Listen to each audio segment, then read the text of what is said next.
is where it is. Oh God, that is creepy. Tonight, it's just my dad, Jeff, and I, and we are here for possibly what will become the scariest episode of the Paranormal Files of all time. Right behind us sits the forbidden Apache Death Cave. That's Colin. That is not safe. I am not risking. I had no idea, but you can die. It's like breathing or some shit from down there. You gotta be careful. Is there anybody down here?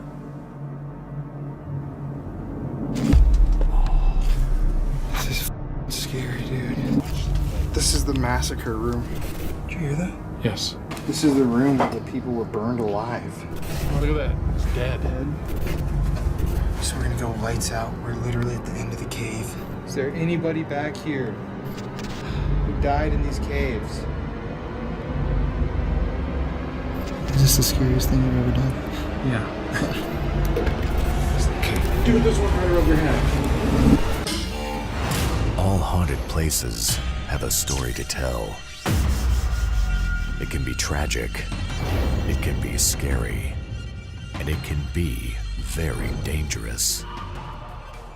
This is Colin Browen, and these are the Paranormal Files.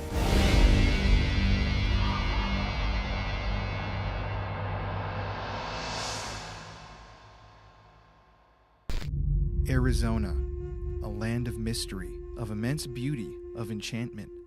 Arizona is one of those places that you see in your dreams, with a landscape chock full of ancient secrets. With the earliest recorded Native American history in the state dating back to around 10,000 BC, it's no wonder that the terrain is supercharged with the energy of those who have come and passed before our time. When I traveled to Arizona with my father in January of 2019, I had no idea the things that we would see, the people that we would meet, and the incredible paranormal activity that we would experience while crisscrossing the state. While we were there, we investigated some of the most infamous haunted locations in the state and had some spiritual experiences that would change our lives. However, while Arizona is a land filled with beauty, it is also a land plagued with death. From the miners who died while working the gold mines to the many immigrants who have died in the barren desert while attempting to cross the border, there's a sense of absolute and desolate death that permeates the land. However, we had no idea that our first stop in the state would bring us deeper into our fears than we ever thought possible. And that place where we felt that desolate death, that presence of the unknown and of the spirit world, was the Apache Death Cave. That you've already downloaded. Yep. It's weird as shit that it's snowy. I never thought it was. So, just a quick update. We are on the road right now. It's 4:52. Sunsets at 5:33. And we are going to be at the Apache Death Cave at 5:31. So we're going to have to really hustle to find the location and whatnot. But in all likelihood, we're going to be doing this in the dark. So. Yay. I'm getting like nervous now that we're going for it. Or we're like getting closer. Yeah, I know. I hear you. It's cold as hell too. I think this is the creepiest, well, one of the creepiest places on our whole trip.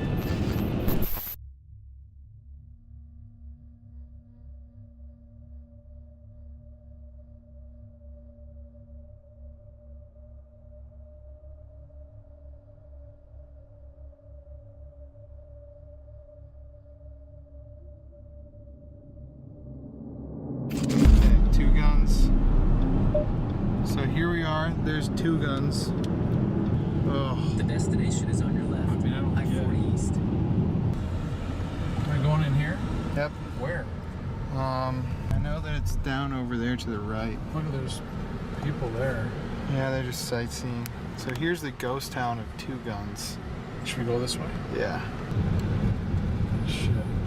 This is definitely bizarre. There's like an abandoned building over there. Oh God, Jesus. dude. Hey. Pull over to that mountain lions. But dude, that's the entrance. Are we gonna do? Where are you gonna do the drone? Right around here. We better get rolling.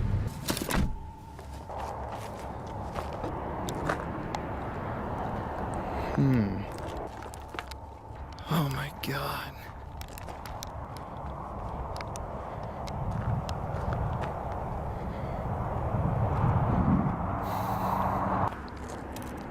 I'm gonna try find the death cave with the drone.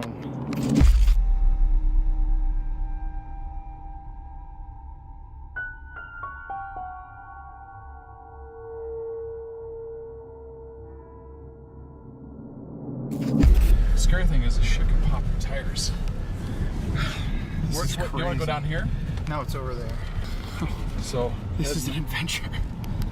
It's right under that structure right there. Okay. Well, that's why I got a four-wheel drive. Oh, this is all abandoned. Okay, good. Are you okay? Yeah, this is just eerie. Shit. It's like there's like a storm brewing. This is kind of marginal. Oh my god. We're gonna go over there, okay? Sure. Fuck. What about down in here, man? That's where it is. Is it? You want to go over there? Oh, you can. I just park right here. Okay. A little shelter right here. Okay, you ready? So I'm just gonna walk over here. Buddy? What? Boots? Yep. I believe that this is where it is.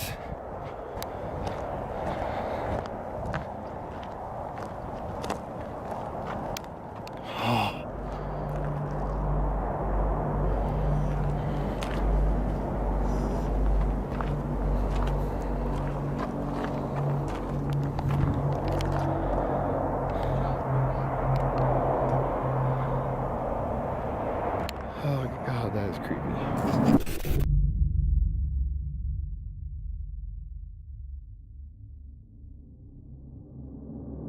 Really careful on walking. I know. Just to fall on the rocks, dude. Okay, so are we done here? Almost. I mean here. Yeah. Because I want to lock it. Gotta grab our grabbers and stuff. Wait a second.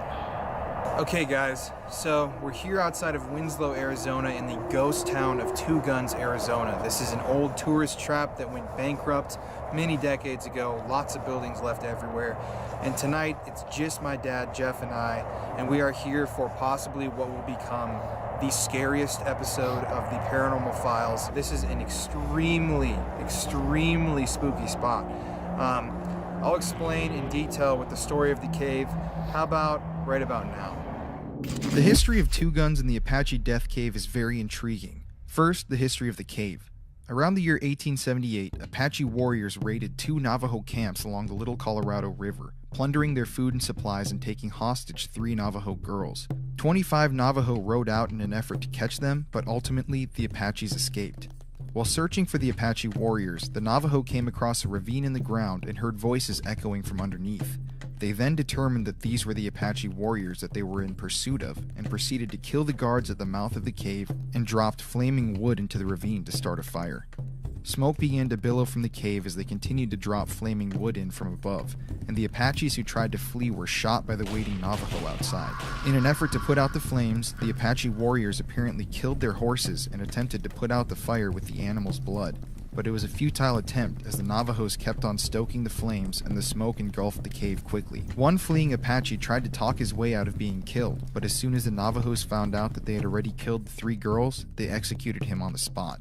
Soon the air was filled with the voices of the Apache as they sang death chants and the smoke rising from the fissure above the cave. The next day, the Navajos ventured into the cave and found the charred remains of 42 Apache warriors, proceeded to take back their stolen goods and left the bodies where they were. From that point on, the legend began, and locals have avoided the cave and surrounding area ever since. While researching the cave, I also came across some interesting facts on the curse of Two Guns. Two Guns, Arizona is the ghost town that surrounds the Death Cave and was once a flourishing tourist destination for those passing by on Route 66.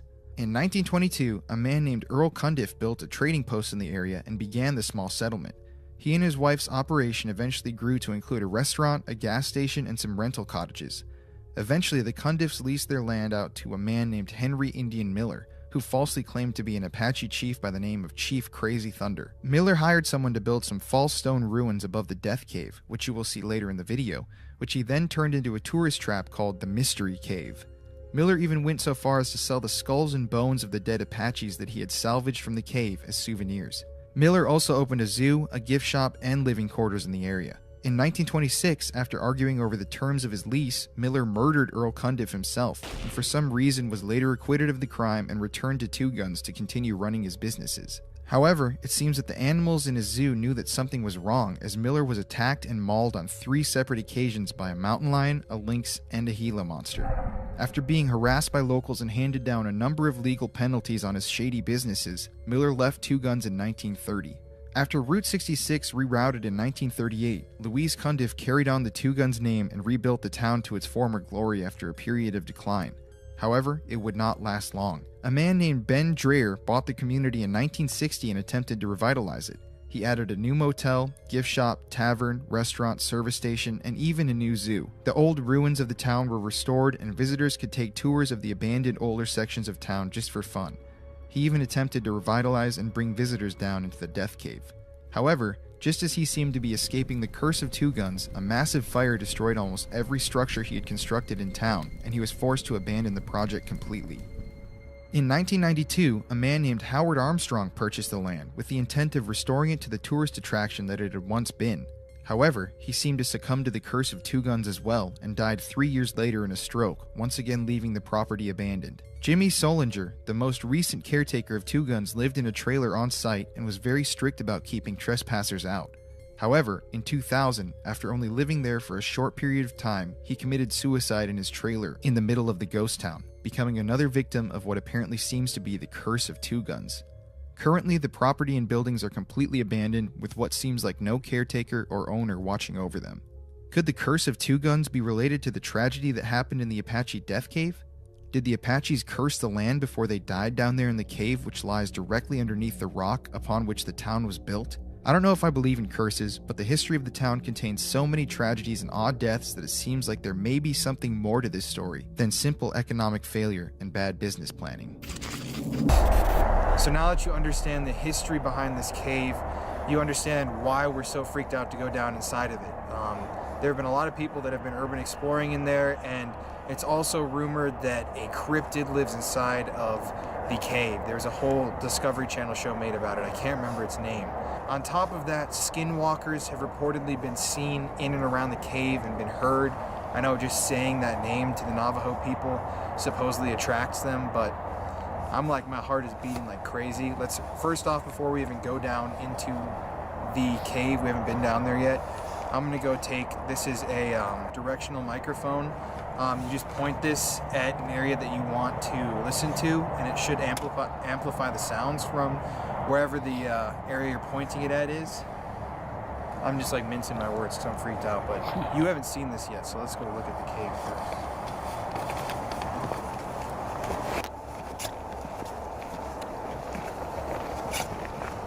Be really careful here. Oh shit, dude. Jesus Christ. Dude. Dude, There's the entrance. okay, that's insane. Yeah, it's creepy, right? But how do you get down there? You basically just go down that little bridge. No doubt. Yeah, a lot of people go down there. It's Holy not old. You just walk right down there, and it's a short walk. I'm just gonna put these headphones on and just listen for a second. And hold this. What? Did you hear that? What? Did you hear that knock? Huh. It sounded like wood.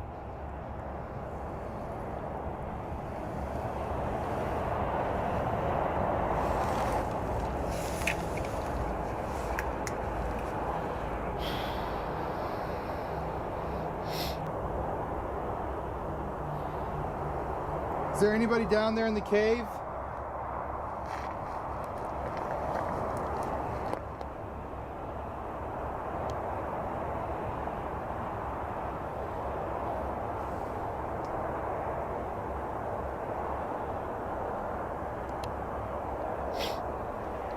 It's like breathing or some shit from down there. Really? Dude. Okay, this is a dangerous. I mean, dude. Is there anybody down in the cave? I'm gonna come up around. Almost like voices, dude. Just a second. Let me see.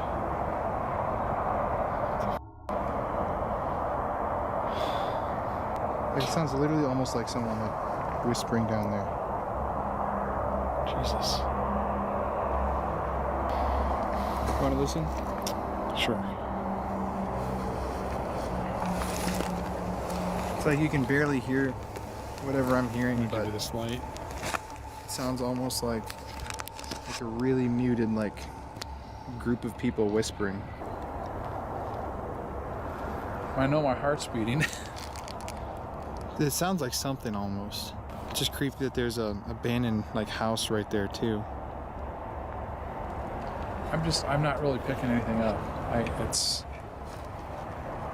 Well, let's go down and visit the cave. Jesus. The guy falls over. That's really bad, dude. With these boots on, we're not used to. Trust me, a lot of people go down. I know, but Jesus. Okay, but we gotta look at it, okay? We're not gonna risk lives over this. Yeah, we're just gonna walk down and be safe. Okay, but I'm just telling you, the boots we have on that are rigid, that is really scary to climb down there. How about I just go first, and if it's too intense, you don't have to Bud, come. if something happens to you, I'm telling you, those rocks, dude, those rocks though, you can't fall, dude. Those are, you'll die. You will die. Nothing's gonna happen. Colin, listen to me. That is not safe. Would you calm the down? You're tripping out over nothing. No, I'm not, fella. Yes, Look what that. Honestly, this is Then not how else worth do it. you want to get down there? Colin, I am not risking. I had no idea. You're not gonna come then. I would have no idea. Bud, you can die. This is not safe. I think it's just such a waste of thinking of your life. You want your camera? How about I just go step your on camera? it and I'll show you. Do you have the grabber?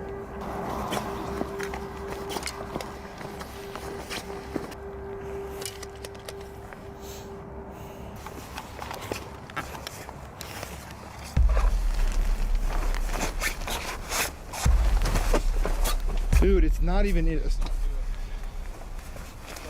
Dude, it's so sturdy. Look at. Dude, it's so there's rocks underneath it. It really genuinely, dude. But if I fall, I'm dead. There's nothing, you're not gonna fall. But I can't fall from here to there. I would be dead. See, it's really not bad.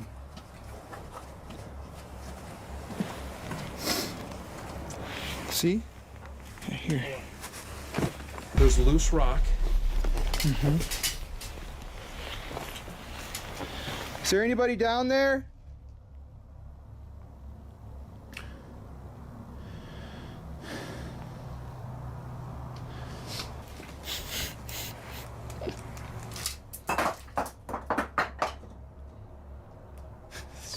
Insane, dude.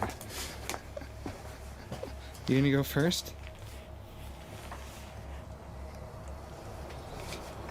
Hey, man. You know what? These boots, you gotta be careful. I am. Go forward. You gotta be careful. With no hard hat on. Is there anybody down here? FBI! Anybody down here? This is the scariest shit we've ever done. Just do it slow. Okay. It's cold as shit. Hello?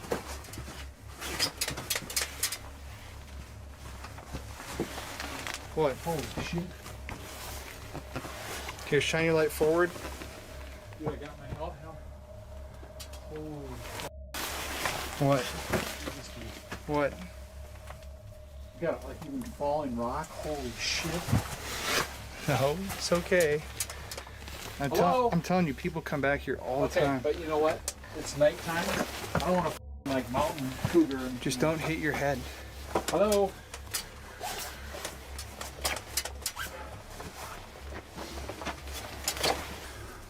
This is scary, dude. I really don't like this. What's this gooey shit on What? the wall? Look at What? what's this gooey shit.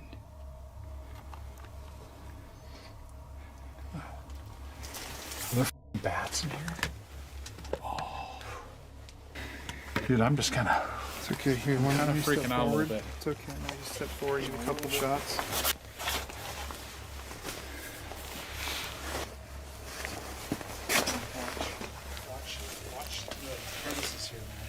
This is the massacre room. We gotta make sure there's no...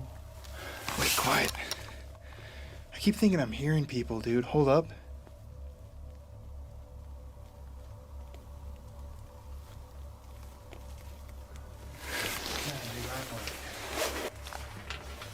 Honestly.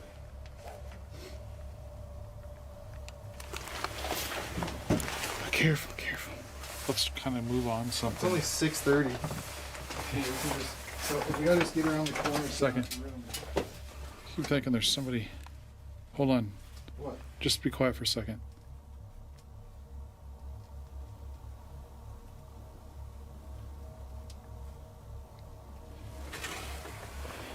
Hold on.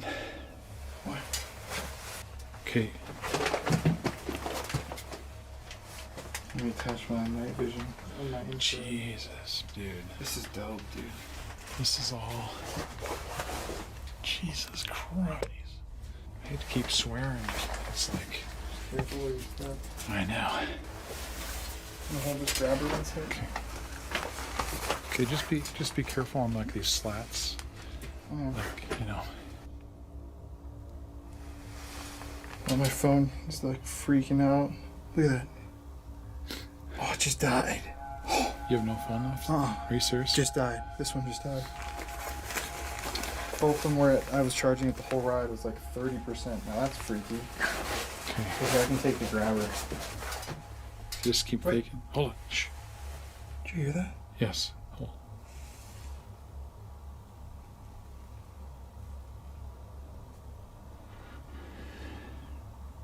Got the infrared rolling.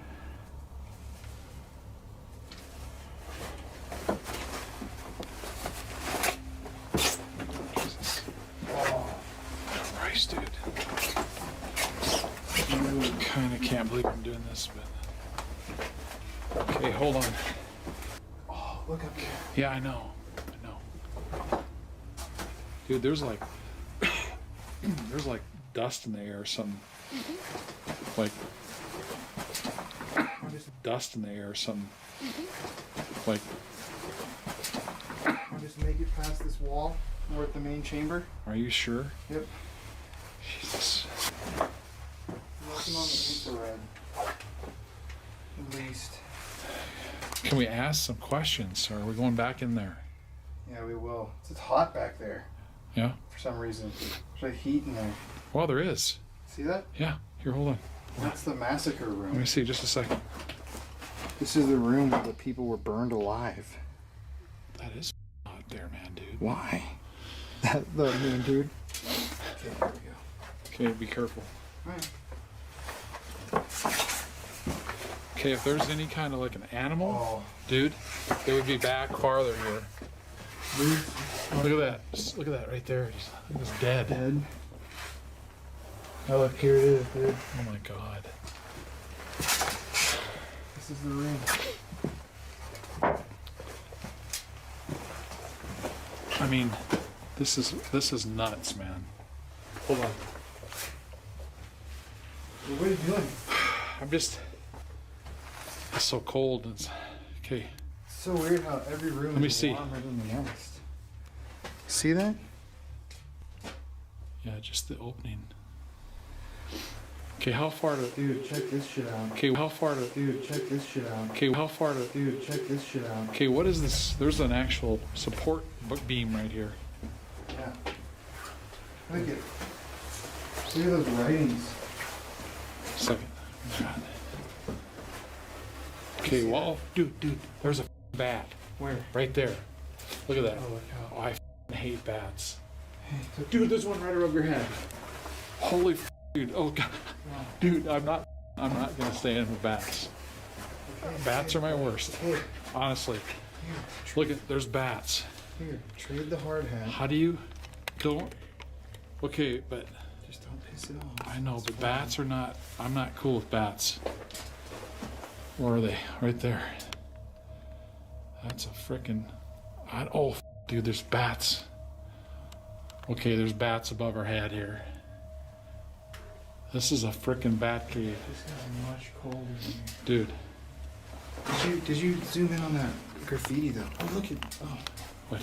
Look at it. Just went. Oh, the camera was just went. I know the camera just went blurry.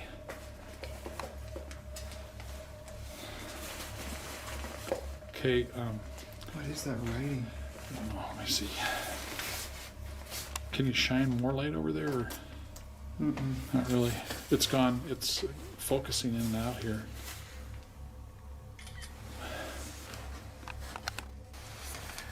Okay, so we are deep in the heart of the Apache Death Cave. Dude, it feels so creepy in here. Yeah, no, believe me. I actually can't breathe. It's like choking. So, this room right here is what many speculate was the murder room where the people who were slain in the cave burned alive. And it is definitely a trip. I mean, this is like, oh, Jesus. You just walk into the middle of nowhere. Okay, you know what that stuff, I was going to tell you, that stuff is guano. Should I go up and grab him? Yeah. I'm going to throw about 18 spiders down in your hair. You don't like spiders? I hate bats. I could take 1,000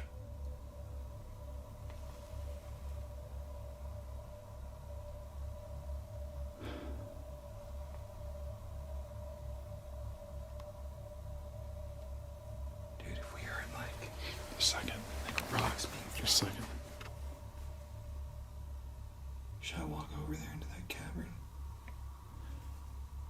I just can't. You can't get a bat flying around in here, man. I'd freak. I mean, honestly. I was standing right under it. Go. I mean, Jesus. If you just give me the hard hat. Here, I'll go with you. Go ahead. Just go. Jesus. Everybody knows I hate bats. Shit.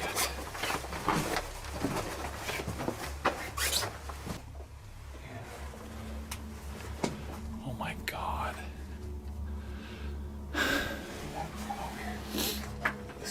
Listen. Come on. Oh my God. Just sit and listen.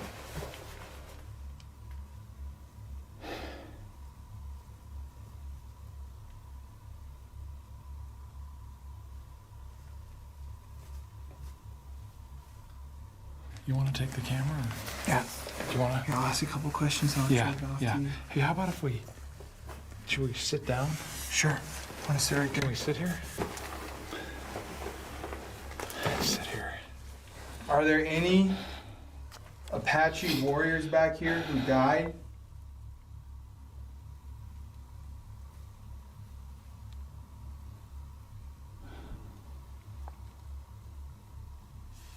We didn't even bring the meters. No. Should we turn off the lights for a second? Yeah, I mean, for me, just like to talk about it. Yeah. Okay. You can go night shot and turn off the lights. Okay. Let me see. This. Oh my God, dude, this is gonna be so. I don't know if Here, I'll turn night shot on, and I can turn the thermal cam on my phone. Jesus. And then we're gonna turn off my headlamp. Yep. So we're gonna go lights out. We're literally at the end of the cave. This is like so scary, dude.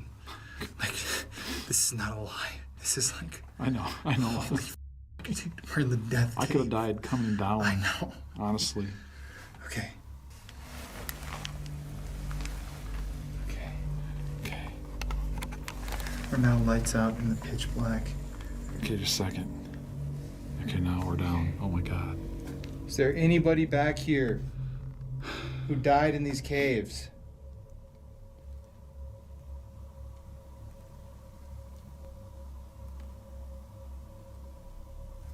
Man, breathing from back there.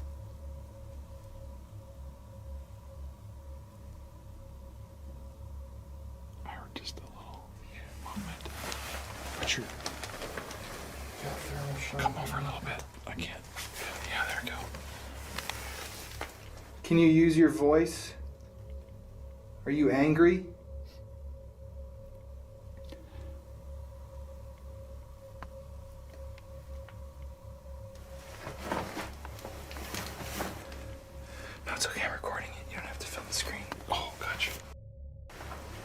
I'm sorry, swearing. It's okay. Can you walk towards us?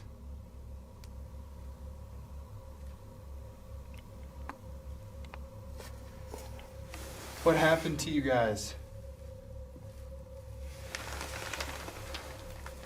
There you are.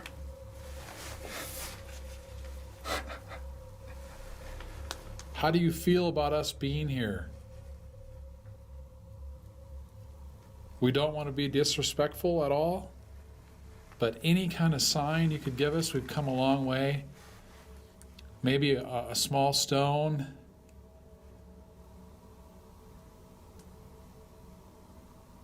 Any kind of noise.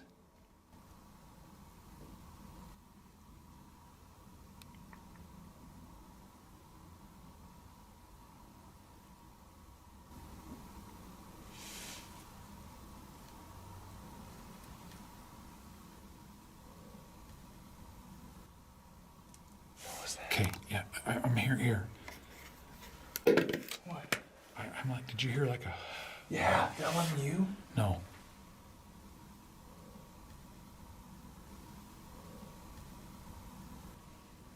Looks like it got a Okay, little darker. just a than the second. cave.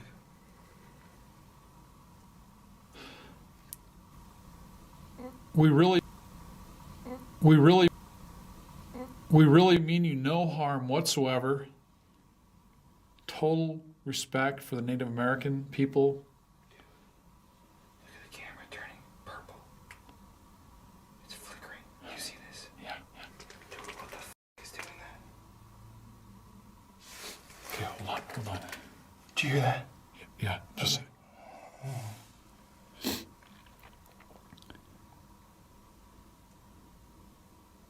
Once again, just asking for any kind of a sign, any kind of a pebble movement, a noise. We know some bad things happen here. We're sorry that that's happened to you. We're really only here to pay you respect.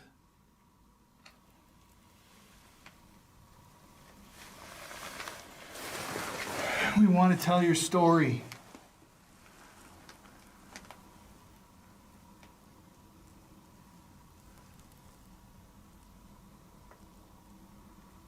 Can I move around the camera? I'll just see.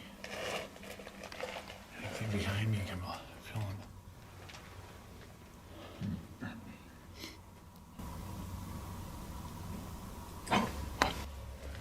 What? Did you hear that? What was that?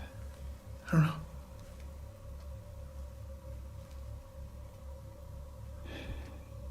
Can you move something if you're in here and approach us? We want to tell your story the correct way. I'll trade with you. Okay.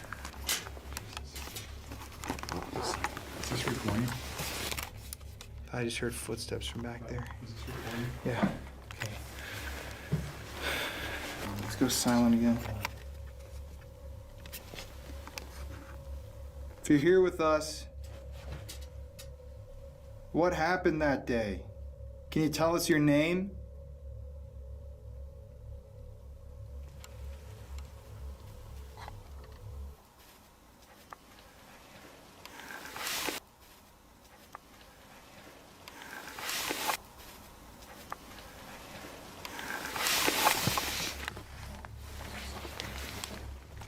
Yeah, just looking something else up there. Okay. What are you feeling?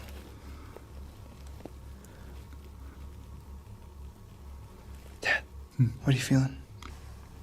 Well, I'm kind of like shaky. I'm not sure if it's because I'm cold, but What? Is this the scariest thing you've ever done? yeah. I think this is top 3 for me. I mean, we're in the middle of like a really bizarre area. First of all, Alone. and there could be like anything in here, and it's night. It's cold. It's a death cave, haunted, cursed. It's a lot of loose rock that could fall on your head and kill you. So yeah, this is. I just don't want to see anything come out of the hole. Yeah, me either. So I mean, Okay, can you guys give us one more sign if you're here? Just let us know what you have to say. We're here to listen. We don't want to judge. Wait still for 1 second. I'm trying. Just don't wait. Just a second.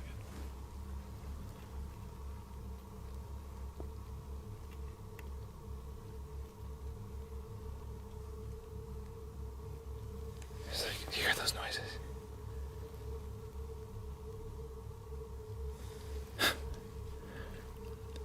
Here, switch for a second.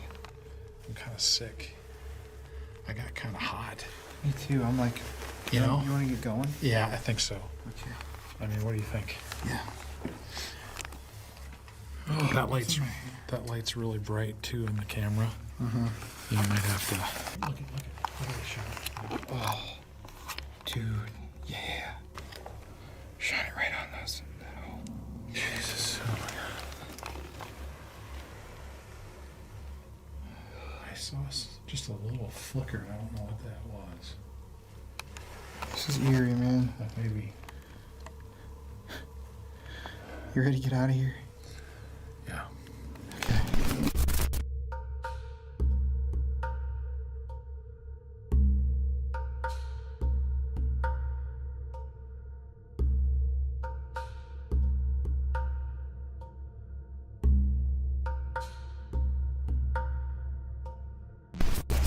I can get out of here.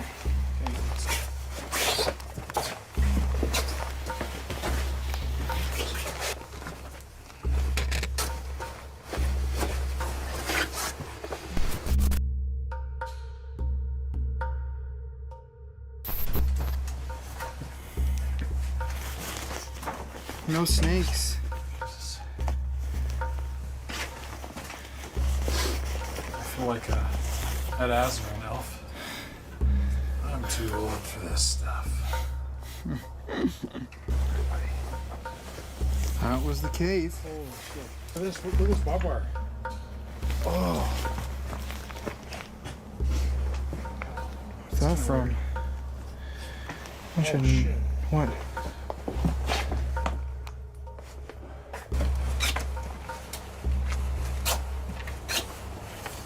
Hey man, what do you think? You made it.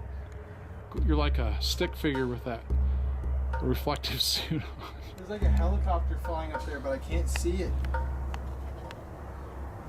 What a weird area. That's the last time I'm gonna be here. Yeah, come on up.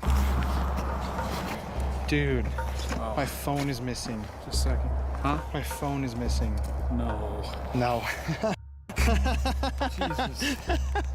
That would be you, man. You wanna walk me over to look at that building before we leave? What? Toss one of the rocks. Rest in peace. Wow, Hey, that was beautiful. This is the Devil's Canyon. Remember Diablo? oh, this is Diablo. Yeah, Canyon Diablo. Oh yeah. Strangely enough. Wow. Couldn't get creepier if you tried. Jesus.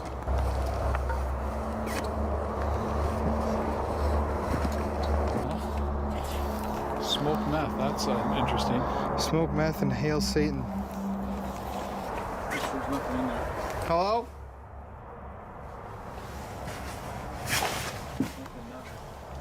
Nope. Just look out for nails. Oh shit. Jesus. They're like poking out of the roof. That's why I need a hard hat, honestly. I know. It's weird. Ugh, look at this. Oh, Jeez. but you know, look at. She's happy. Yes, she is. What a weird area. What's it say? Holes, balls. Mode, halls, balls. That makes no sense. None of this graffiti makes sense. Look at how detailed that is. Here, I'm gonna get rid of this rock. Wow. Impressive. Because if we would have driven all the way out here and not done it, I would have been so still sad. might get killed. I know. Look, there's a bottle over there. Don't want to know Don't what get was your in head there. on nail, man. Let's hold up. Yeah, look at this. I know, I just don't want you to talk. No, I'm not even close. So there's more of the Devil's Canyon area. And then, good footage. Yeah, here's like Look at that rebar. I know. I wonder what that's, what all this was. You know, I wonder what it was. Because this is obviously a building. Yeah. Right here. And why is it gone? I know. Why is it destroyed? What was all here? I mean, there's another building over there. This is, you know, this is all. Look at all the. Yep. This used to be. That was a building too. Something, you know. Look at these were all like. What are they? I don't know. Actually, you know, really. Well, it's like there's a little path right here. It's like an old fort or something. I literally have no idea. Yeah.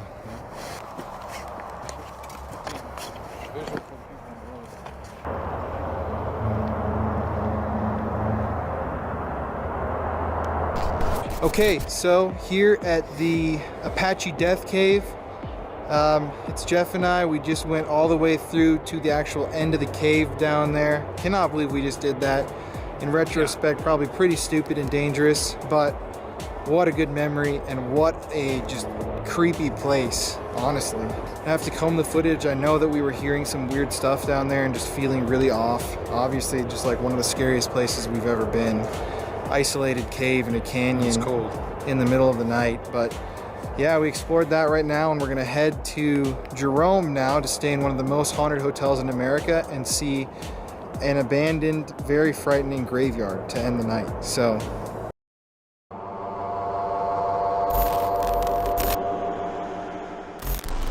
my understanding from what I've heard is that the guy that like kind of oversaw everything in the Aussie building, he was kind of a not so nice guy in life. So I guess in death, you're gonna kind of get that same effect. You sure you don't want to go up here with me?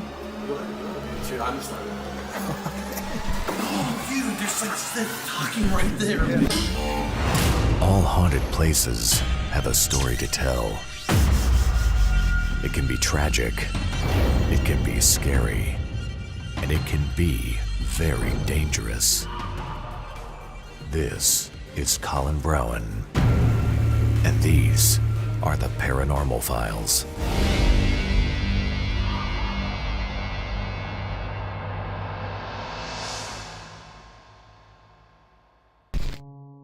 After waking up the next day in the haunted Jerome Grand Hotel, which was in our last video, my father Jeff and I explored the town. Jerome is a very interesting place with a ruthless and bloodstained history.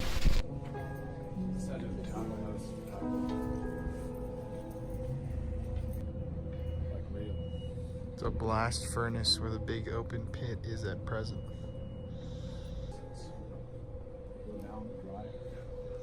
Wow. I'm gonna go look at the hotel across the street.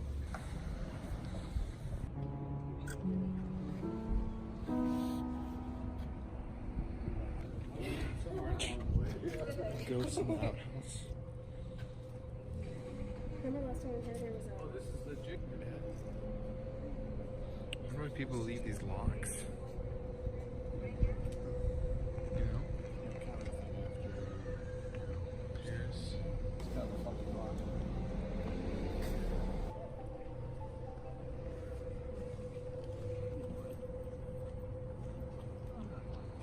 No, actually. Oh, good.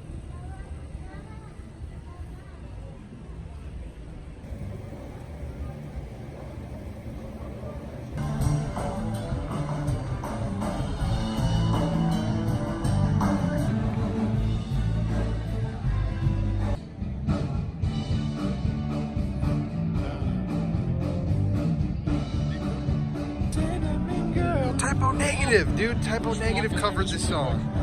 That's bizarre, dude. Wait. Live with a cinnamon girl. Dude, that's bizarre that I was just getting a B-roll shot, but Typo's like one of their biggest songs. I've never even heard this song play anywhere. After checking out the town and getting some coffee, we traveled south across Arizona, heading towards the Wickenburg area. So we're on the way to Wickenburg from Jerome. Jeff, be very careful. Hey, I'm always careful. C is my middle name. I don't know what that means. I don't know what that means either. Wow. That is incredibly beautiful.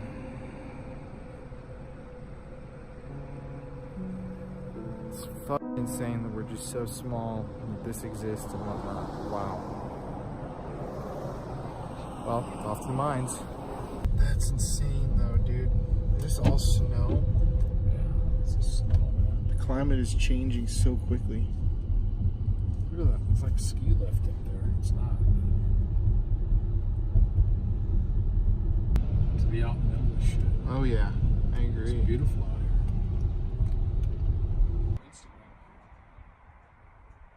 Against just the trees or something. It is truly bizarre.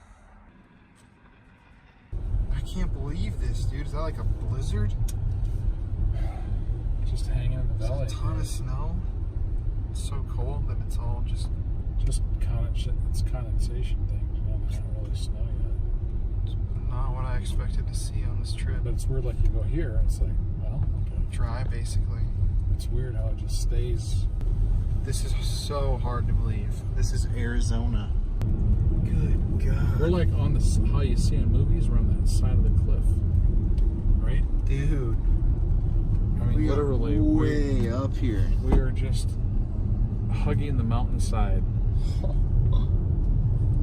This is This like, is just taking us through so many types of terrain. I mean, all this stuff is so, Dude, that's a huge mountain too. Look at this. Look at that rain out there. I know. It's cool, just in that little section.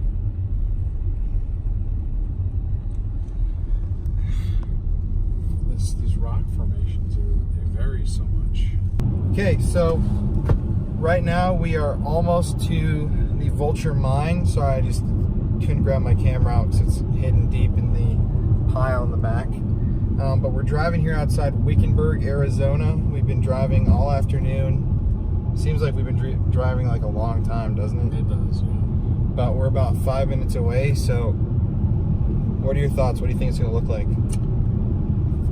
Well, it's a ghost town, right? Mm-hmm. Yeah, so obviously abandoned buildings, hopefully not, I hope it's not like, you know, made to look like a touristy area. I don't think it's supposed to be. And then it's a mine, it's a copper mine. So different mine entrances. I've never done a ghost town investigation or a mine investigation, so it's going to be super interesting just to get here and feel the area out. This is really beautiful, like here. Oh yeah. This desert scenery here is like probably the best I think we've seen. We're also meeting a couple special guest investigators, so don't want to tell you who they are yet, but we're about to link up with them in a couple of minutes, and that'll be pretty cool. So yeah, here we go. Wow. This is eerie. Yeah.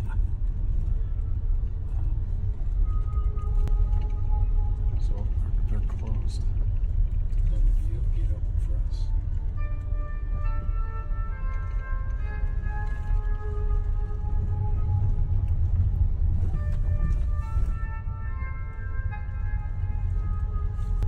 You can see on this property that the buildings are just everywhere. They're all abandoned. It's sprawling. Is this to meet anywhere? Where does she want? I shouldn't say where she meet. Or is she here? No, she's not here. Oh, she's not.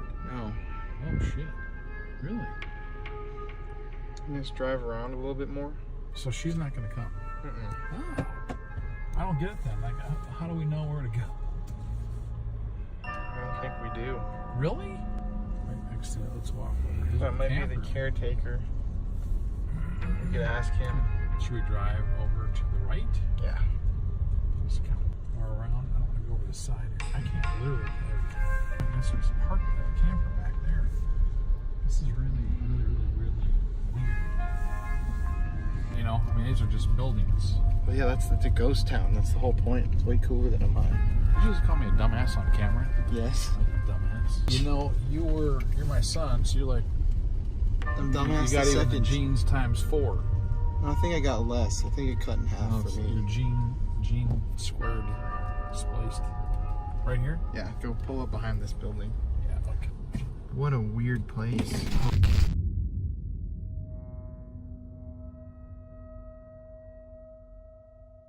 The Vulture mine in Vulture City began in 1863 when a prospector by the name of Henry Wickenburg discovered a quartz outcropping containing gold. At its high point, Vulture City was home to thousands of people. Currently, it sits abandoned on private property. Nowadays, the buildings have this eerie quality to them, a vacant loneliness. It's very hard to describe to you at home, but being there on property was almost magical, but a bit darker than that. During the time that it was a fully functioning city, Vulture City saw a number of people die and a lot of misfortune. Little did we know exactly how crazy the paranormal activity that we would capture in that town that night would be.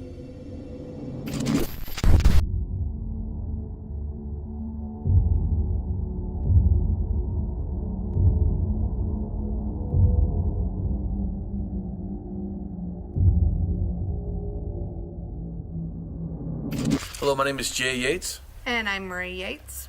And we are founders of Crossing Over Paranormal Society, the Cops Crew, also haunted survivors.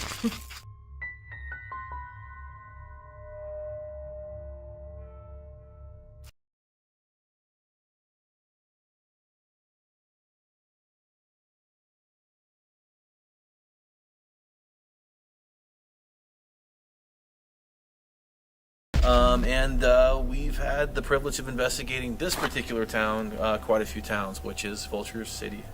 Vulture City in Wickenburg, Arizona. Oh yeah, Wickenburg, Arizona. Yeah, We actually got the pleasure of doing it because we've actually been on Haunted Case Files season 1 and 2. And she was really excited about us coming out here to actually possibly give us some more exposure, because I mean, realistically, they spend a lot of time, and as we travel through some of these buildings, they spend a lot of time doing a lot of like the historical preservation, and it definitely needs to be more noticed. This place is a gem. You actually will see the history in these buildings. You'll actually get to see the items are in these buildings are actually items from the town. Right. So it's almost like you're stepping back in time, and it's an amazing. Yeah, dude, this place. At the same time, you will have somebody come out and say, you know, might touch you or try to say hello to you. We were just sitting here talking earlier, and I saw a shadow walking behind you guys as we were speaking to you guys, hearing noises. This building right behind us is the kitchen, right, Ben? Yeah. And we were here recently, and I was in the back room where the beds were at, and on 2 separate occasions. You all right? The building's peeing on me. Oh. I would say it that way. And that's my wife, Marie.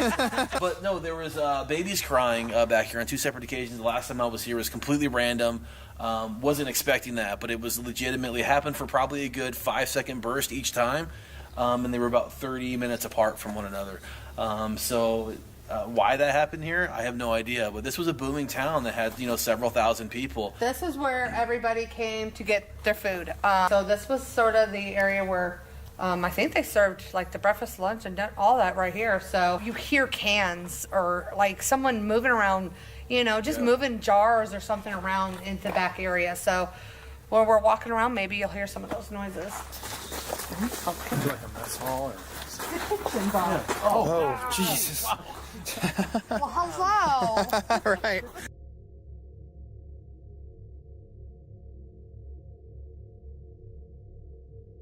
If everybody don't know, this is our son Brandon. Yeah, I was going to say, we should introduce him too. He's actually wanting to take over Mom and Dad's job.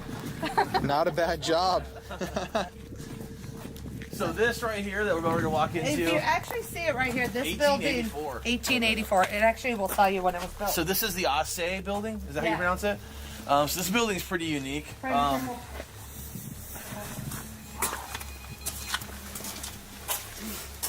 This is actually where they held a lot of the gold when they actually did it.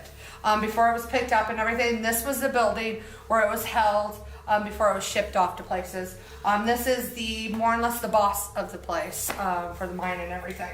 There was a murder, was shot by somebody, and it was actually verified on that upstairs, and there was a suicide up there as well. There was a second floor here. There is. Oh, I will honestly say where no one else is really supposed to go up there, but we did say we'll take you guys up there. Oh, yes. There is a gentleman, another paranormal investigator that came out here, was investigating, and was shoved down the stairs. Oh my God. When he was standing watch, he actually experienced, and we're about ready to go up into that area here soon, but he was standing, it was the watchtower. So essentially the boss guy here, he would overlook the mine from up here at the top and make sure that nobody was stealing anything. And then you had, they got their paychecks over here and everything. So this was kind of like a real happening place. But the paranormal investigator was up there, and supposedly he got punched straight in the face, and he got thrown down the stairs, and he literally got in his truck and ran off and went home. A couple days later, he came back, he said, because he felt as if it actually followed him home. Yeah. He had an attachment. And told it to stay here. Stay here. And Not since come then, he with hasn't come back. And if you can see right here along all these things, this is all the stuff that they found throughout the town. When they actually started redoing everything, So this is like stuff that's like legit for like the area. So what would have this stuff would have been like? Medicine bottles, candles, liquor, food, regular food and stuff like that. So But it's crazy. Like some of this stuff's in like really good shape too. Yeah, it's crazy. This is a coat. This is a I collect antiques myself. I mean, it's a big thing I do. Yeah. I mean, my whole house, and I will say this stuff's yeah. Yes, it's worth a pretty penny. Yeah, it's sitting in here that they just got sitting right here. If you can see the doors, they have the original doors that they redid. So they actually, how they refinished this, it was amazing how they did it. I just fell into this. How about that one? Yeah, so down here, this is where they store all their like gold bars and stuff for safekeeping. Pretty nice, huh? We have not yet gone down there yet. Marie's been begging me to go down there. I'd probably go down there when it's cold out. I definitely wouldn't go there in the summertime when snakes are out. Yeah. Oh. You know what I mean? So, but yeah, I can only imagine what could be down there outside of paranormal. So I don't know, man. That kind of freaks me out. If you really see like the history of all this is just amazing. You don't see that. I don't want to keep touching it. I know. If these walls could talk, it's ridiculous. This is like legit. How is this even standing? It's just like dirt, you know what I mean? And it's doing pretty good, Okay.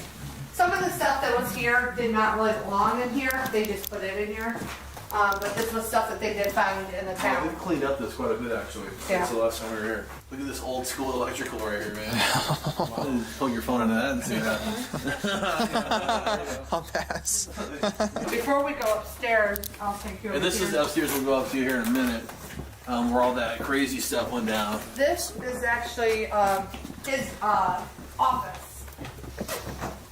They said the gentleman that actually was in charge got so overwhelmed by everybody coming in here asking him constantly, he would actually climb up there and sleep back there, and no one would be like, "Oh, okay, he'll come back." He'd So he would actually fall asleep. He'd go there and eat his lunch. So I guess when they went and cleaned it up, they found like all these bottles and stuff like that.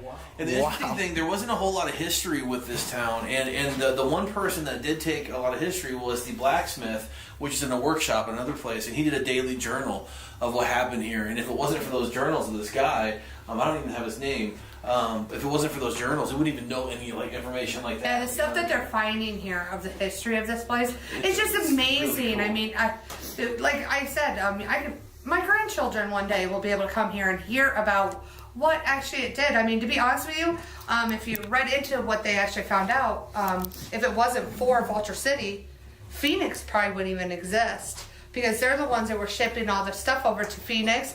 Wickenburg wouldn't be here, so Vulture City actually helped, on it for 2-3 weeks. Did they actually put a lock on it? Oh, did he put a lock? Oh, wow. It's completely locked down. Oh. Okay, so the reason why this is locked is because the Was that you? Or this building's creepy. It has that. something was tapping on the tin. What's the touch? He's like, why are you leaving my room so fast? It was quite a bit. You're right. It was quite a bit, actually. Yeah. I would say what I hear in this building is the gentleman told me to get out. Did you just knock on something? No. I heard like I heard a knock, but I thought it was. And it sounded like up here. I heard like a thunk. Yep. You could probably climb over there. Oh, I definitely will. Oh, I'm Down not here. climbing up there, dude. You Okay. can do all you want, bro. Just be careful. There is a part of the floor that is very weak. But at least it'll give you So, an but idea of that- what it looks like, how it kind of looks over the mine this way. Oh, yeah. And again, the reason why they even closed this off is because they didn't. If the rumor is true that this guy got punched in the face, they didn't want it to happen. Like, Well, he got shoved down the stairs, he And said, shoved down the so stairs. they didn't want it. So why do they think that happened up there? To my understanding, from what I've heard, is that the guy that like kind of oversaw everything in the Aussie building, he was kind of a not so nice guy in life. So I guess in death, you're gonna kind of get that same effect, right? It's not like you go and you die and you're all of a sudden a nice person. So I think he was kind of a tough guy in life, and he's kind of a tough guy to deal with in death. And maybe that he kind of felt like that the guy was intruding on his space. I don't know if I swear, I keep hearing somebody I know, walking that's out why- here. That's why I have to keep And I'm stopping. like, keep 'cause stopping and yeah. look over there. I'm like, okay, there's Here, nobody. why don't we take like a minute and just sit here and listen Sure, if you we do. can hear anything? I'll stand right here so I can be in the crux of the rooms. The roof is tin, is it not? Yes, it is. Okay, Yeah, so let's do a little bit. That's what they're.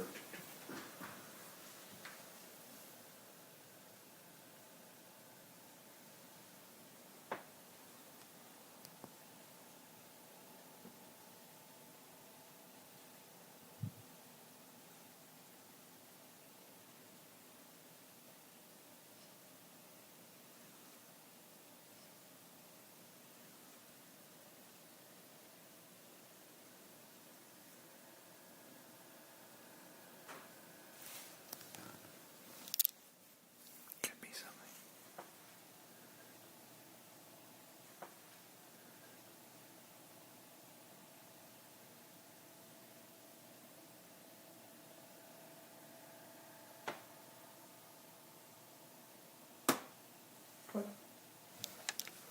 That was right here. Was it your foot? No, I didn't step anywhere. That's what I'm saying. Look at this. But the- Right here.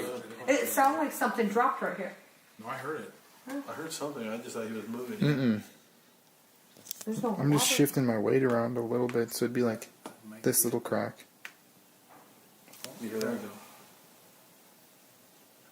I always wonder if it's 10 on the 10 that we're up, but I don't know what it would be heading right now. Right. Because it ain't the birds. And there's no roof rats in here. I know that there was at one point in time we were doing a live in here. In the previous structure, there was some rats and stuff up there. Since then, But they all that's got been them all. cleaned out. Yeah. There's no place for them to really go up there, so they're completely gone. You know, what I heard was kind of tin, and it was more of like several things. It wasn't like a raindrop or, a bird or something. You sure you don't want to go up here with me? Go ahead and go, dude. Sure, I'm just not going up there. Okay. Well, do y'all want to move on to the next building? Yeah, we can move on. Yeah. Do you want If you want to go up there, You then can we'll just go. wait. You can hop over. Sure. Get your foot on that one, and I'll just hand you the Well, I camera. mean, I can just come back later. I would go up there. I will honestly tell you, the voice I'm hearing is saying come. But I am not sure where it's saying come. Like how I come up here, come here. It's just, I'm hearing come. I usually always hear get out in this building. And now it's you're weird, it's weird. now you're hearing it say Yeah, come. It's saying Well, we come. can go later. Yeah, Why do you we'll go want me to later. come? Okay, like what? It's crazy old when you look at it. Like, Yeah, it's Jesus. amazing how this touch it and it's gone.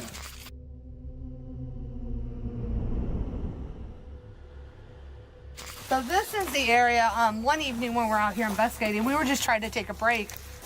We were sitting here at the picnic table, and I had a flare.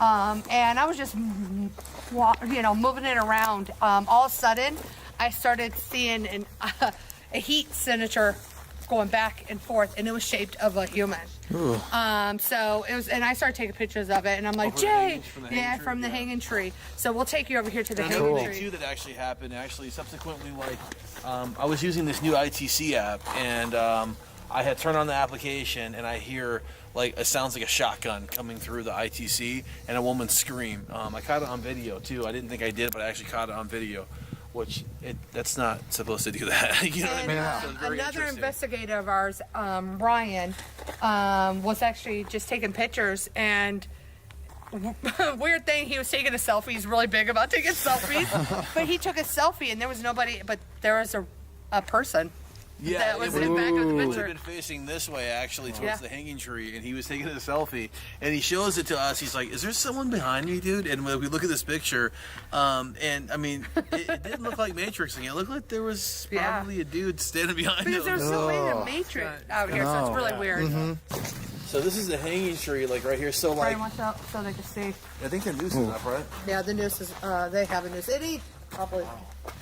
So you can see even here, right here, it talks about it. It says that the hanging tree for like stealing gold, like so essentially you could be hung for that. And 18 men were actually hung from here. And if you really look at this bill of a tree, it's way to the ground. So they actually said that the men that are actually hung here stayed alive for a long time suffering. Because they would actually keep just pulling it up and torturing them in a way. So essentially, like they didn't want to, because they didn't want to take him to Prescott. So Yeah. they didn't want to take him to Prescott to be tried. Out here, this is the Wild Wild West. They deal with things themselves, and they said, "Well, hey, well then we'll just hang him." But she's right. I mean, look at me. Like if I were to hang myself from this, my feet are going to be dangling. You know. So, and this is supposed to be the branch, right? That was the branch they Historically, this is supposed to be the branch. Which again, that's it's not that high. Where would they bury people like that? There's actually a cemetery right up the hill. And they would respectfully bury them? You think that? To my that they understanding, hung? that they would, yes. Okay, yeah. So, I mean, I don't think that We heard, we've, to what we have told, nobody was really buried here on this land. The cemetery was up the hill. So, that doesn't mean Yeah. somebody secretly, Right, no, buried absolutely. somebody here. We don't know. This was the outhouse for this cabin, but right here was Henry's cabin. Honestly, a lot of people don't like this cabin. A lot of people feel like almost like somebody is out to get you in this cabin. I will honestly say. Jesus Christ. Like me running into the thing. Scared the hell out of me. A lot of people just feel very unwelcomed in this cabin. I will honestly say I came in here by myself, and I am not the type that gets really shoved in. I don't get scared or anything like that. I go into cemeteries, all that kind of stuff by myself. Why is this open? I don't know. It's supposed to be open. No, I put it on the lock. So then I was only in here probably 5 minutes, and I had and I would not hear a voice, and I hear things. I did not hear one thing, but I had the feeling like somebody wanted me out.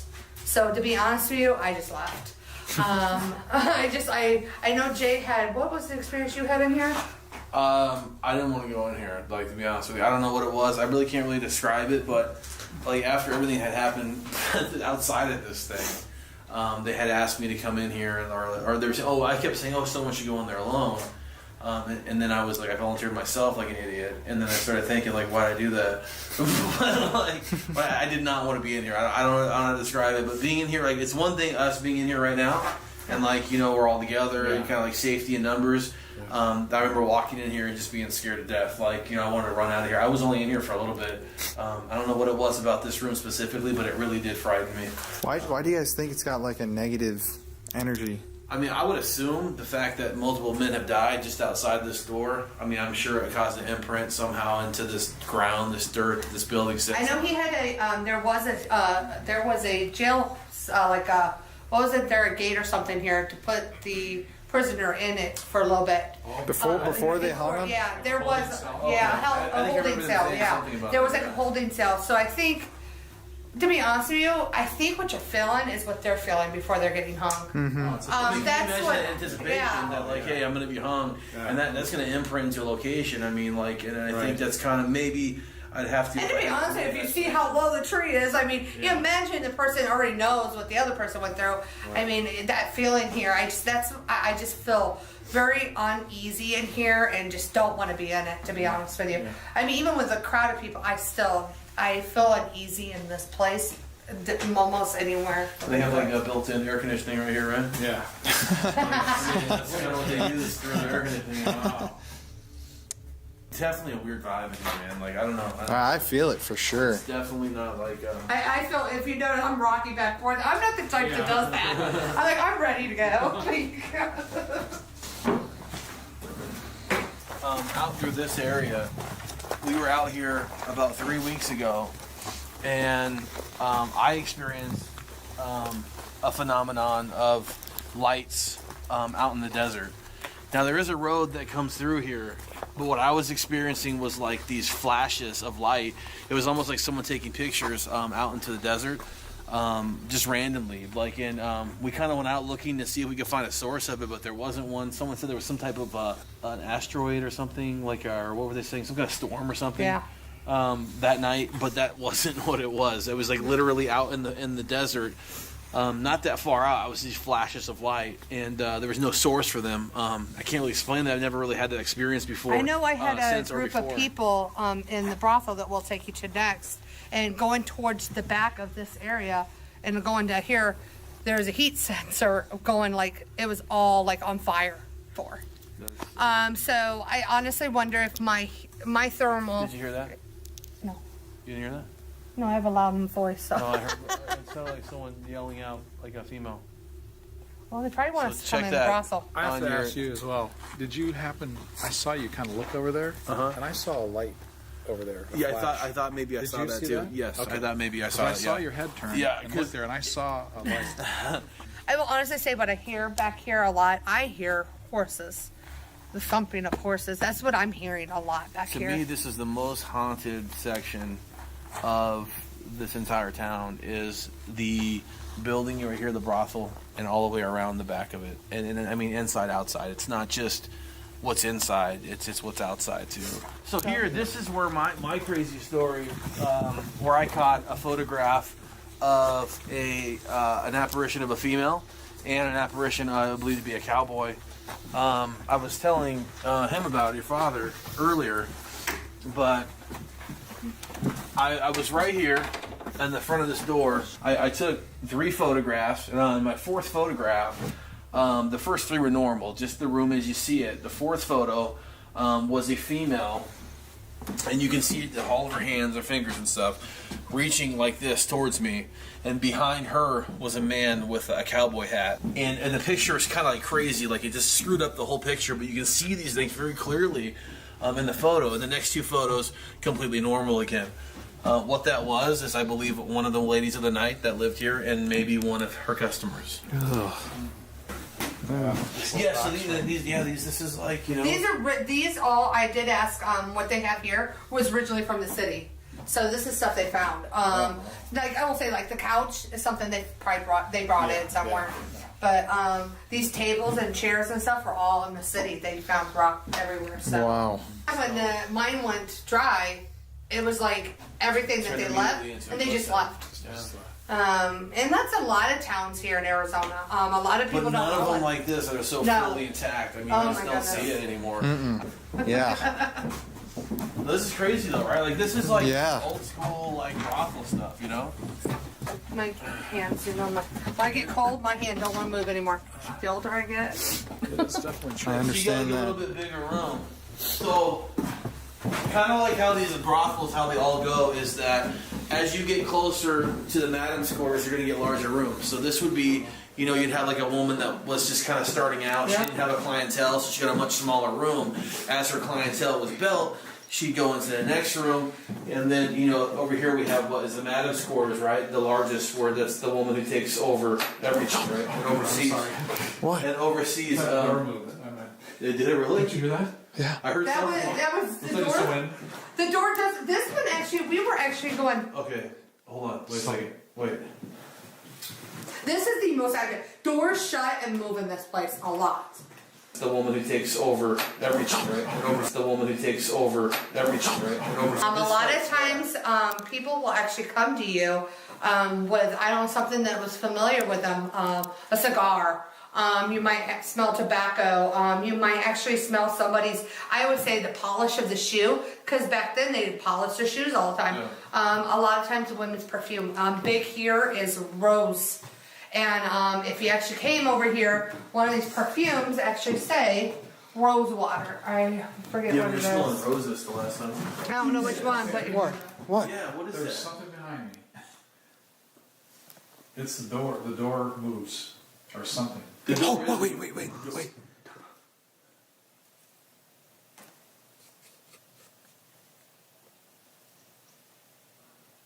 Oh definitely. You just heard that, right? I definitely feel like I heard a really. voice. Wait, hold up.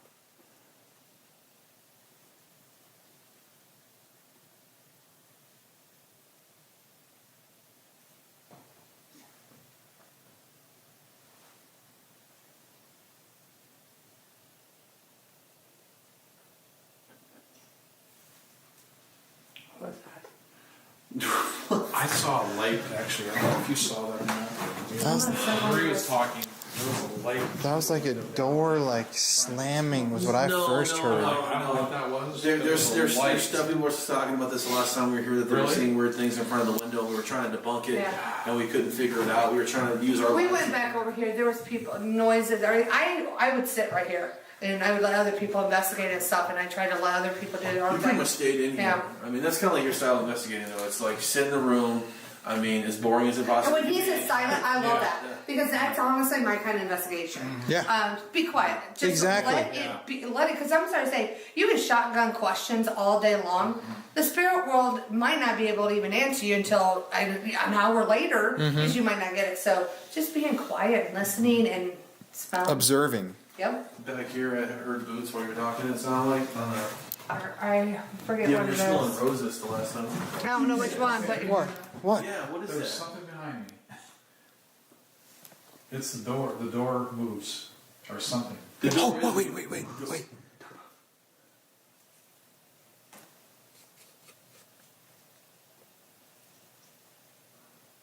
Oh my god. I definitely. You just heard that, right? I definitely feel like I heard a really. voice. Wait, hold up.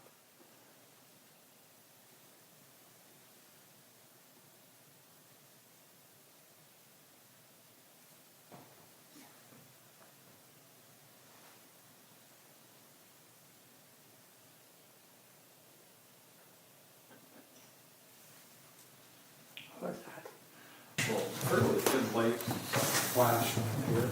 Came down. This is a creepy area back Yeah, here. this is the one that it gets worse as you get back. Oh no. Heavier.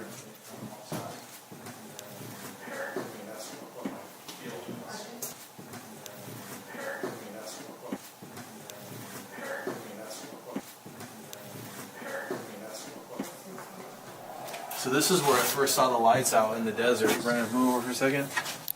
Is it that light over there? No, Brandon. It was lights out here, just randomly in the desert. And I was sitting here and I was watching them, and I was with two other females back here, and they were experiencing the same phenomenon with me. And then about like the same time as we were like realizing that there was no possible explanation for these lights, because you can see the cars clearly driving around this road. But the lights that we were seeing were like literally like right up here, like at this bush. Over here. Over here. Over here. Like over here. Like it was just like there was no reflection. There's nothing out there. Yeah. Whoa. What? almost like a gun. Yeah, it's almost like a pop. This is It was right behind you. I mean, I swear. dude. What?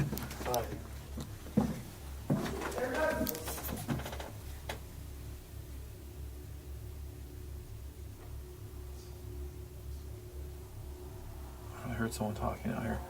What's crazy, bro, is that in April, I think it's April, there's late March or April, we're doing an overnight lockdown here. And we're inviting the public out to actually stay in these buildings overnight, an official lockdown. And like I kept saying I was brave enough to like stay out here on this patio. There's no way in hell I'm gonna do that. No, then I just walk back here. Like, I wish I could, but in theory, I think I might be an RV up the road a little bit. Dude, is there someone standing right there? Dude, I saw someone standing right there. I want to know what they thought they saw. Because Yeah, me too. They were reacting. They were reacting at that exact same moment. I'm getting a little freaked out. I like that. Dude, that's hilarious, bro. Wait, where did What? that go? Oh yeah. What? Wait. Oh, okay, hold on. Wait a sec. Where were you? You guys were down there, right? No. Okay, I'm gonna explain something. No, you guys. He caught this on video, right? Yes, yes. Okay, so let's recount this. We're down. I walked over here. I had no idea what you guys were doing. And Brandon, I say something. I say, "Is there someone standing right there?" And Brandon says, "Oh my God, there's someone standing right there." You guys screamed and say, "There's someone standing right there." We were. It was right Right outside. there. caught that on video, Yes, right? got the Right whole there, thing. yeah. Oh my Yes. gosh. Perfect. May not have caught it on the video, but you at least caught the reactions of everyone. And so, Oh my God, it was It was way down there. Well, then we see the light. We're like, oh, it's them. Okay. Yeah, right. Yep. Yeah, It was before the light. It was before the light. He was like, oh, thank God. I saw. Yeah. But you're missing. But what did you guys see? Well, no, Exactly. We had a popping sound. Yeah, we had like a popping sound right next to his an area. like bing- I'm gonna tell you what I saw, dude. Like me, what I saw, what I thought I saw, was a guy about right here, That's what I saw. like this. This is what I saw, but like taller than me and thinner, like way thinner. You just saw that now? Earlier, and then he shined the light, and you guys screamed and came back out. So you guys heard a popping noise, which maybe that was the guy out here. Exactly. You know what I mean? And we had no idea what the hell you guys were talking about. We were having our own conversation. Yeah, we were talking I about was talking something about an event we're completely doing here else. later on. Yeah, we heard boots. Boots Like, on we the- heard like on boots there. going. Oh no, that's awesome then. That's Yeah. cool. That's Yeah, it was validated. Right It there. was right here. Yeah, right. She was sitting right here. I was sitting right on here. It that. was right here. And we're like, That's awesome. and And then, then we- yeah. then you.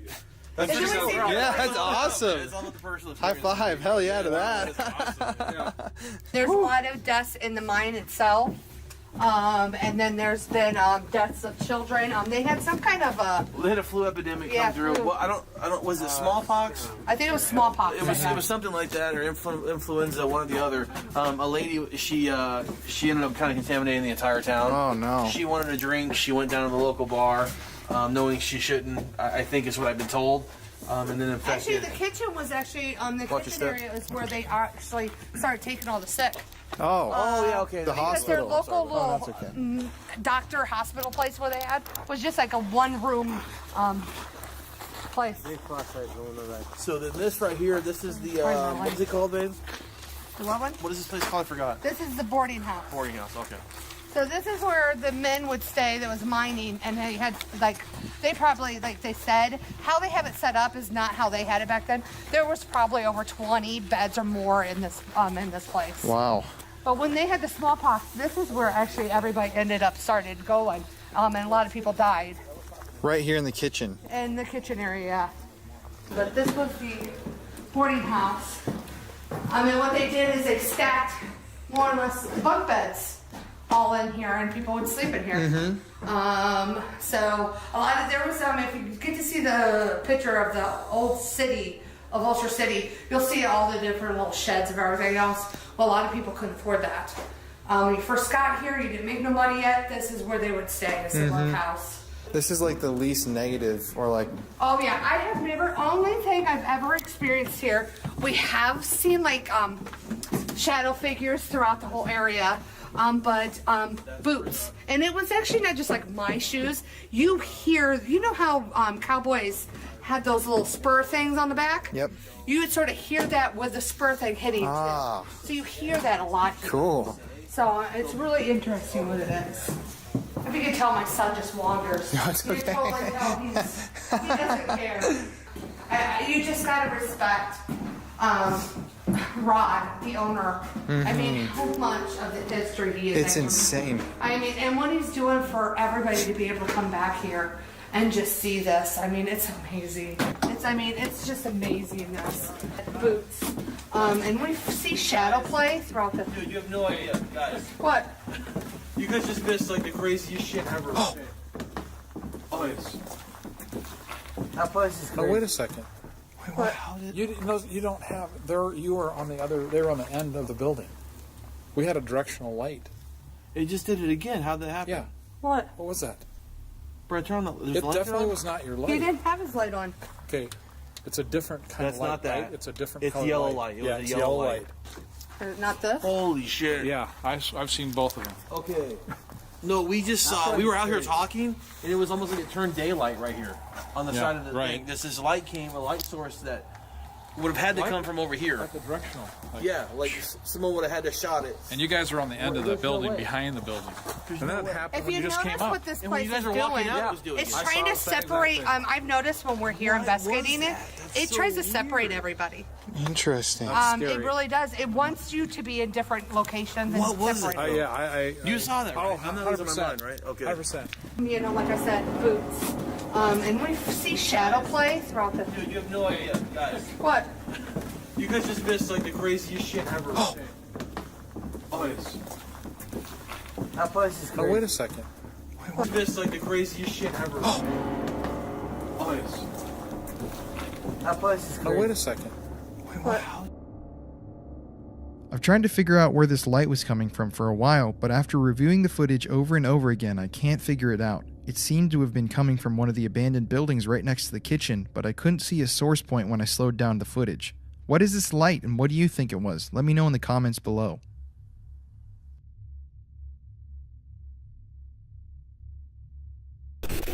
But like I said, we really have not been in here. So this is like more or less the workshop where they did Work. they did the work. And it's still not done. So you actually really get to see, Brandon. I want you to be careful with that light. Don't do it. Mm-hmm. Because there was holes in certain areas, Brandon. Brandon Paul. I will use your full name. James, your son ain't listening. Yeah, well, he's learning from the best. There's holes. You want him to fall? No, I don't actually. Don't fall, please. I got really crappy insurance right now. Yeah, but I mean, you seriously could walk around. I told them that we really haven't completely gone in We here. haven't been able to do much in here because they're in the process of putting this together as they did the other ones. Yeah. But this is where the blacksmith was at. So this is where all the history came from as far as his journals.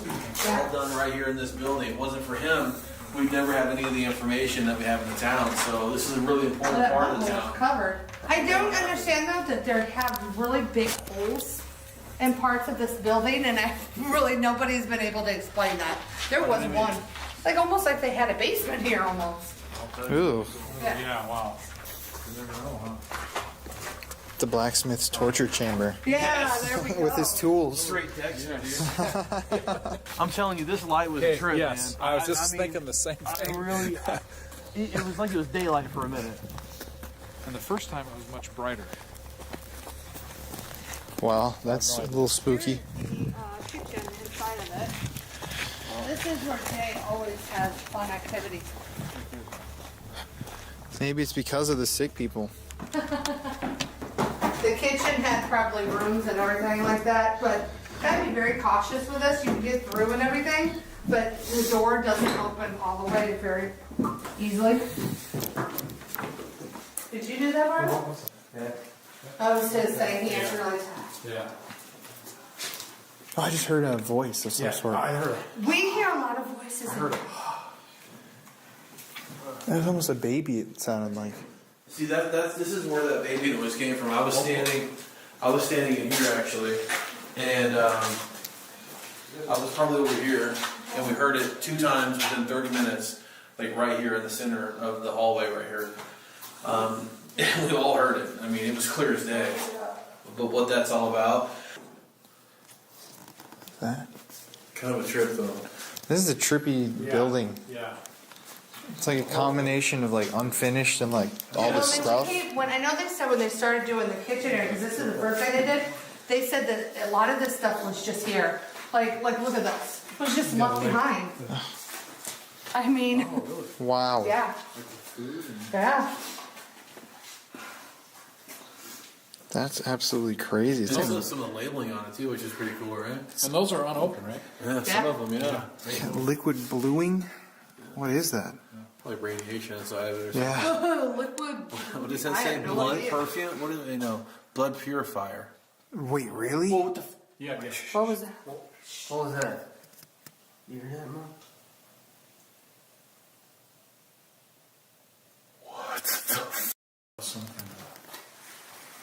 This is how they wash dishes. Oh, wow. And this That's is how it was. insane. Oh, the knife too. Yeah. What the frick was that? Can you? It was like a rattling, right, or something? I kind of snake. It seemed like for me, like not a crumpling of paper, but of something like stuff pushing it together, like crumpling stuff together. What was that there? I heard that too. What? Yeah, I know. Shh.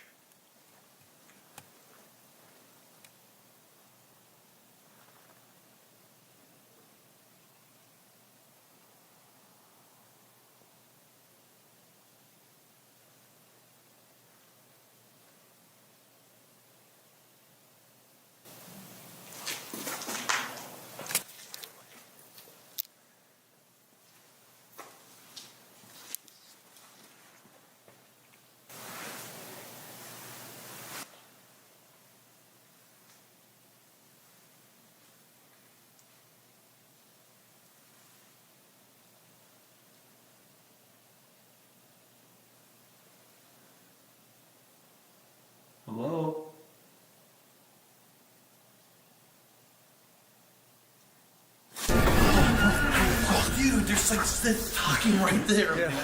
Oh my God. Jeez. Oh my God. Oh my God. It's like talking right there. I'm sorry if I grabbed this and then they came. Oh my God. I heard what it did talking. you just hear? What did you think it said? Hold on. So I said hello, whatever, right? And it sounded two female voices. What it sound like? You know, like when women talk when they whisper, and it's that kind of like that clanking of their mouths and this like the saliva, I guess. Mm-hmm.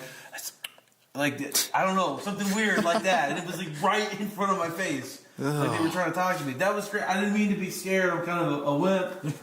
I wasn't expecting you to actually talk to me. Most women don't talk to me. Total footsteps as soon as I said that too.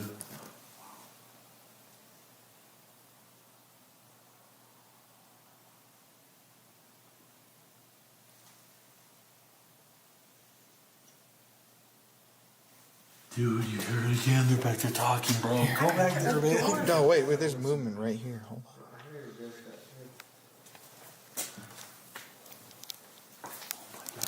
I just found the door shut.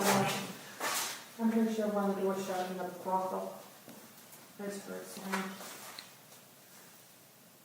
It was those ones talking so in my face. They were like right here.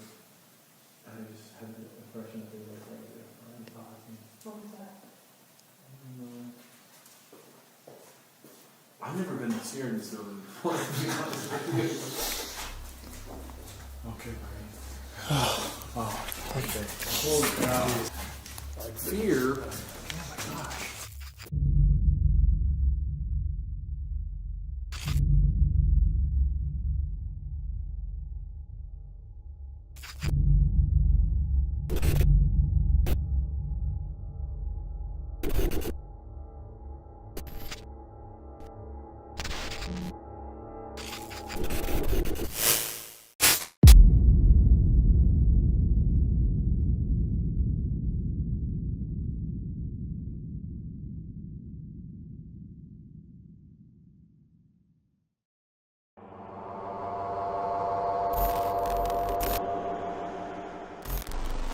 The abandoned Phelps Dodge Hospital in Ajo, Arizona is widely considered to be one of the most haunted buildings in the entire state.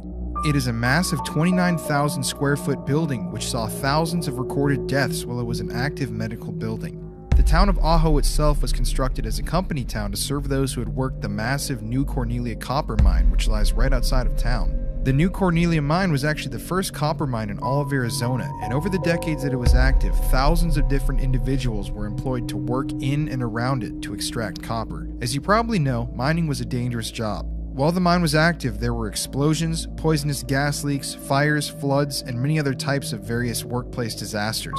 Because of this, thousands of miners and others who lived in the town of Ajo were sent to the Phelps Dodge Hospital atop the hill to seek treatment for their wounds and ailments. Many who entered the doors of the hospital never left. It is believed that the spirits of those who died agonizing deaths inside of the building still roam its hallways. People have reported seeing shadow figures, hearing phantom voices, being violently attacked in the building, and even being choked out to the point of passing out. We spent a night alone inside of this abandoned hospital and captured paranormal activity on camera that would stick with us forever. Welcome to the Paranormal Files. All haunted places have a story to tell. It can be tragic, it can be scary, and it can be very dangerous. This is Colin Browen, and these are the Paranormal Files.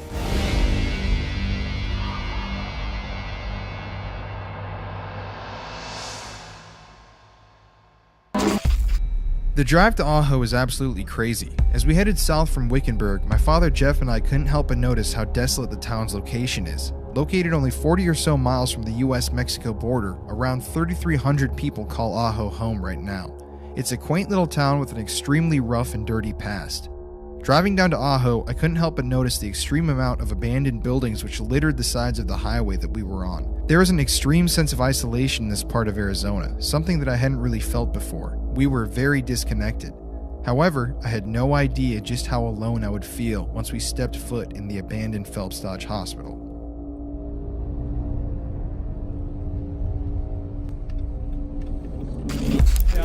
Dunstan, and I own the old Phelps Dodge Hospital here in Ajo, and we've been renting it out now for about 3 years for paranormal investigations, and we're just happy to have anybody here that wants to do that. So this is the extreme, I guess, eastern end of the old section of the building and beginning of the new section. And this is the new reception area. And the way I normally walk through is to start by going back through the old section.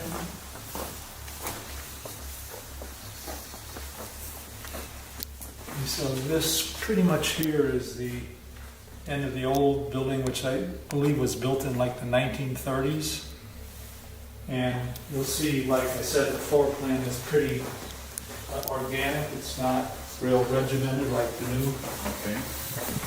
And this actually, on this side is actually the newer section again. Okay. And you can see with the wide doors, this was where they brought emergency patients. Oh, wow. When we come back around, we'll see what the emergency entrance really was. So now here, this is the old reception area. Old reception. Okay. So, Alan, then this side, this one kind of a little disoriented. East is that way. Eastern end. That's west. West. That's what I was thinking. Yeah. When you said eastern, I was like, okay, that is. So that's the farthest western end. Yeah, and the way that the old and the new sort of join together, at this point, they're kind of opposite each other. Now from this point here, we go forward. This is the old section on both sides. Oh, okay. We'll come back to the stairs here to go upstairs. Okay. Here's the kitchen. The one thing that, the only real problem as far as the building itself is the fact that the roof was never maintained after the mine closed. So you'll see a lot of peeling paint and so forth. That's the only. Yeah, no issues with respiratory or issues. Like there's no asbestos. No, not the asbestos was the pipe wrappings were replaced at some point. Okay.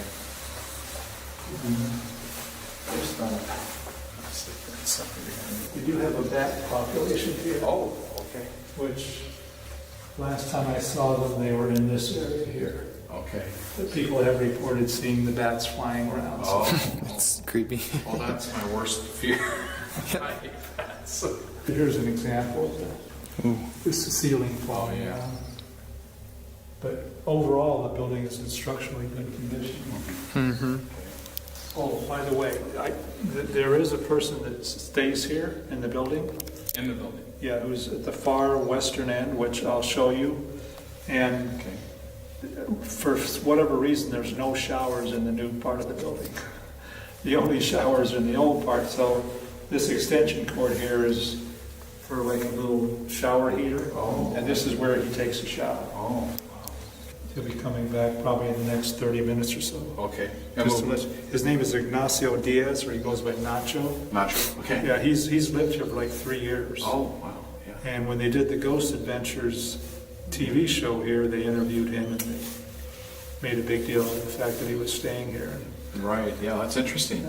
I'm a little curious on the bat. I mean, he does work for me, and he gets up early. Oh, okay. Yeah. So if you want to talk to him, well, you can talk to him in the morning too if you want. Yeah, that would be perfectly fine. I could be happy to arrange that. That would be awesome. You're concerned about the bat? Well, not, I mean, do they typically fly through at night? from what I understand, it has happened. That's okay. Yeah. I don't know how often, but I haven't heard of anybody being attacked by the bats. Yeah, we know that. I mean, Your little chicken. Bats are my thing. That he has the spiders. Yeah, I don't like spiders. Anyway, oh well. Are they like a brown bat? You know, I don't really know. No? Oh, okay, sure.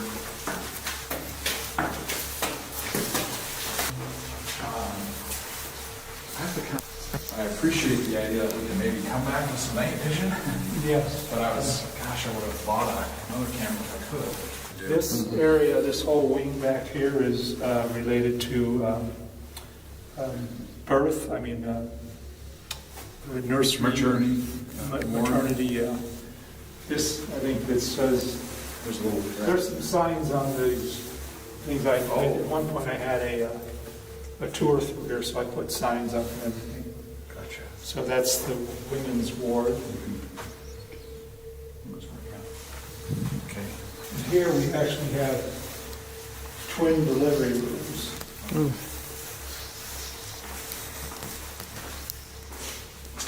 Wow. Apparently during the day, this was a pretty well-equipped hospital and known throughout the area, and people actually came from out of town to give birth here. Okay. From the surrounding area. Right. One thing here is, this is a steam sterilizing unit, which I think is pretty cool with the spider gears. That's very cool. Yeah.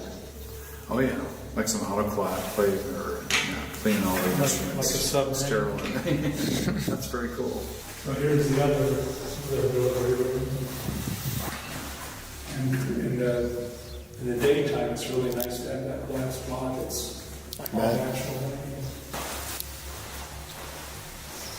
In a nutshell, I had a partner about 12 years ago that thought it would be a great place to do a wellness spa, convert it to a wellness spa, and I kind of went along with that. And I also like the idea of the landscaping, where it's up on a hill, and there's a lot of really great opportunities for doing dramatic, like landscaping. Right. So combine your skills and yeah. And this is the nursery, and I'd like to say this is an equal opportunity nursery.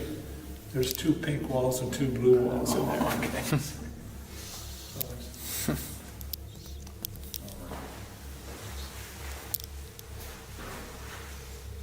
And that little prop, I think, was left by the Ghost Adventures people. And I remember this ball. Do you? Come. Yes, Okay. I do. Because it would move the claim it moved, So, okay. Of course, all that's labeled in your drawing. Okay.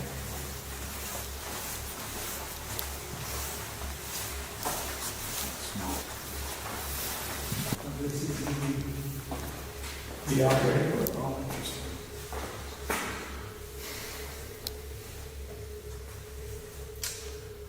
We did have a bee colony in here at one point, but they're all dead now.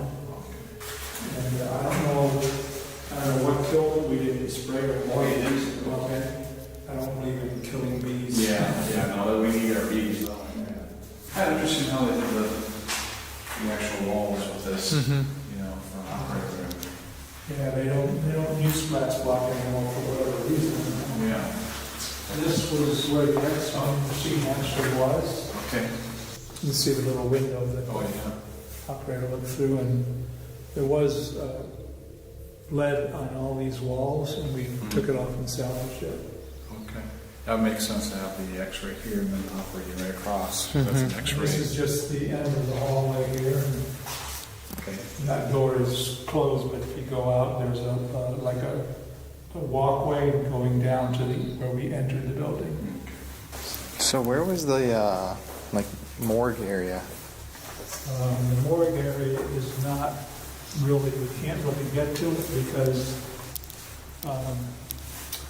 it's just, the only entrance is from the outside.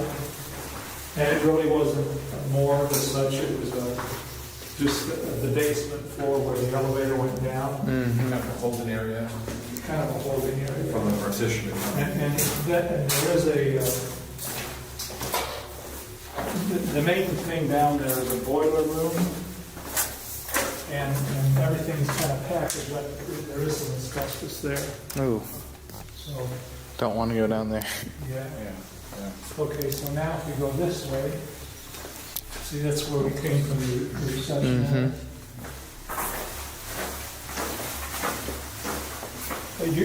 This is the emergency entrance.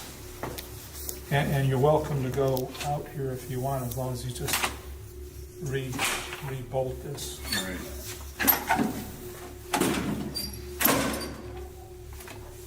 Oh, wow. Yeah. Emergency entrance. Right. What's the closest community that might... Thank you. I'm going to go ahead and close this, but you're welcome to... Cool. you want to go? So we've got a deadbolt in on the wall. Okay, so this is that long, new wing, which I think was built in the 1960s. And there is some power available. There's some power from the outlets available in the reception area there. Cool. Ooh. The only thing is, because of the rain and the bad ceiling, sometimes there's shorts in these lights, so Oh, yeah. just have to be careful. What's this camera up here? That's a security Just camera. a security that goes to... Yeah.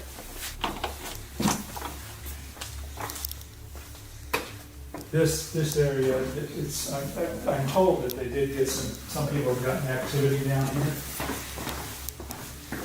But it's only the medical library.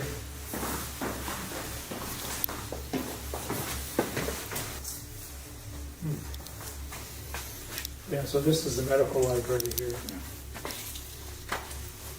Once again. Couches. Nice. And this room here is no windows. It's a completely almost like a vault, and it's my junk room. Oh. So you're welcome to come down there if you want. There's a file. That room at the end of the hall was like a file room. Okay.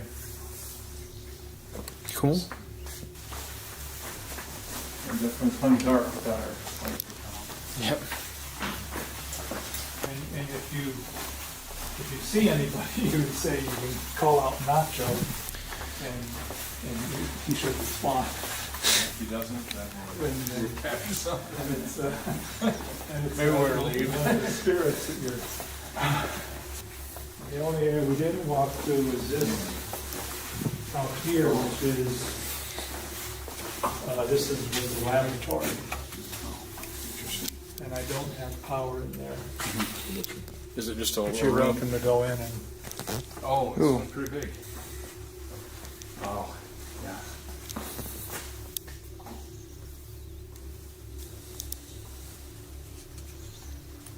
Pretty dark. Alright. I can carry something behind me. Me too. Do you? Mm-hmm. Yeah. I might have I think the best thing to do would be for me to give you this key. to. Okay. You're Definitely. gonna come back, and if you wouldn't mind, you can just leave it, and I'll make sure I come back in the morning. Okay, that sounds good. So have you ever had any experiences in here? I have not personally. Of course, I haven't been here at night much either. Nacho's had some experiences. I believe it. Listen to all the cops.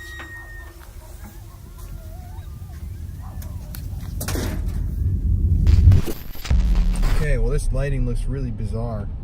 It's 9:48 right now. We're here in Ajo, Arizona, but we're driving up right now to the Phelps Dodge Hospital. At this point, I will have given you guys some history on the building. When we were in there earlier, it was just definitely really creepy. It's really large, and got the tour from the owner, Alan, who I guess hasn't really experienced anything in there, but a lot of people have in the past. We're pulling up to the hospital now, and it was very ominous. Ooh, this is it. It's time to get spooky. Okay, so there's hospital up there.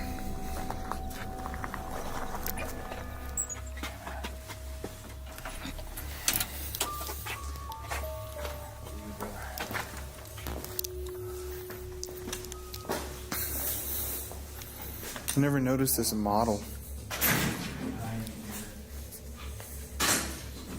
Follow us. I don't remember that being there. That wasn't there. This is all That's what I thought. He must have put it out there. Creepy. Yeah, no doubt. Should I wear this head thing? Yeah, you can if you want. I think I'm going to. It might create a weird shine in the camera. Listen, did you hear that?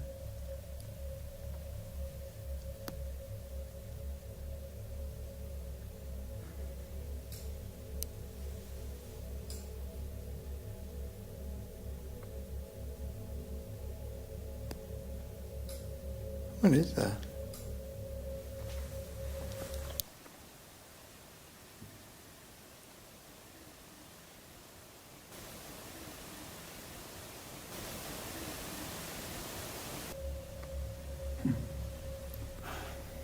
Okay. Well, that's weird. It didn't happen again. No. Right when we walked away. Is it a motion sensor? I think it must be.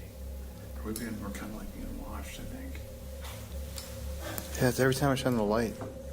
I think it's a sensor. Yeah. It is. Can I have you hold this just for a second? I'm just holding your hand. Did you hear that? No. Just holding your hand is going to look weird on the camera. Really? Yeah. But it's so easy to click it on to hold everything. So, Jeff's got the millimeter. Yeah, just hold down the power button.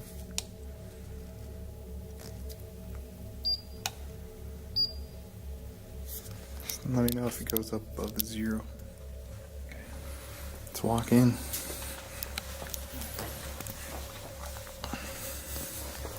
we're all loud on camera.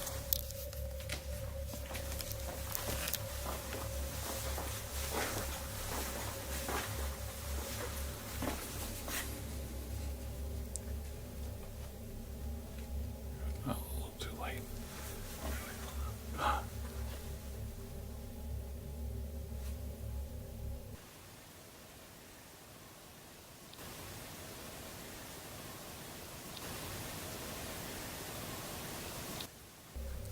Let's go over here.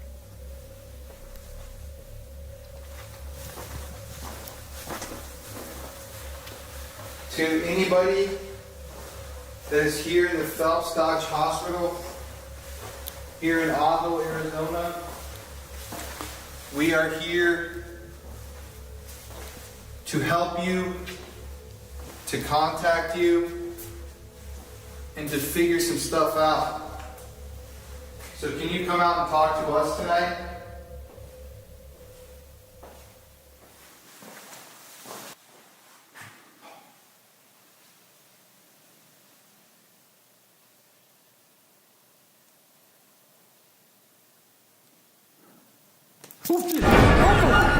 Just what the... Okay. I hate that bat went right by my head, man. Dude, that was a bat. Holy shit. If I slow down the footage right here, you can actually see 2 bats fly right by me, with one literally flying only inches from my head. It's definitely spooky to look back at this and think about what would have happened if I had moved a bit faster or had been standing a little further in the wrong direction. Just what the... Okay. I can't do bats, dude. I'm not kidding you. I can't take that. My God. Holy shit, dude. Jesus, that went right by my ear. I could feel it on my hair, dude. I heard something coming down the hall. Me too. Wanna go upstairs? God damn. It's at a point of 1. It's like our energy is fueling the meter. Look at point 2. 0. Where the hell go? Okay, we need a... He said the colony of bats is down there, right? I don't know. Okay. Christ. Let's go upstairs. Okay. Jesus Christ. God, this is more than I can... It's okay. Okay.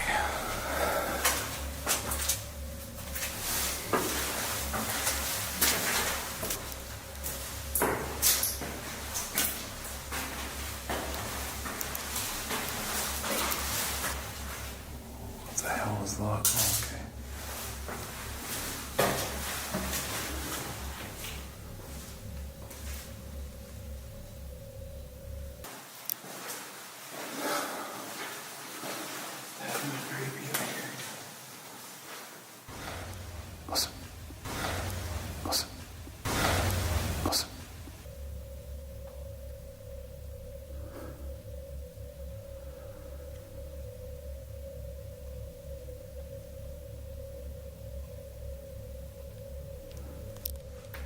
there anybody here in the hospital with us?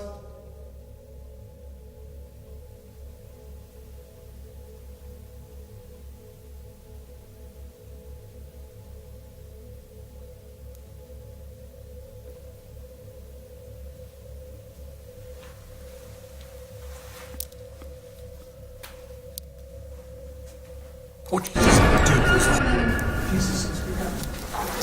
Dude, there's a whole bunch of bats down there, dude. I'm not going down there. You okay? Yeah, but I'm not going to go. I'm not going to do it. Let's go down this hallway. I think we should close those doors. I don't see any houses. Oh, yeah. No, they're flying back and forth. Oh, there's... Okay. Where are we going? Jesus. Let's go into one of these rooms, dude. Okay. Close the door. I'm gonna close the door. Jesus. Trapped in here. Okay, but this used to be a room where patients were and they died, and Yeah. so we can, let's turn the lights off and use the red light. You got your light there. So since we don't have infrared light, we're just going to use the red light. So we can basically be in the dark so this camera can still see. I still barely can see anything. It's dark. Can you use your voice to communicate with us if you died here in this hospital?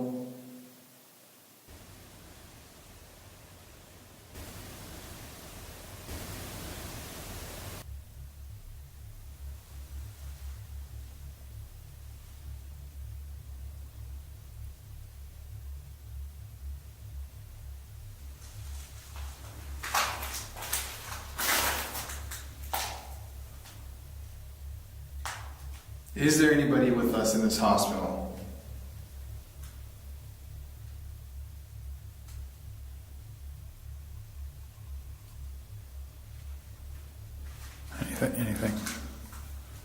Anything on the millimeter? Nothing. Still zeros. Zeros.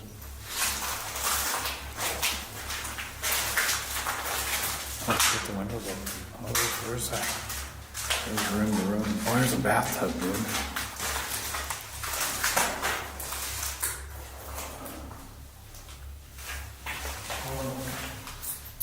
What?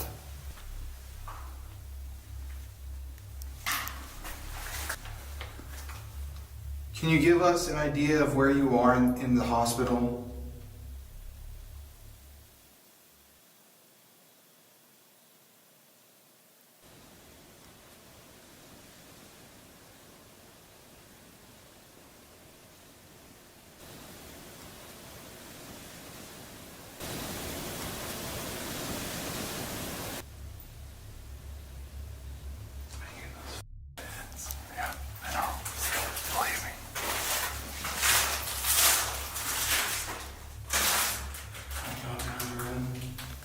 Yep. So there are bats everywhere in this hospital that we didn't know about. So we're kind of having to hop room to room haphazardly. Ready? Yep. I saw her whisper.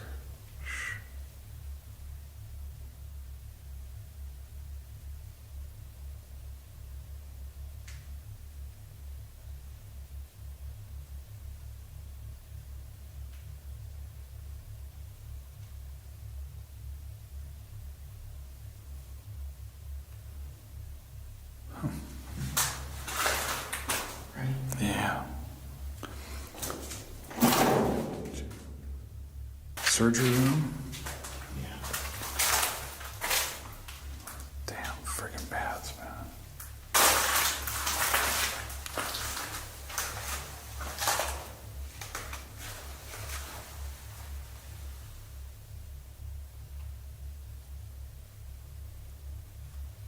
Oh, that's a bat here. There's a bat right there. I think wherever we go, there's going to be bats. Really? Yes. How about the... Oh, Jesus. Did you... What the... Hold on. No, it's a noise. Dude, it was a... Yeah. It was just like a door.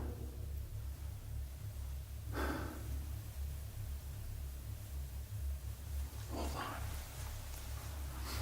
Oh, jeez. Okay, I don't know what that is. What? I don't know. No, stay over there. Go. No.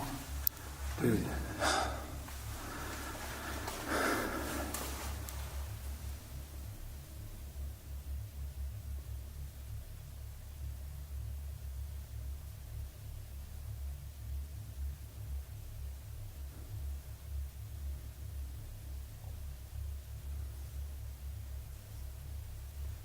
Can you knock on something or shut one of these doors if you're here with us?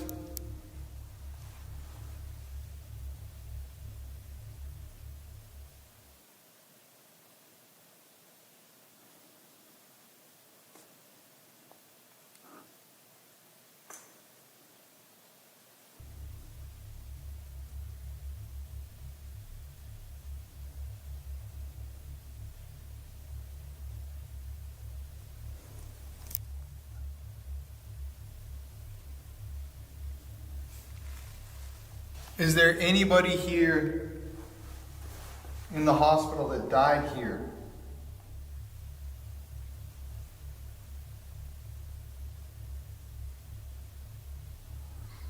And can you tell us your name?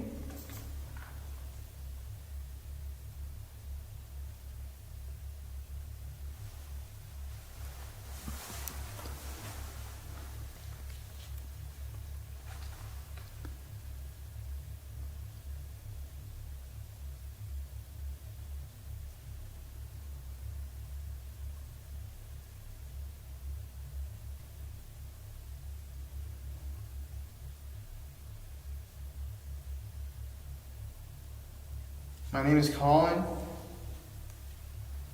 Any of you guys that are here were women.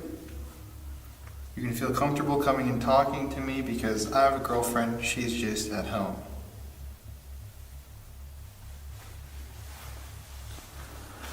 So I'm not trying to hit on you. You ghostly women. Kissing this. Let's get that ball. Okay. As we, I'm gonna close this. as we saw earlier,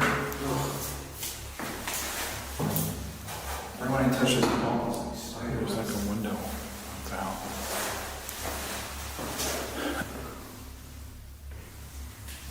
Okay. As we saw earlier, this is the infirmary. This would have been where the babies were laid to rest, or just laid down after they were born. I'm going to take the millimeter right now. I'm just going to place it right here.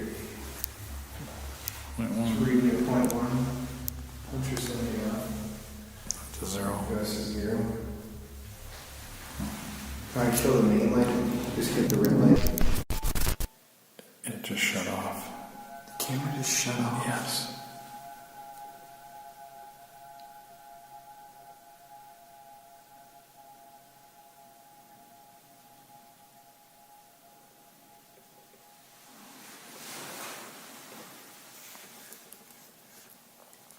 Did you hear those noises? Yes. Yeah. A whistle right when the camera shut off. It's creepy. Is that window, or is it a window, or yeah, it is.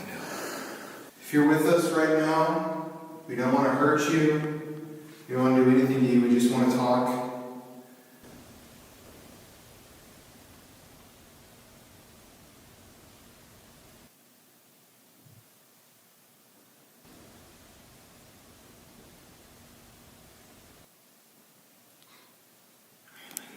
No, you just happened right when you started talking.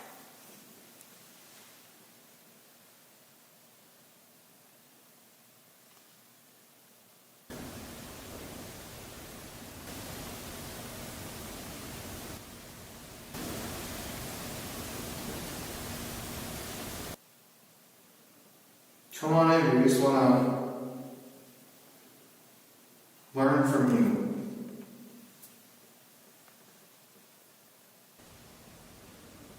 Come on in, we just want to Come on in, we just wanna... Come on in, we just wanna... learn from you. Look at that door, it's too creepy. I know. I think that window right there, something's gonna pop up. How about... Can you move this ball if you're here with us? even just a little bit.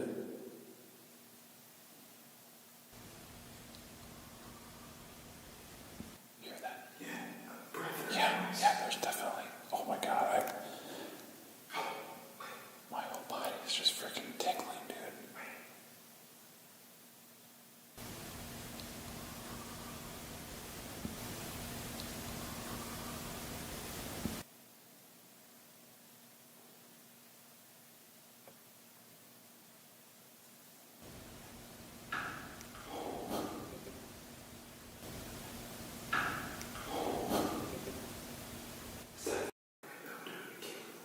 That ball is shaking back a little bit. Okay, can you just push the ball a little bit for us? If you can do that, I'll play a song for you. Can't tell this light, dude. We're trying to.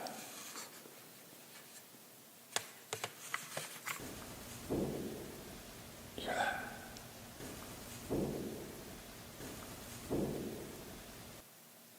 Dude, did you just hear that? A boat. Dude, I feel like something's like touching my leg. Dude, my pants are like closing in on itself. Dude, this is really weird, Dad.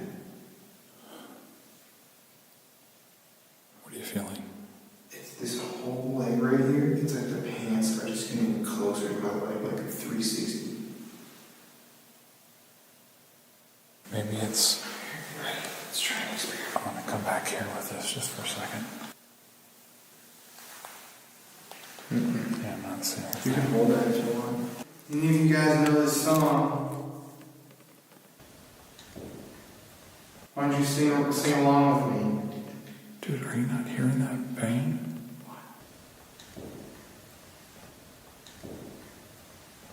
Oh, Jesus.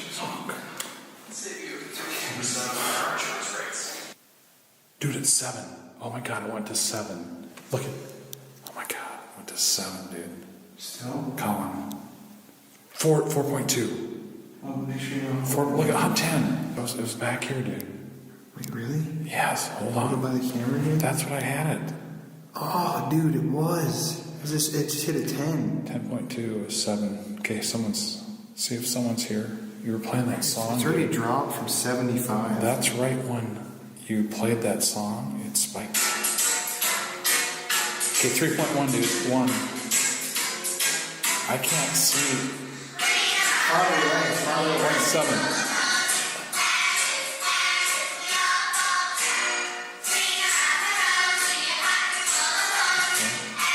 Did you say something?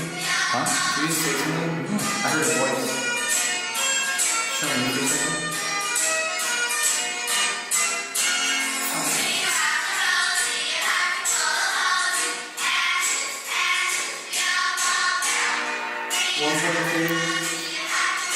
You recognize this song? We all fall down.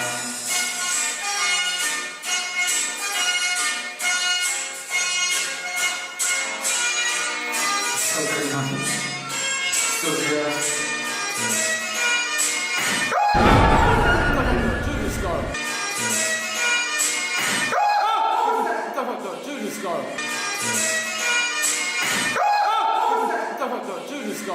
Hold it together. 0.2.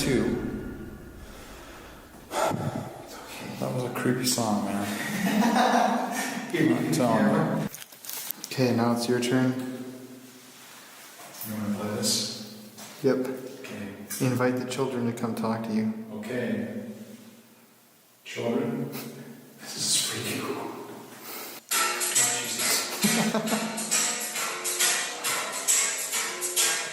Do a little dance with them.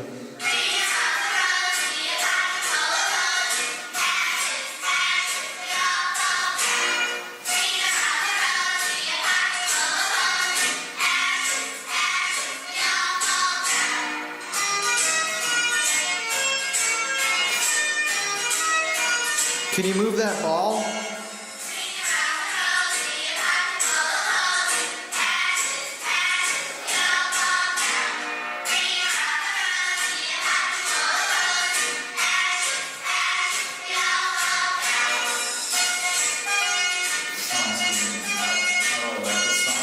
Sure. Yeah. Jesus. It's creepy. Here, I'm going to let you guys come in. I feel like there's something, you're outside looking in, but come on in. Come in and play. Play with the ball there.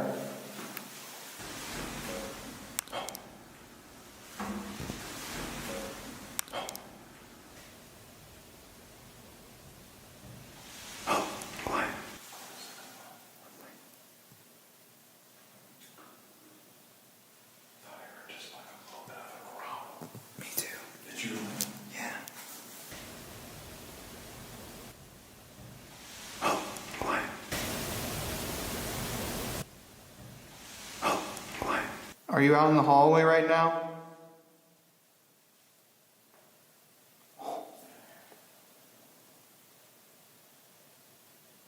Come on in. We're only here to kind of play with you, that's all. Talk to you. You sound so creepy. Come on in, we're trying to play with you.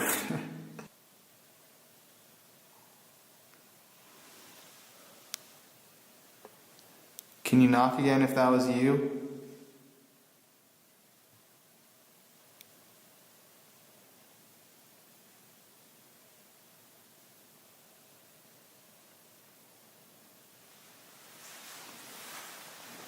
Do you like to lay in this crib?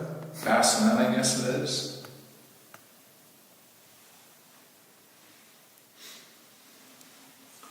Oh, what was that?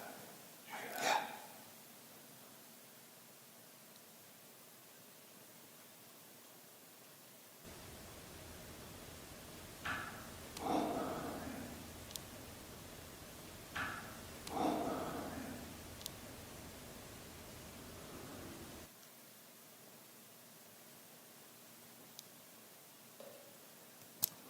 Come closer to the room. It's okay. We're not going to hurt you.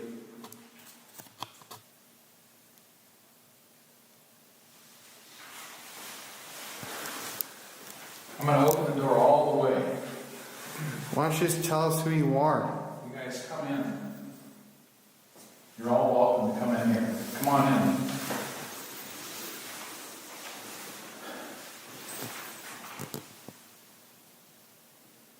Well, why don't you guys just kind of kick that ball a little bit? I know you want to. It's just a ball. Kick it to Colin. That's me, by the way. Yeah. Colin is a nice guy. He's my son. How about this? You guys want to play with that?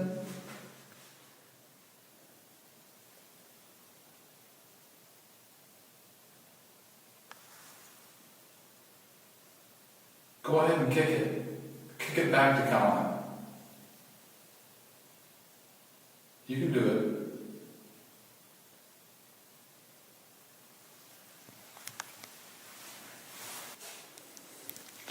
Why do you guys choose to stay here in this hospital?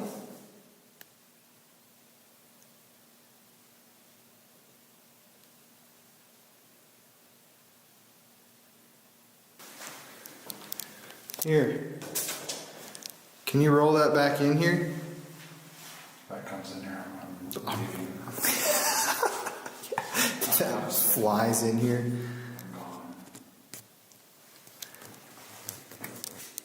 Give it like 1 I minute. think there was something in here. 7:10.2. It's kind of gone. Mm-hmm. Should we go? 1 second.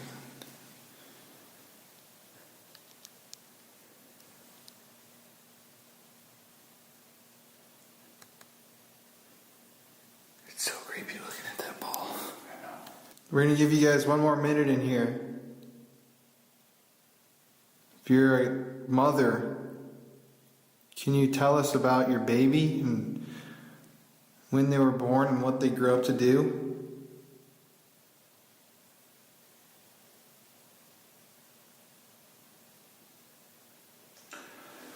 I'm having a really hard time breathing. Really? Yeah. Think anxiety? I don't think so. I mean,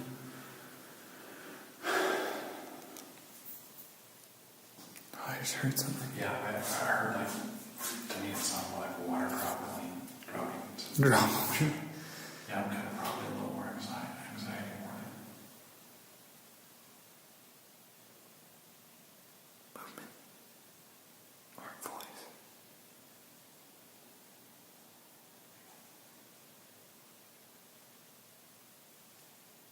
You gotta like show me. I'm feeling like my whole body is tingling again. Shit. Are you by me?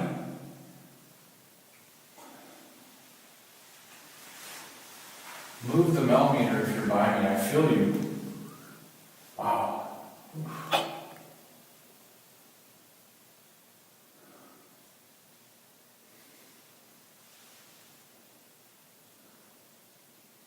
I'm gonna go to another room. Yeah. Full bat blast. Okay. Okay. Not here.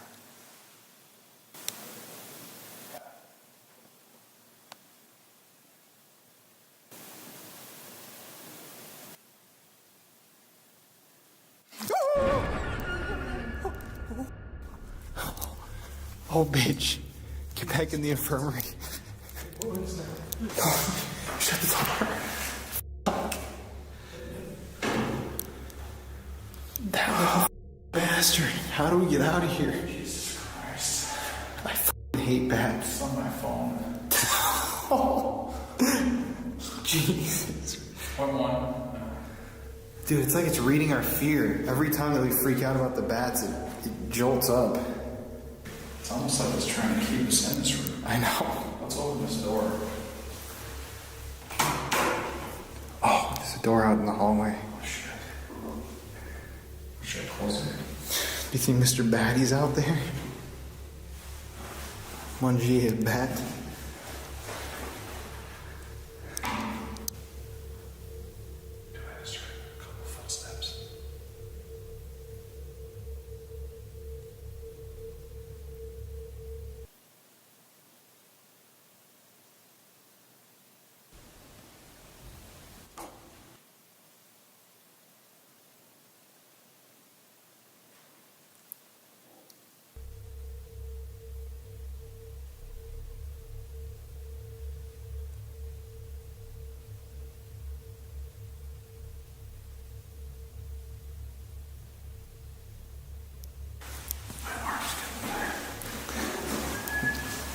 Whoa, do that again? Was that you? No, was that this?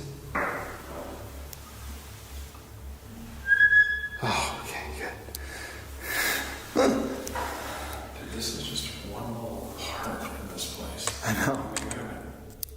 We've got to go to the surgery. I know, we gotta get out of here. Going, man. We just gotta go without the bats. But I think, you know, it's like wanting us to stand here or something too. It's like, it's not how to keep us here. Yeah, you ready? That's just when we go for it though? Where do you want to, which room do you want to go? We gotta make a game plan so the bats Should we can. throw out like, did you hear that? What was it? A knock. If that was you knocking, could you knock again?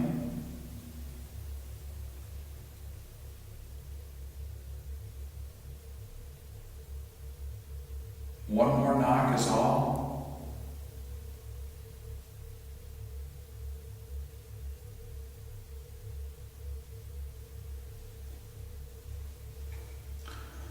Should we go? Okay, which room? I'm trapped in here. How do we get? This is gonna be a funny episode. We're like trapped in these rooms. This is like one little room. I know, dude. This is like. The whole hospital. I just think that's hilarious. It's like a zombie apocalypse. We're like, where can we go? We're like looking out the windows. We're gonna have to make like a A game plan. okay, but what do we even know where we're at? I think let's hide. Where did he say that bat colony was? Oh shit! Did he say it was at the end of this hall? I want to go all the way to that room at the end and shut the doors. Just so we don't shut in a bat office. Oh yeah, that's what I'm saying. If there's a bat, we run. Ready? What are we gonna do? Run to the end of the hall. No, let's don't run. I mean, as fast as we can move. Well, Okay. no, I just got a headache, man. Got something's really got a migraine. Probably dehydrated. Yeah. You ready to go? Ready? Okay, where are we going? End of the hall. Okay, so are you going first? Yeah. Okay.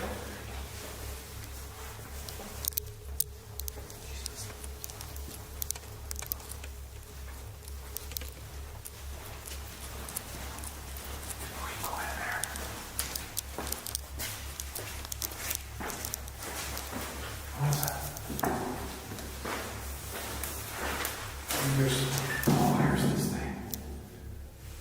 What's it?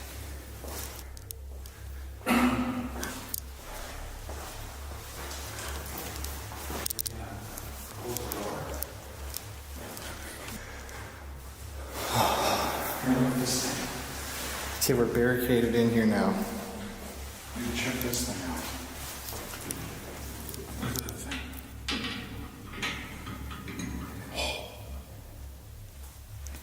Gross. Oh. I don't know, it's like a fridge.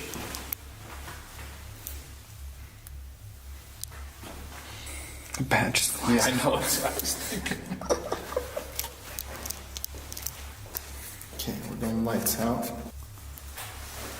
Okay, we're now in the delivery rooms. Is there anybody here with us? Can you please knock on something or use your voice so we can talk to you about how it felt to give birth to your child?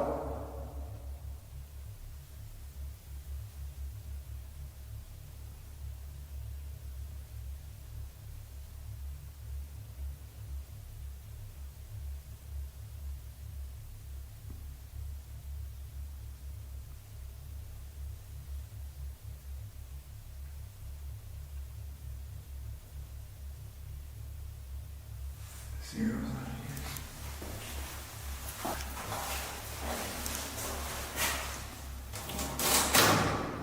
Jesus. Sounds like it goes in a bigger cavity. No, it's just a cabinet. Just see what's in there. Anything? What is that? Oh crap, is that out to the hallway? Sure, yeah, it is. Shut the door. Okay. Here's like There's like a. Did you smell anything? in here. Something just. Maybe that door opened. Something released. It smells kind of cherry-ish or Yeah, it something. does. Yeah, it does. It's like sweet. Mm-hmm. What would that be? You know?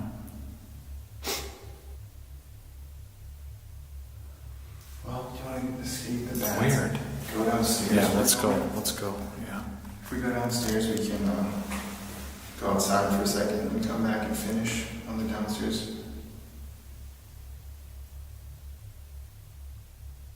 Are you over in that other room?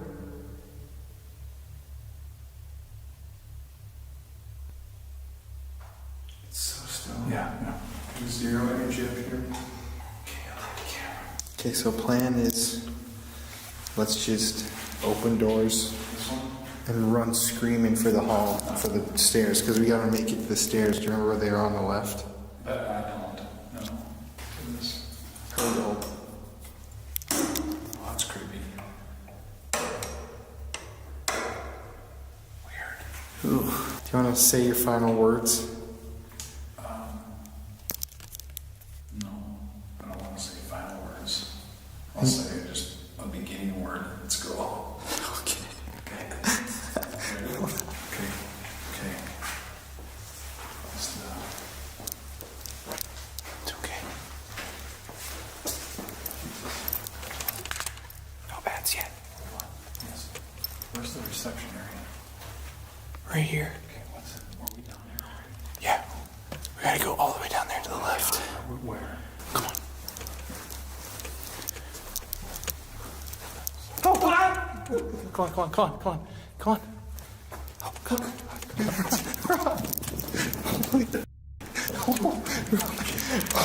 Oh my God.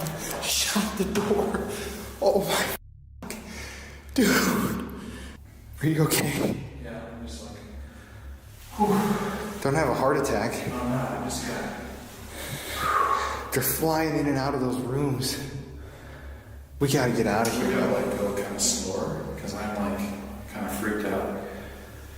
And just, you know, it's a bats. I mean, you know. So I think... It's a bats, you know. What I'm just saying is I think part of it is that these bats, I'm kind of like a little bit afraid they keep pushing us back here. I know. They keep coming back. Every time we go out there, they swarm us.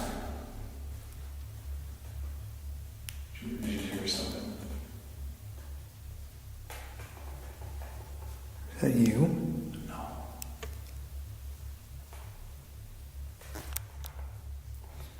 That's this right here. Okay. Is there a reason why you want us in this room?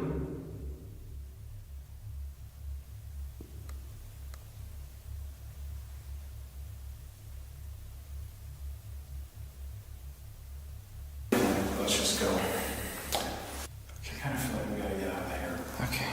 Okay, let's just... Okay. Do you want to lead the way? Put the light out. You ready? Okay. Oh, hold on.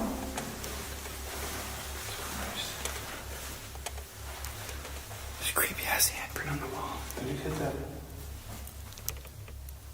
Was that ball? Did you hit that ball? No.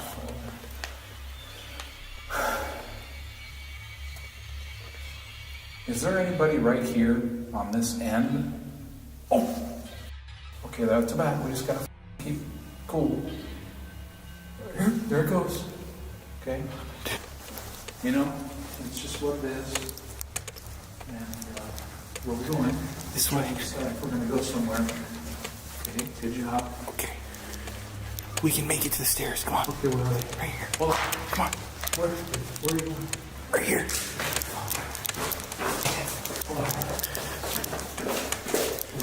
Remember, there were bats in this room too, so let's just go. Hold on.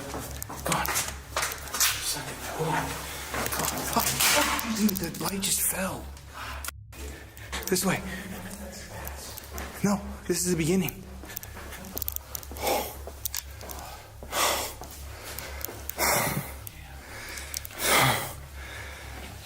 We made it. How do you feel?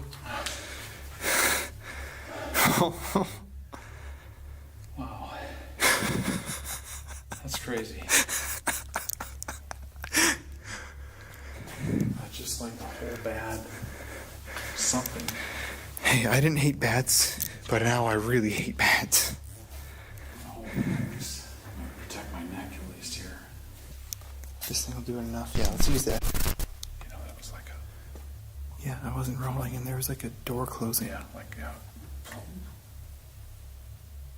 Hello?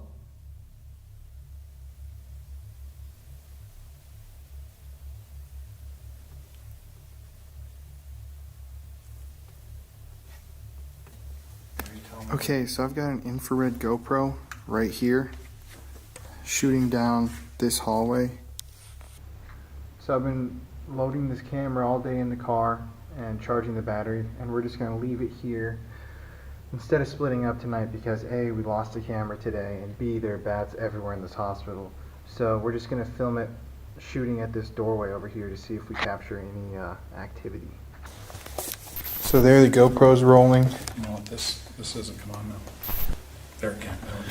And Jeff, what do you have right now? I've got the Connect SLS. SLS device. So we're going to use it in some of these rooms and just see if we can detect any figures. It's trying to come on. We didn't really capture anything on the GoPro camera, aside from this black orb type anomaly, which I simply figured was a bug. I have to note, however, that the audio on the GoPro didn't record any insect noises and we didn't see any bugs in the hospital that night. I did notice, however, that towards the end of the clip, the hospital's hallway seems to grow darker, and it appears as if the shadows actually stretch towards the GoPro from down the hallway. I don't know if this is a simple optical illusion, if the flashlight was dying, or just what was happening here, but it's still kind of strange to watch. It was almost as if the energy in the hospital was growing darker by the minute. Okay, so we're going to go down this hallway. You want to lead?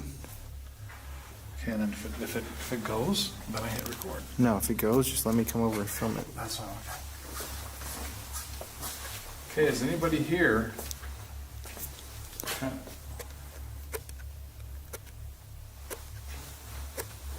I've got a device right here, guys, that you can show yourself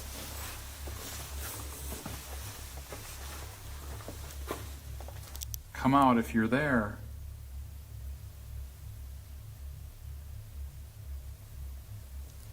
We're just standing here.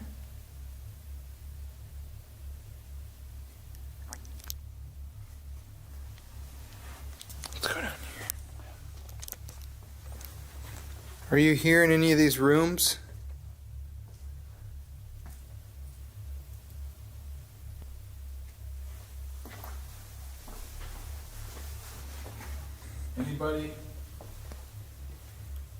Anybody show themselves?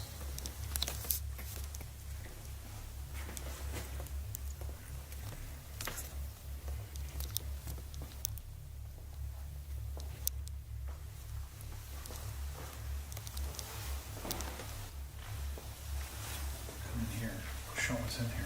Yeah. There's a lot of stuff in here. People could be in here. Is there anybody in this room? There's like places to sit. There's stuff to build. Is there anybody here? Why do they keep blacking out like that?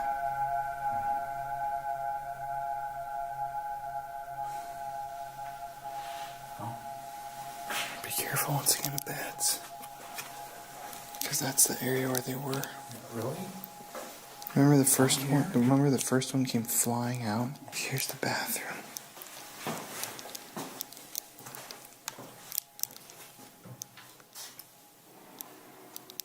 Oh shit, my dude. That's disgusting. Dude, they mapped out. You're mapped out. Well, how would I get on? I can record it. Stay on the door. I'm facing me. I don't want to.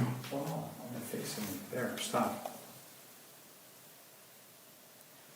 If somebody's there in the bathroom, can you like sit on Colin's shoulders? Or maybe if you're smaller, you can grab his leg.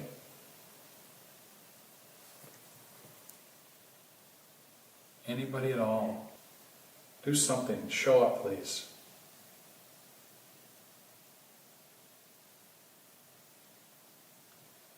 I don't like standing there. Okay. I'm not gonna something do I that. thought that was, that's why I asked you to. It's creeping me out back there. Okay. Should I just turn this off? Dude, What? There's a figure. Where? Right here. Ooh, Okay. it's huge. Dude, Jesus. See, I knew there was something right here on this wall. Oh, I feel. Whew. Oh, there it goes. It's gone. Did you get Yep, that? I got that on camera. Oh shit, I zoomed in a lot. I told you I felt weird in this bathroom. No, that's why I saw something move in there. Oh, I just heard movement from over here. Behind us. Let's see. I'm gonna go into this room. Are you in here? Again, thank you for showing up. Oh, I just heard something down there. Can you walk down the hall towards us?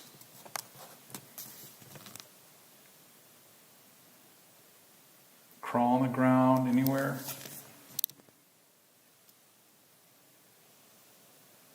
I think something's trying to manifest right back down there. I'm going to come down by you. Kind of keep trying. I see you right there in the hallway. It's okay.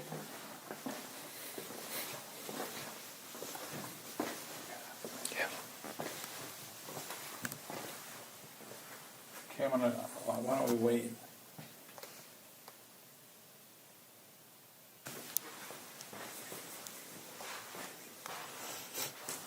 Can you come out?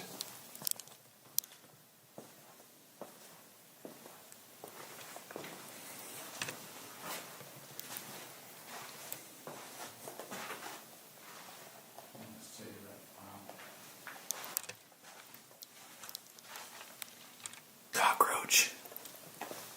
I feel stinging on my back. Dude. What? Okay, look at. See that? In the middle? That's why I keep thinking it's like trying to come down there. It's moving. You see that? Yeah, that could just be the... I know, but I mean, yeah, that's what... You think it's getting brighter?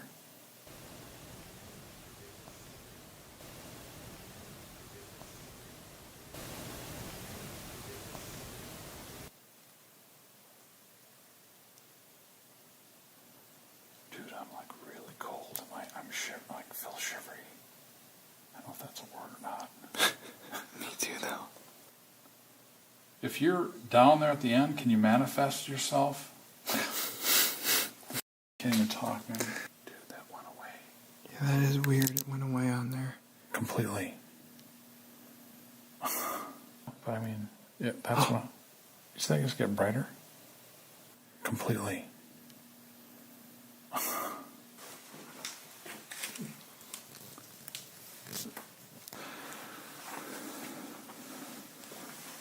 This thing wouldn't have a bat. It would. Flew out. I love that thing, dude. What do you think it is? Well, that was... Spirit door? Do you hear that? Like a who?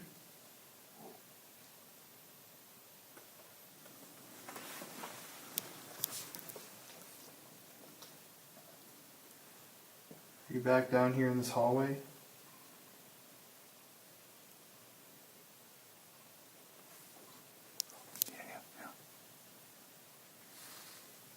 should just note to people online that it's really quiet in here.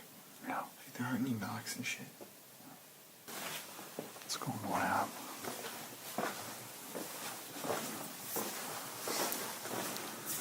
I'll get a drink. Yeah. Drink would be nice, okay? Okay, so this is the laboratory in the hospital where people studied and whatnot and tested out things. Ooh, definitely. Strong odor. It smells like alcohol. I'm trying to light here and make some Definitely. fatty friends. Yeah. I don't think there's any bud. You hear that? Movement. I'm talking movement. Right there. Okay, it's over there, dude. Go over there. The f*** is that an animal? Yeah. I think it's just this water.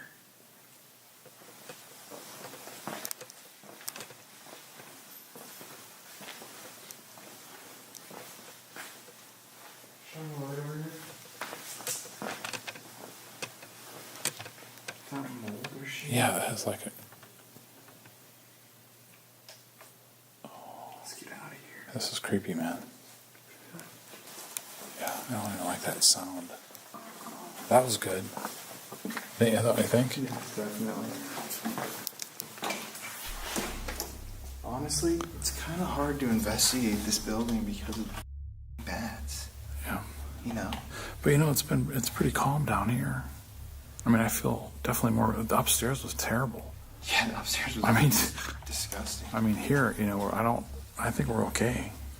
But you know what I mean with the bats? It's like you have to be not in the zone of paranormal investigating. You're like freaked out by getting bitten and getting rabies. Because the first bat we saw was right in that hallway. Remember, it flew around your head. Yeah, but you know what? But you know, people are going to say, you know, like, bats are great and blah. I know, I get it. They eat a lot of bugs. I love in bats. South They're Dakota, cool they eat creatures. tons of mosquitoes. But they're creepy, man. I mean, little teeth. Well, Have you ever really looked at one? Dude, Like, the difference is you don't want to be in an enclosed hallway with like 20 bats. no. It's like you have this much space and you're the head. We're like both the height of where they fly.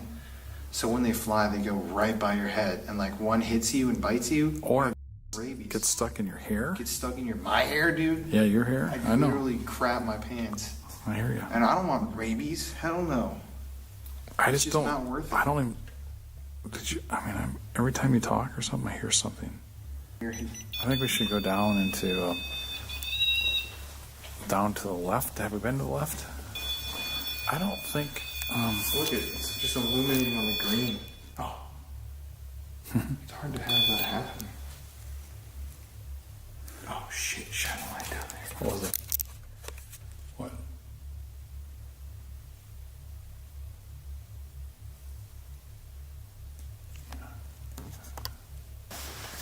Oh, okay.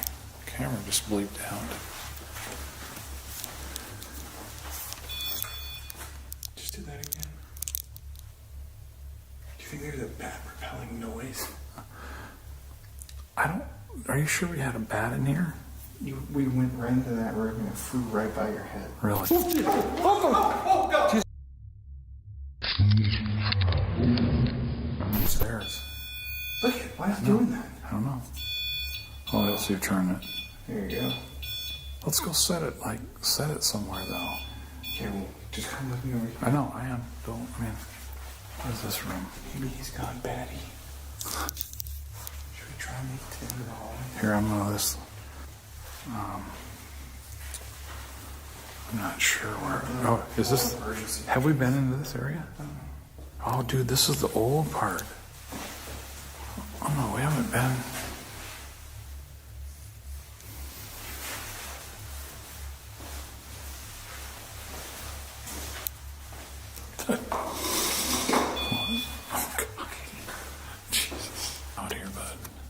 If there's anybody in this hospital,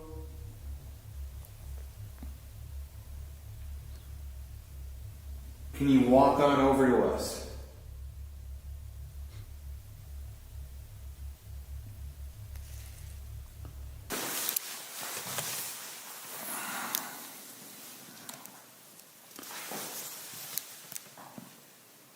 Can you knock if you were a man?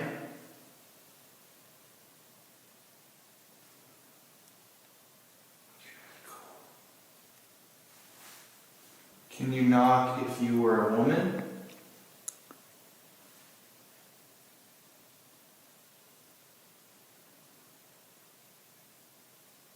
Mess with that REM pod a little bit.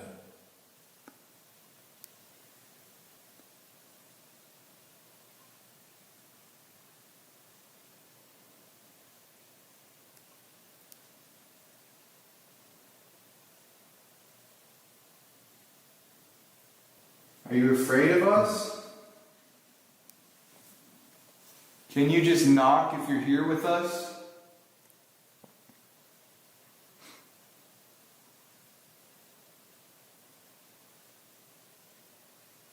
It's so still here. I feel Just like it's so dead. it's just. Can you stand up? There's nothing in here, guys. Truly. Don't you? Well, I feel like it's just not very powerful or something. yeah, I'm trying to figure out what it reminds me of. Because you can't force it to happen. No. Yeah, it kind of reminds me, well, like the Orpheum Theater, man. I mean, I could feel like a lot of stuff there. Mm-hmm. That was crazy, you know. Mm-hmm. And I think there's like just a few things here. Like I think last night was really thick. The word right was like, yeah. Hello. But like the SLS though, I mean, I think there was something you felt that there. Yeah. You know, there's a little bit, but not like, you know, it's nothing really crazy. Still. Yeah, nothing crazy. Not what people online are expecting it to be. You know, yeah.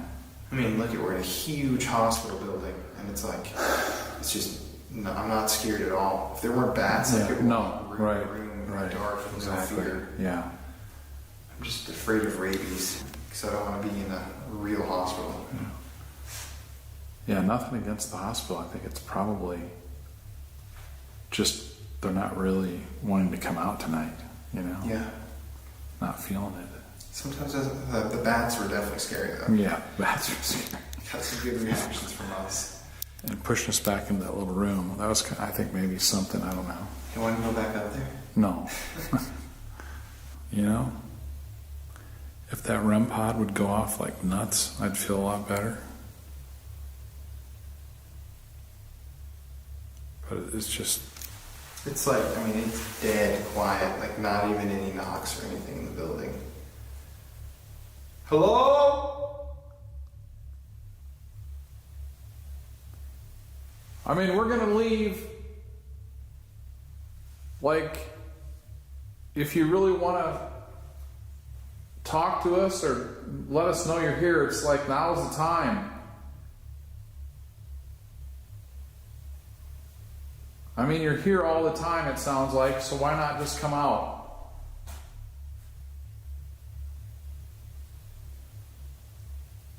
That ball just rolls out.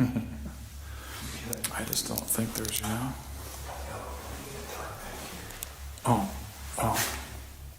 Unless, you know, some people capture stuff on the camera or... That footage is going to be absolutely hilarious. I mean, I think we got the...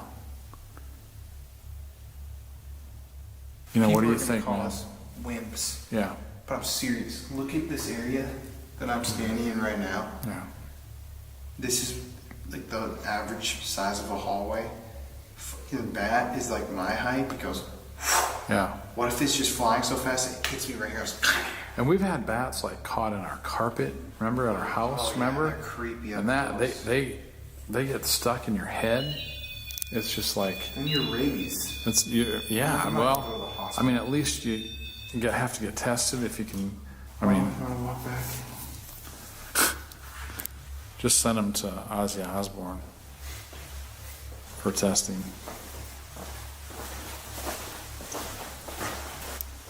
I think it would be worth some shots, bud. What? Like some photos. Can you do that on here? Take some pictures? Yeah. I think just some camera, just some photos down the halls.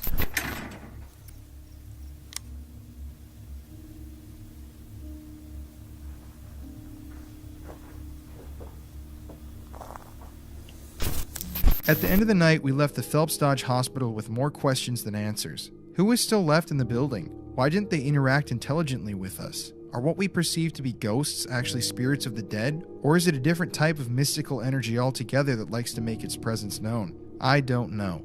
However, what I can say is that the experiences that we had that night in the old hospital will stick with us until the day we die. It's always crazy how a location can be so different in person than what you think it'll be like after researching online. Thanks for watching, guys. Keep your eyes open, your minds sharp, and as always, stay spooky.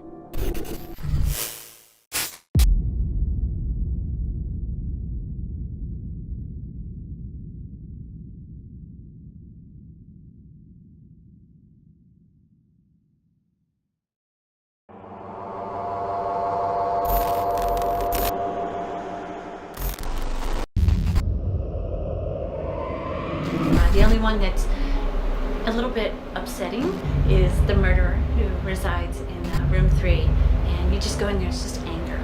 He's a little bit of a skeptic. Not anymore. Yeah, not anymore. Definitely not anymore. So if you look right here at the bottom, she's got her hand on top of her head. We call this the Hall of Shadows. When we were taking down all the paneling, we discovered a hidden door. I'm gonna let you see something special that I never show anybody.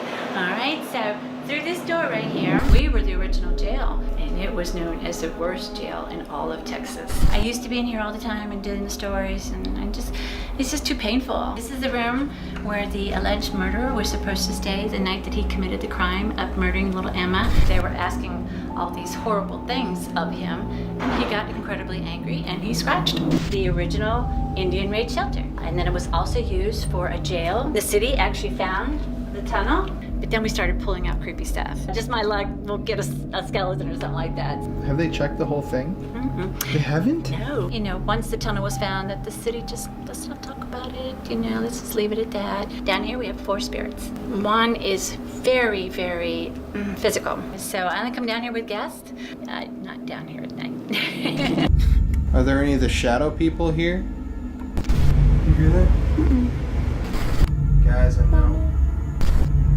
Could you tap again if that was you out there?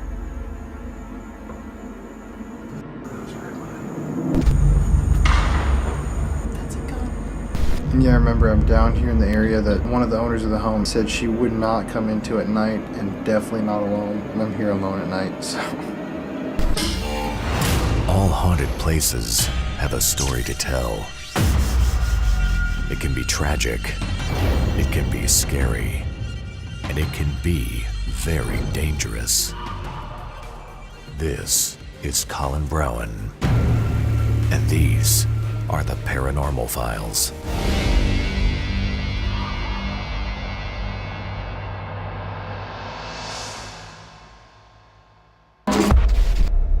The Magnolia Hotel is an extremely famous haunted hotel located in Seguin, Texas. The building has been featured on many popular paranormal programs, and the ghost stories from this place have been published in books and news stories across the globe. The building is supposedly home to 13 different ghosts, including the spirit of a little girl who was murdered and a violent entity thought to be the spirit of the man who killed her and stayed in the hotel the night of the murder. From suicide by drowning to suicide by hanging, and even an old jail in the building's basement where inmates were tortured by Texas Rangers and left to die, this hotel has been the setting for a lot of crazy history. And it is said that this history has left a powerful energy stained upon the building's walls. The owners of the property are very reluctant to allow paranormal investigators to film inside the building, and we were given a rare opportunity to investigate this extremely famous and supposedly extremely haunted hotel. Welcome to the Paranormal Files.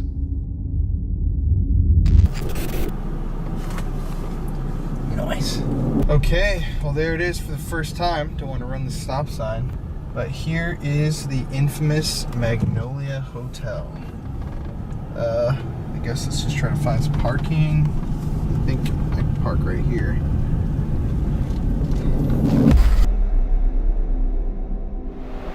My name is Erin Getty. Hi, I'm Jim Getty, and we're the owners of the Magnolia Hotel. And we welcome you to the hotel that we've been restoring for the last 6 years. And it's a 107-year-old stagecoach stop and frontier hotel right in the middle of Seguin. All right, so you got to know the history before you learn about the ghosts. So it actually began as a 2-room log cabin, and it had a breezeway right down the middle. And it was built by the co-founder of Seguin, who was also one of the original Texas Rangers. His name was James Campbell. And he actually played part in the peace treaty when they were going to the council house fight in San Antonio. And because the treaty went bad and a lot of Comanches were killed, Campbell was then targeted. And so he only got to live here for about a year. And on his way to San Antonio, he was attacked by Comanches, and they stabbed him 27 times, scalped him, and left him for dead. And when the Texas Rangers went looking for him, they found him and they buried him right where he lay. So he's in an unmarked grave. And that's why we put the monument outside, because, you know, we felt that he deserved a decent burial. So the Texas Rangers came out and honored him with that. That was a really good day. And then after that, his cabin was sold and it became a stagecoach station. And it was the first one in Seguin and the longest too. This is during the time in 1847 they built the original 3-room hotel in the back. It's made out of solid limecrete, and this building's quite famous here in Seguin because the Texas Ranger John Jack Coffee Hayes is one of the most, he's the most famous Texas Ranger of all, and he actually got married in the original Magnolia Hotel. He fell in love with the owner's daughter, Susan Calvert, and they got married in there right after he hung a man across the street. And something that we like to share is that when I was growing up, I was always told that I was a descendant of Bigfoot Wallace, who was another famous Texas Ranger. And since I can remember, my dad told me you're related to him. And then we thought it was really cool because once we bought the hotel, we found out that Hayes and Wallace were best friends. And he actually attended the wedding. So that was pretty cool. And then in 1850, they added the 2-story wood frame portion of the hotel, connecting the log cabin and the original hotel in the back. And it was an elegant hotel for 50 years. And then during this time, this is when the the bell that once hung in the Alamo was found. There were 3 of them. One was melted down and 2 were just lost. And one was discovered in the owner of the hotel's son-in-law, John Tuhig. He purchased it and brought it to the hotel. And it rang in front of the hotel for a good 40, 45 years.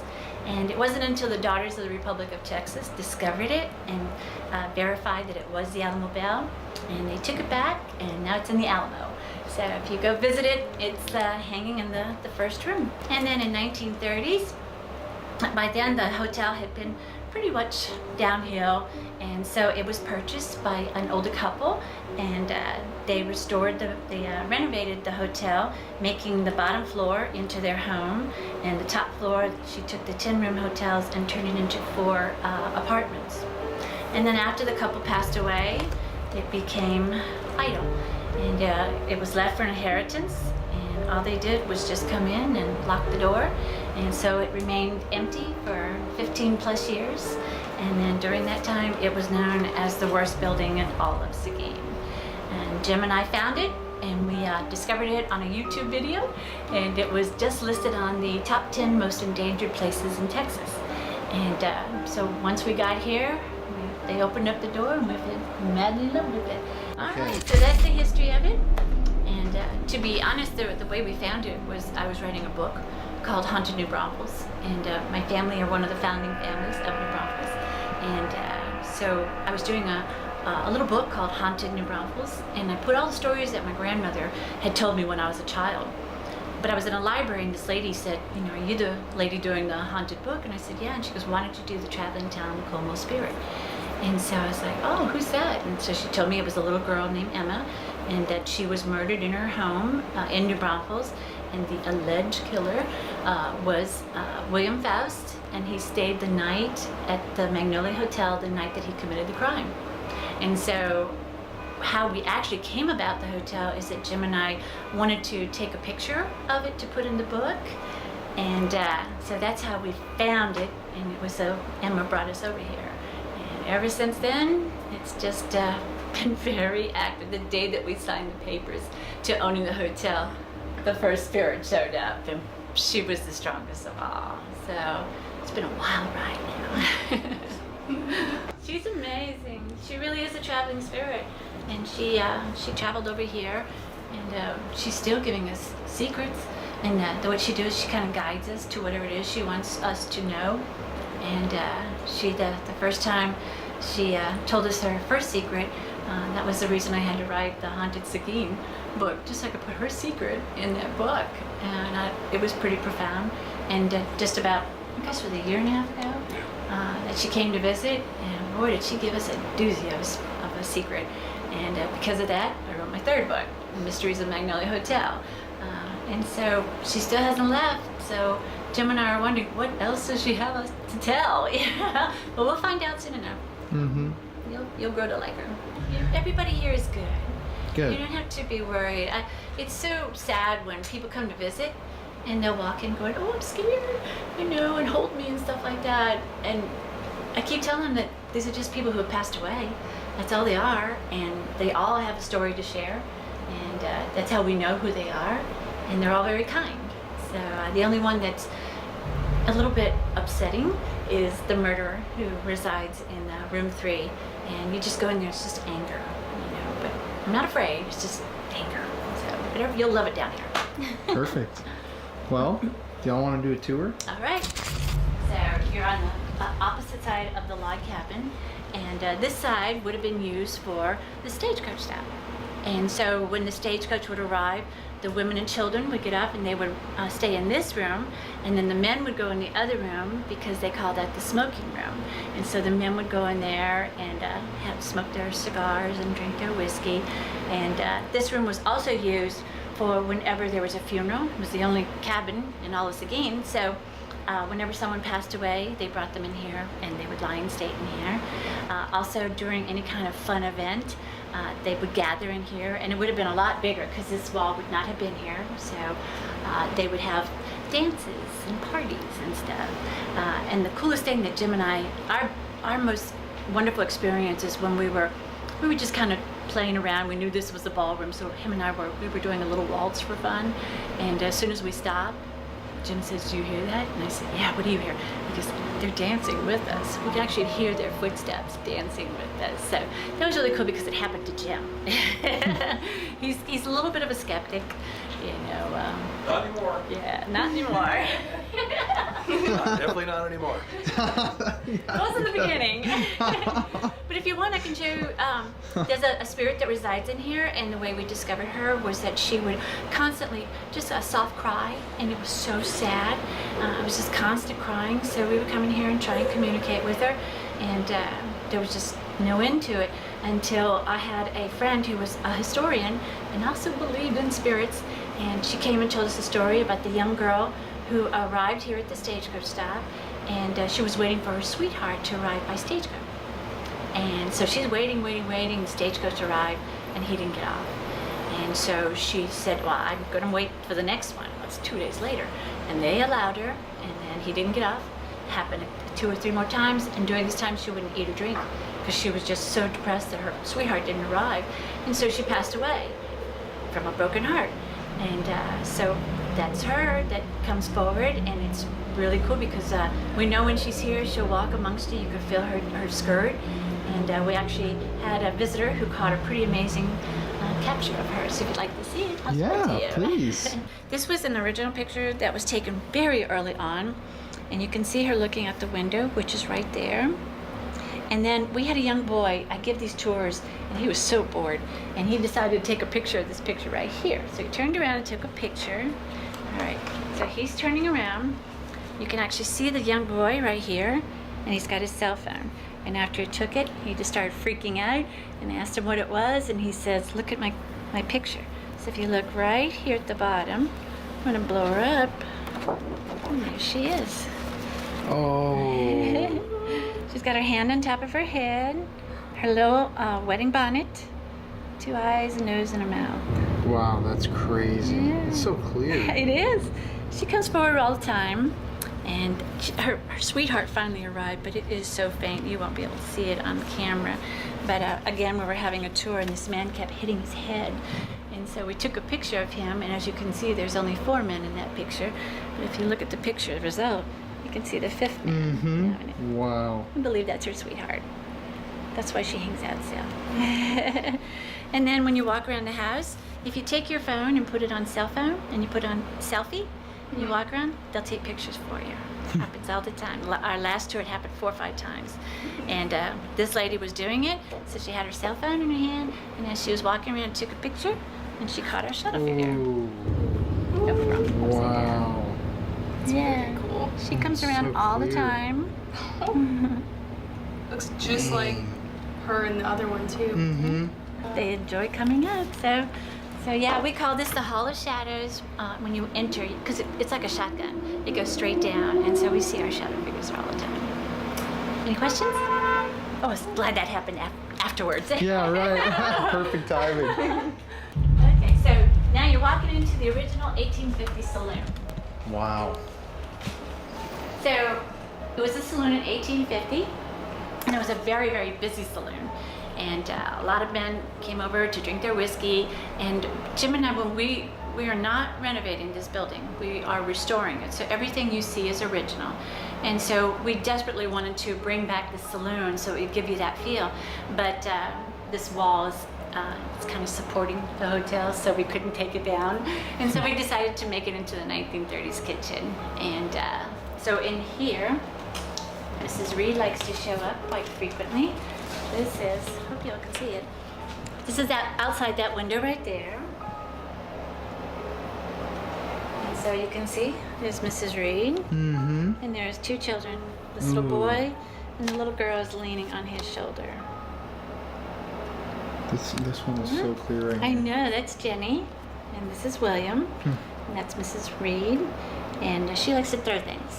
So she gets kind of upset with me because I'm always moving stuff, and evidently she thinks she still owns the hotel. So she likes to throw things when she doesn't like where I place them. Hopefully she'll catch on that I own it now. So. And then this is the children's room. This is every room. Everybody wants the children's room. So in here, when we were taking down all the paneling and then the wallpaper and then the linen wallpaper, we discovered a hidden door. And we were all excited because this hotel is supposed to have treasure on it, which we've yet to find. But I thought, oh, this is it. So I took a picture of it from my husband and I texted it to him. When I did, I caught the very first spirit that resides in this house. Wow. But historically, this is the end of the hotel. So when it was a log cabin in a saloon, we know that it stopped right here because you can see the columns and they look exactly like they do on the front. So I'm a historian and a retired museum curator, so I was like, yes, that was awesome. So in here, this is where the children of the hotel like to hang out. It originally was called the children's room when we bought it, and so we decided to decorate it up like a children's room, and so they all come and hang out in here. We have Little John, Itzy, William, Jenny, and of course Emma. Emma's my pride and joy. She's the one that shows up most often, and she loves to play with her toys. She likes to roll the ball, or if you put the pinwheel down on the ground, she'll blow it. And she loves it when you turn off your light on your flashlight. She'll actually answer with you. So everybody wants this room, and she has a fan club. People bring her toys. That's how loved she is. Which I think is really cool because when she passed away in 1874, nobody knew anything about Emma. Nobody. And after writing the book and then buying the hotel, everybody loves her. And so I just think it's a great thing that happened that we, were able to honor her. So yeah. This room right here, this room is actually what we call Little John. So we call this Little John's room because we actually took a picture of the mirror, and people were taking lots of pictures of that big mirror in there, and faces kept showing up, and it was always the same face. And so I decided that I was going to take a picture, and the mirror was on the ground, and I'm facing it, and he showed up, and then I was able to blow it up, and there he is. So this is his face, 2 eyes, his nose, and his mouth. That's like incredible. I know, and he shows up all the time. Sometimes it's his face. He likes to throw pebbles at people. If we have the back door open, he'll toss them. And sometimes he'll be in the mirror as well. This is a young boy who took a picture standing in front of my hat stand. And when he took the picture of the mirror, he caught one of the shadow figures. That's like pitch black. Yeah, he was so excited. It was so cool when he came in. Look, look, look! It's like his size too. Yeah, exactly. Kid size. And so in here, would have been the original Magnolia Hotel restaurant and dining room. And it went all the way, that wall and these 2 walls would not have been here. And so it was huge. And when you bought a ticket for the stagecoach, it included either breakfast, lunch, or dinner. And so 50 years, this restaurant ran breakfast, lunch, and dinner. It sustained during the stagecoach and then during the railroad when it came to town. The spirit that resides in here is Colonel Thomas Dickey Johnston. And he was a colonel, and he fought in the Civil War. And after the war, he came back to Seguin, and he owned the hotel, and he ran it with his wife. And he was beloved by this community. And he died in this room. And after that happened, they decided to have the funeral here in this room. And so he lied in state right here, and he was a member of the secret society, the Masons, and so they were all on this side, and then his family was on this side. And they said it was one of the longest funerals in Seguin. So he shows up every once in a while, and when he does, you'll smell his cigar scent or a pipe. And I like it when he does the pipe because it's the same scent as when my father used to smoke a pipe. So it's like, oh, Dad's here. So yeah, he shows up all the time. And then I'm gonna let you see something special that I never show anybody. All right, so through this door right here is the original Magnolia Hotel. It was built in 1847, and it's made out of solid limecrete. And then during the time of the restaurant, they turned it into the servants' quarters. And they would cook their food on the outside, bring it into the hotel, and they would prepare it and serve breakfast, lunch, and dinner. So now it's our home. So I'll let you see my home. Awesome. Right? Thank you. And watch ahead, there's a stairway. Okay. You got it. So we do live here. This is where we hang out. This is also the area that we first saw our first spirit. But we love telling the history about this room because this room, it was a 3-room hotel with a back door and a front door, and everybody had a fireplace. And then they turned it to servants' quarters, and then in 1930 they turned it into an apartment. But the coolest thing about this room is this is where John Jack Coffee Hayes married Susan Calvert, right here in front of this fireplace. And so the historians and Texas Ranger buffs, they all, forget about the history, just take me to where he got married. So we do allow that. But our most strongest spirit, her name is Idella Lampkin. She's the young lady on the fireplace. And she was the town's fortune teller, and she was really an amazing psychic, and she was so accurate that people wanted to be read by her, so they were going to her home, and that became just overwhelming, so she decided to do her readings here at the hotel. And when she passed away, she returned, and she's still doing her readings. It's the coolest thing. She's actually drawing in her descendants who had no idea that they were related to her. I'll get knocks on the door and say, I just wanted to come visit, I'm like, really, why? I don't know, I just feel like I need to be here. And I go, are you related to someone named Idella? And they're like, yeah, there you go. So she's drawing them in. But she was the one that came forward first when we signed the papers to the hotel. We came over here, and this room was just hideous, but we needed to start somewhere, so this was the room. But Jen had bought a bottle of champagne and brought 2 glasses, and we opened up all the doors because it was so hot and stinky. And so he goes, well, we bought us a hotel. I'm like, I know, we're crazy. And he popped the cork, and right when he started to pour it, all 3 doors went boom, boom, boom, and this ice cold breeze went right between us. And that was her. She just wanted to let us know that she's here. So we actually have 4 spirits that reside in here that I don't share with anybody because they like our little family. But it's a lot of fun. There's never a dull moment in this room. So. Wow. Hanging tree was right across the street. And I did not know that. Oh, I'll show you a picture of it. Please. And then we were the original jail. Our Indian raid shelter that's dug underneath the log cabin. Right after he built it, the Comanches attacked, and they had no place to hide. So he had it hand dug, and so it goes from one side of the building to the other. And then from 1847 to 1852, it was used as the first jail, and it was known as the worst jail in all of Texas, because that was during the time of Texas Rangers. Texas Rangers believed in hanging, not jails, so they weren't too kind to their prisoners. So we know we have 4 spirits that reside down there. So I'll introduce you to them. All of the pictures you see on the wall, those are all the original owners to the hotel. But yeah, so this would have been a 10-room hotel. Okay, it was a 10-room hotel, and it would have been straight shot like a shotgun, and so it would have had room and room, and they would have kept going. So this would have been 1 room, that one and that one, and but it had traveling salesmen. Oh, they had tons of traveling salesmen, and one of the traveling salesmen stayed in this room, and he actually committed suicide. And so he comes forward quite often, but you're actually standing in what will be the Airbnb. So you get to lease out 2 beds, living room and kitchen. So, and in this room right here, we call this Amelia's room. We like to honor her because she actually passed away in her sleep. And so we honored her with, we named the room after Amelia. And then room here, this is John Doe's room. When the hotel was idle, it became a really bad place. It was known as the crack house. And so when Jim and I first bought the hotel, that was the room that had the worst of the drug paraphernalia. And a lot of homeless people would come into the hotel and just take a room and make it into their own for as long as they could. And so the man in here, when the policemen came, they noticed that there had been a real struggle. And he had been suffocated right outside the bedroom. And you could tell that he had taken up a home in there. And he's actually buried in the city cemetery under John Doe.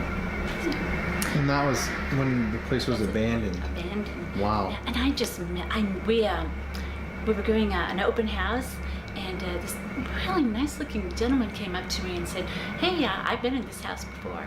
And I said, "Oh, did you know the family?" He goes, "Oh, no, I came in after. They had closed it down and it was empty." And I was like, "Really?" He goes, "Yeah." He goes, "This was a crack house." And he says, "I was the one that used it." Yeah. And so I was like, "What?" And he's like, turned my life around. He said, "It's so wonderful to see this house the way it is now." So that was a good story. Crazy. Yeah. Now I'm going to take you into the half. blooming hot. Okay, so That's fun. I'm gonna grab my water and then we'll go in there. Okay. Ready? Yes. I'm ready. You're actually gonna be entering, and you'll get to see what the hotel used to look like. All right. Awesome. And just shut the door behind you. So this is far cleaner than it was when we bought the hotel. It was completely packed with just trash and boxes, and it actually took Jim and I 3 months just to get rid of all the trash that were in the building. And so we finished one side, and we decided we were going to leave this like this for a while to give people like you an opportunity to see what it used to look like when Jim and I bought it. And also you could get the feel of what it was like for the apartment. And also when Jim and I started restoring up here, the spirits started showing up and we could tell they were not happy with this. So that's okay with me. You want it like this, I'm gonna leave it like this. But in here, we call this the pink bathroom. And this is when a young lady committed suicide while she was in the bathtub. And then we come in here. And this is, if you notice that we have chairs in a circle, we just do that for when we have our tour. You know, everybody likes to come in here and see what they can feel and take a break. And a lot of times we'll do the REM pods, and our traveling salesmen will show up. So this is this room. We call this the prisoner's room because of the fact that again, the jail underneath the hotel was the original jail, and it was they built the next jail in 1852, and it began like this. If you look right here, that's our Magnolia Hotel, and we're looking at this window, and you can see the original jail. It's a house. So it was a one-story jail and with a circle of limecrete, and then they bricked it and added a second story, and then later they added the third story, and you can still see it out the window. And the reason they called this the prisoner's room is because whenever there was going to be a hanging, they would let the prisoner's family reside in here. That way they could look out the window and they can see when their loved one is going to be hanged. And they would put them in the calaboose, which is a traveling jail on wheel, and they would bring it around the front so everybody could say goodbye while they're on the balcony, and then they would go and hang them right across the street. So in here it's just sorrow. It's just, you can feel the pain of this family losing their loved one. And then in here, this is my favorite lady of all. So this is actually, we call this the Madam's Room, and that's because there was a very, very popular woman, and they gave her this room. They reserved it for her because she was so popular, and she chose this room because she could see her house, which was directly across the street. Now it's a park. So when she comes forward, when you're doing your investigation, she has a tendency to pick on men because she was a madam. So if that happens, I'm sorry. But she also, when she shows up, you're going to smell the different fragrances because she had several women that worked along with her, and their perfume is just really intense when she comes forward. And they've got this young girl in here. This room right here is where my little girl Itzy resides, and she was a young girl, about 9 or 10, and she actually passed away of yellow fever. And just to let you know, none of our children are bound to a room. They can come and go as they please. The only one that doesn't come upstairs is Emma, and that's because the murderer's up here. She loves to roll her ball, and if you're real quiet, she'll sing the Itsy Bitsy Spider song to you. So you got to sing it back to her. So it's a deal. And in here, this is Sam. Sam's room would have been on this side. So when they turned it into apartments, Sam's room was made very tiny. He was an African American that lived here on the property, and his duty was to chop wood. And so his first name was Sam, so they called him Sam Wood. And he actually came forward when we were doing a ghost tour. I had a lady that she wouldn't stick with the tour, she kept going ahead of me. And so she was standing right there, and I was standing right here, and all of a sudden I knew we had a new presence. I could feel it behind me. And then the lady goes, "Erin, what's this feeling?" And I said, "I don't know, but if I were going to take a picture." So she took a picture, she looked at it, she ran out of the house. So Jim ran out after her, going, "Man, what's wrong? Are you okay?" She goes, "Look." And so she texted us the picture, and I'm going to show you what it looks like. So she's taking a picture of this mirror right here. All right. Here's my foot, her foot, there's her body, there's her pink shirt. It's in front of her camera. And that was nobody's hand. And with 20 people sitting around, we're all looking, and then they were like, "Why did she run?" I'm like, "I don't know." Wow. So that's Sam, and Sam's favorite thing to do is to whistle. So if you're in here, ask him to whistle, and maybe he'll do so. All right, take you to the next side. Okay. I'm gonna walk you through the apartment, but we're heading into the murderer's room. Okay.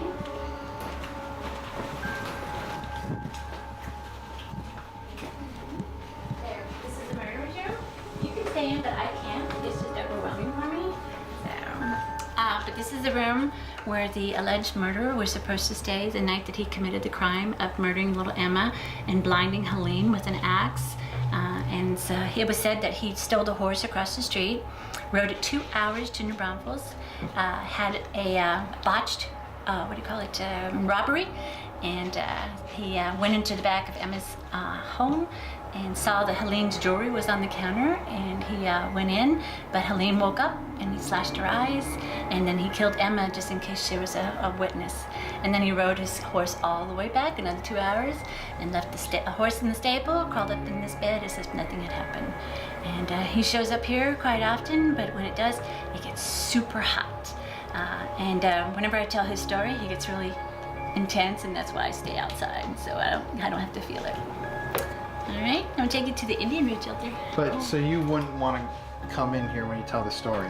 I could, but he's not in there right now. I can sense it, but when he does, it's like, it's really heavy for me. So I used to be in here all the time and doing the stories, and it's just too painful when he comes forward now. So powerful energy. Very. I had a friend up here, and I was showing him. And he said, let's bring the meters. I'm like, okay. So I was inside, and we had the meters, and it went off so strong that I had to drop the meter because it was just shooting at my arm. So when he comes forward, he don't like me too much. Wow. That's because I'm telling the story, you know. So. And of course, you can see some of the remnants of what it was when the homeless people here and the graffiti artists. Although I really love Jimi Hendrix. I'm keeping that one. Okay, of course. All right, so I'll take you to the shelter. Okay. Also, so what are the reports of scratching and those things? It happened in the beginning. So. Yeah, in the very beginning, when we just bought the hotel, we had some friends, and they stayed the night. It was a good friend of ours and a cousin, and they went into the room and they were antagonizing him. They knew better, and sure enough, they were asking all these horrible things of him, and he got incredibly angry and he scratched. You know, and when they came back, I said, it's your fault. I mean, why would you want to go and make a murderer upset? You know, so that was the only one. He did it a couple times. Again, they were antagonizing. So now I just tell everybody, don't do that. You know, this is a man that's suffering too. He's in a very bad place, so don't antagonize. So he hasn't scratched, so I think he'll be okay. You wouldn't say that's the defining activity at all, because when you look the place up online, it's always scratches, but right. Coming from your perspective, it seems like that's the last thing that you want people to know about the place. Yeah, it's so sad because I wrote a third book, and since you need to read that third book because there's an incredible ending to the story, and so we're working really hard to bring this man to peace, you know, and so we're working on it, but the stories get transferred, you know, it's like the grapevine, and it makes it worse than what it really is, you know, and he doesn't scratch anymore, and I just refuse to have anybody antagonize him, so, yeah. Well, we won't do it. So. Very good. Don't worry about us. We're just going to walk around. Alright, so this is where the shelter is, and all I ask of you is that you make sure you duck when you're going in, because people were very short back then, so. Walk on in. Take up the back. The original Indian raid shelter, and it was dug out in 1840, right after Campbell built his cabin, and it was all dug out by hand. And then it was also used for a jail. You could actually see some of the leftovers from the jail latch.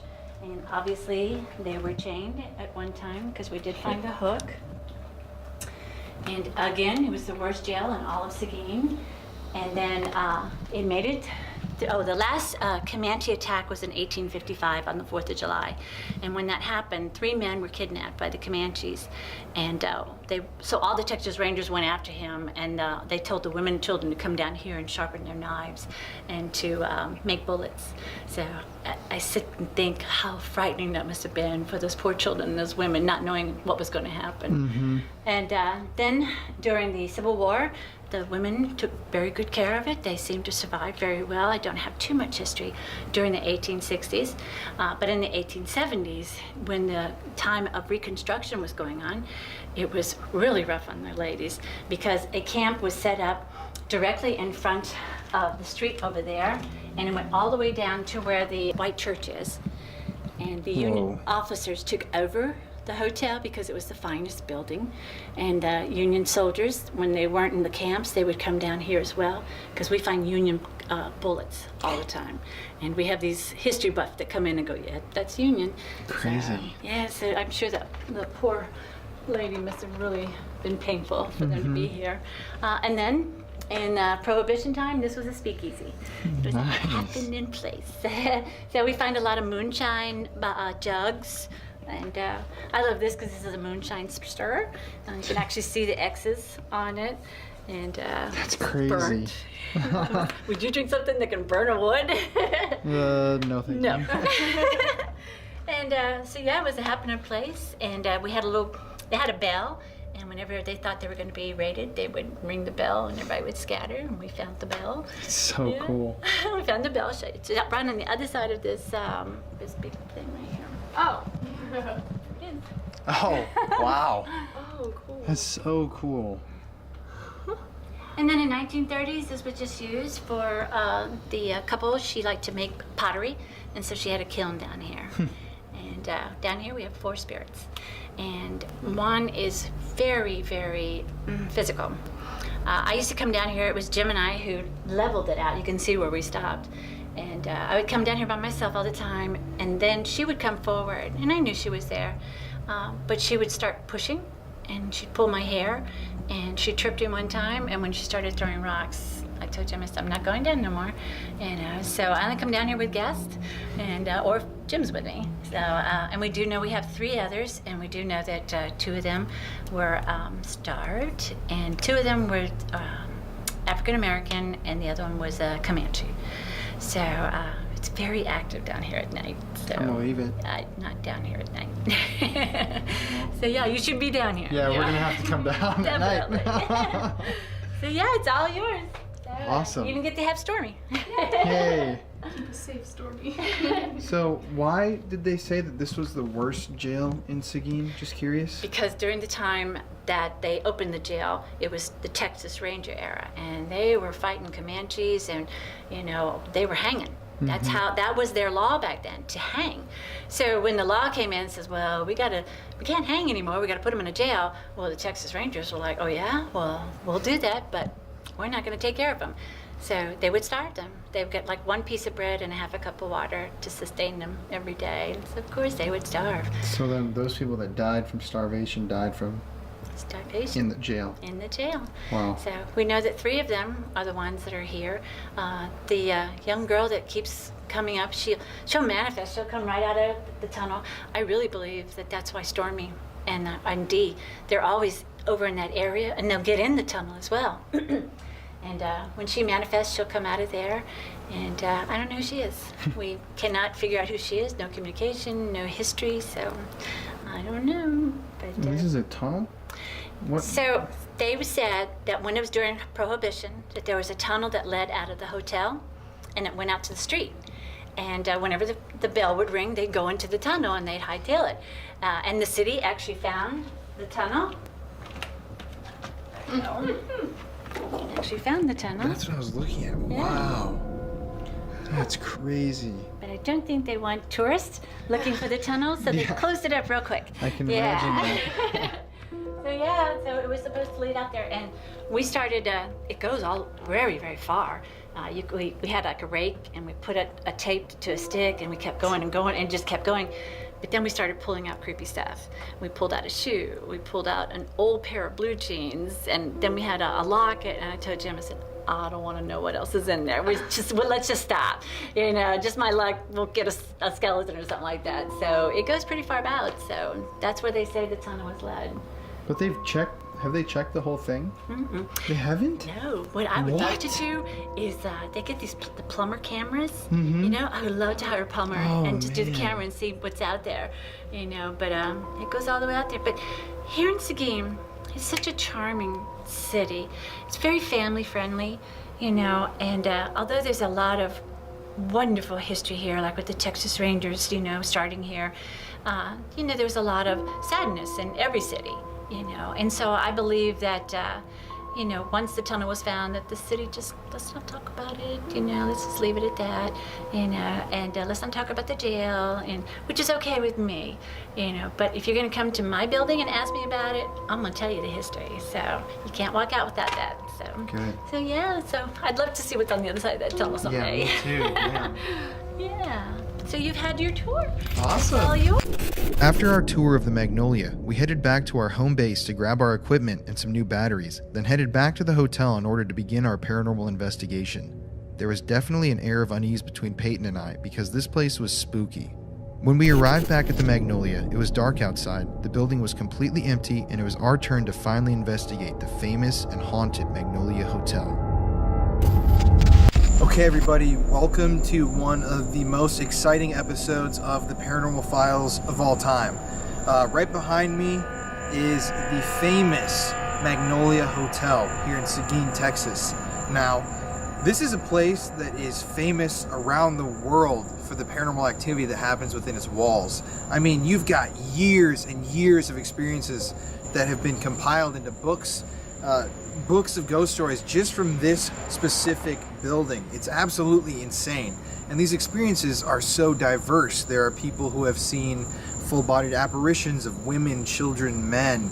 There are people who have smelled phantom smells. There are people who have played with ghostly children, that have rolled balls and turned on lights and played with flashlights. Then there are the people who have been scratched, and people who have had their eyeballs scratched and have been left marked or assaulted in these upper floors, and even those who have simply experienced nothing more than a cold chill or the feeling of being watched. Regardless, this is known as one of the most haunted places in the entire United States, definitely in the top 2 or 3 in all of Texas.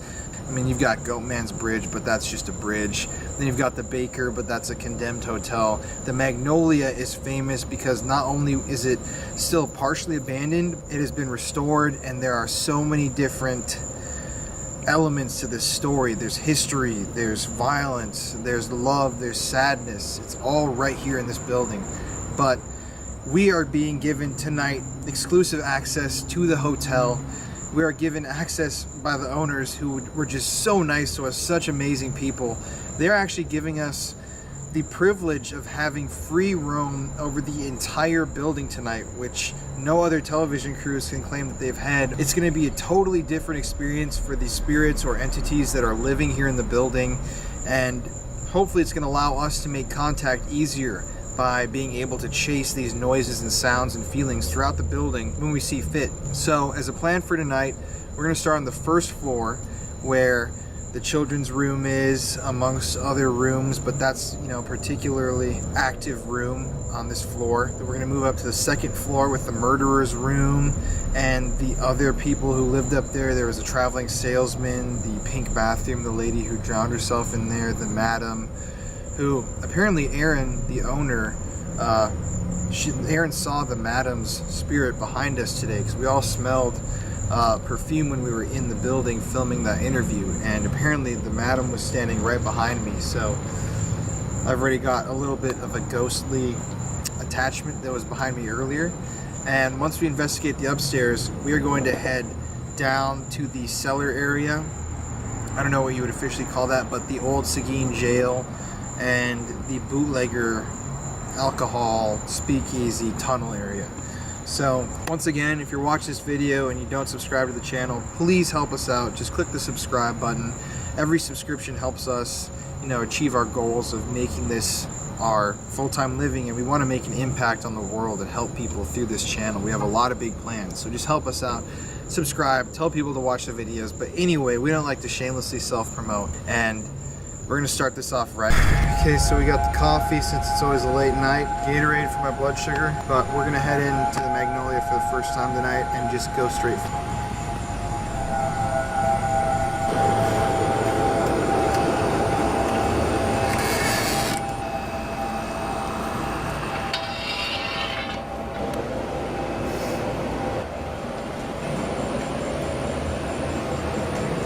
Here we go. We're locked in. Okay, so now that we're here in the Magnolia Hotel, we're, as you can see, on the first floor that we were in earlier with Aaron and Jim. We're going to start our investigation here and move up to the first room, which faces the street, where all of the wedding dresses and gowns were, where owners Aaron and Jim heard ballroom dancing. People have captured photographs of a woman in a white dress, which is the typical ghost that we like to try to debunk all the time. So it's kind of interesting to get the opportunity to tango with a ghost that is, you know, such a popular trope. But we're going to keep this pretty simple tonight. Use our typical raw investigation method, which means not equipment heavy. Just wanted to explain what's going on tonight. I've got right here, this is just an EMF meter, K2 meter, a Mel meter, all words which describe the same thing. Measures EMF in the environment. So we're gonna head up there, see if we can get any spikes, see if we can hear anything and communicate with these entities that live here in the Magnolia. It's on, let's do it. To whoever is here in the Magnolia Hotel, my name is Colin Browen. And wherever you are in this home / hotel,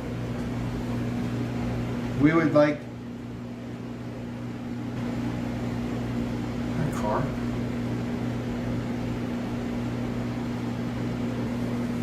Really loud phone.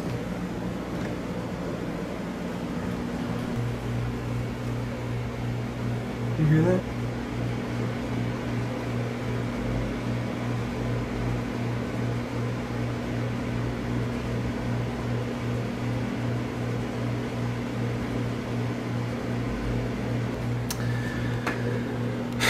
But we are here tonight to talk to you, so we invite you out to walk over to us and to make contact with us. We are not afraid of you. We don't want to scare you away. We just want to know who we're talking to. I just felt like really cold from like right behind me. Not like air. You can see there's no air flow whatsoever right here on the curtains. It's like that magnetic chill. Is there someone over here in this area? The front area of the Magnolia Hotel. Could you give us a sign that you're here by knocking on something, moving something, playing with the lights?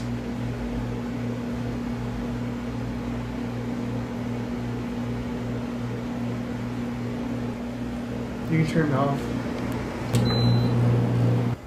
So, well, because this hotel is famous for a lot of the pictures that have been taken here on premises, we are going to take some random flash photos and see if we can recreate some of these images and see if we can capture anything new that hasn't been captured before on one of these pictures.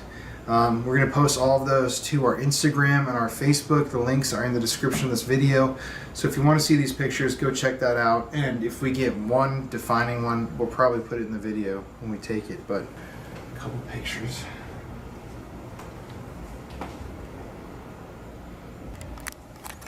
How freaked would you be if this guy just snapped his head towards us? Then right through here is the gown room. This creepy display.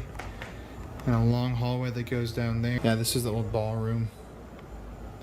Over here to the left is the smoking / artifact room with this insanely creepy partner sitting there.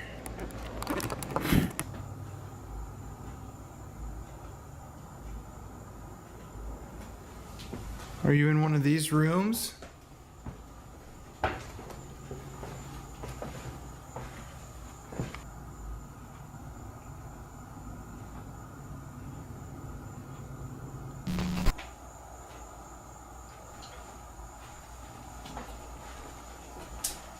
We're telling you your room, children. This room's got a weird energy. Feel it?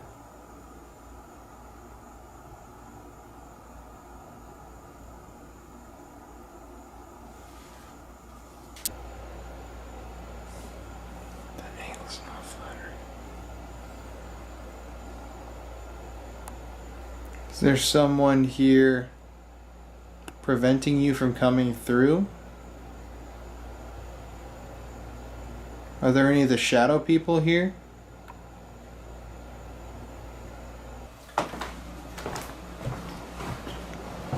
So we're now going to go up to the upstairs portion of the Magnolia Hotel, the second story. This is where most of the deaths occurred here in the hotel, like the traveling salesman who hung himself, the woman who drowned herself in the bathtub in the pink bathroom, and obviously the second floor is also where the murderer stayed the night that he killed the little girl Emma and blinded his wife for life. So there's a lot of energy up there.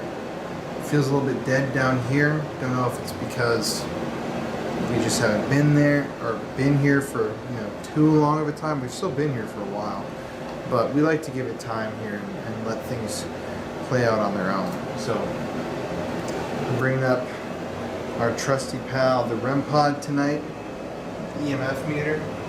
Haven't been up here yet in the dark.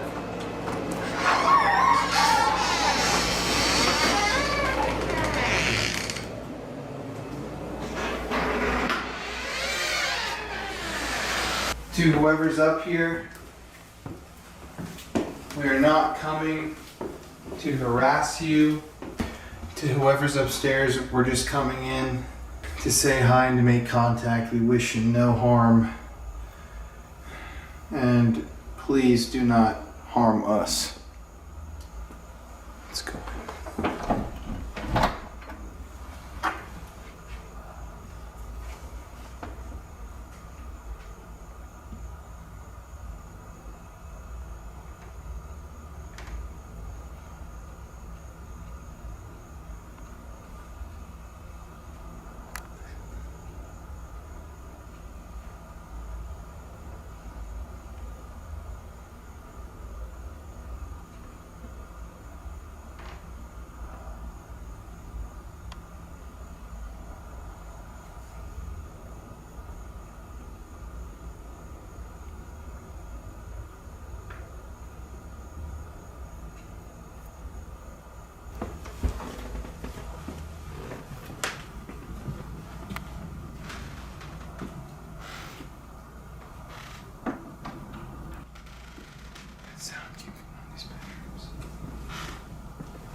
It's got a REM pod right here.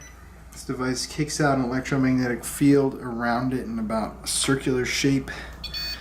And the closer you get from different direction and the amount of intensity that the charge has triggers these lights. So we're going to set the REM to zero it out.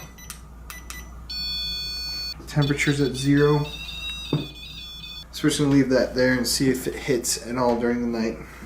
Is there anybody here upstairs in the Magnolia Hotel?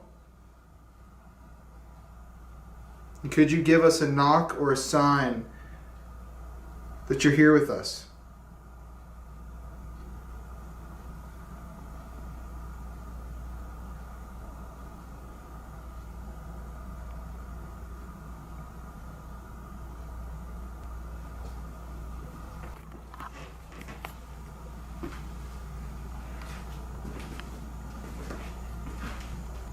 Fluctuations on the EMF. It's really low. So this is the room where the homeless man had died when this place was abandoned. Why are those things moving? This fan was never on.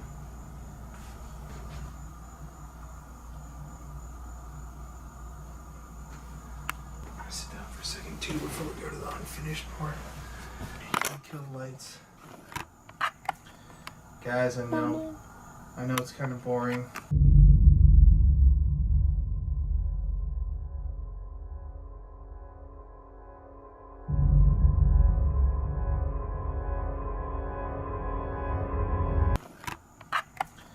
Guys, I know it's kind of boring. Guys, I know it's kind of boring. Guys, I know it's kind of boring when we sit down, but we've been on our feet all day. And in other portions of the hotel, there's no seating, so we're just geared up.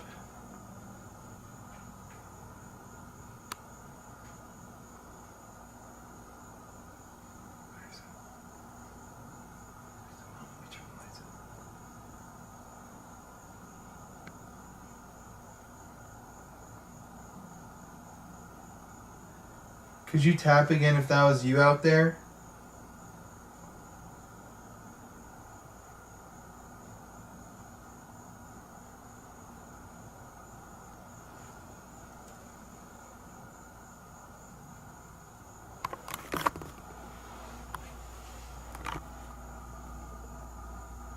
Is there anybody up here in the hotel with us? Do you remember the Magnolia Hotel? The Texas Rangers?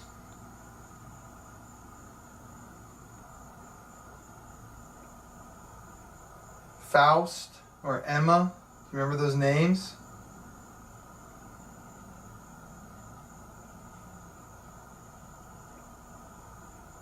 Faust or Emma? Remember those names?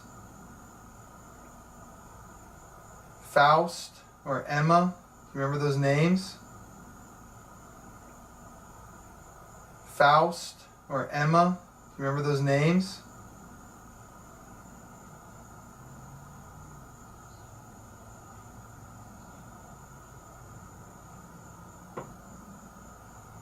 That was right behind me.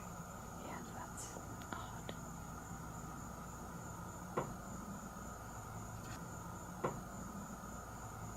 I've been asking for knocks all night. Yeah. What the f***? That was right behind me. That's crazy. Is this Emma?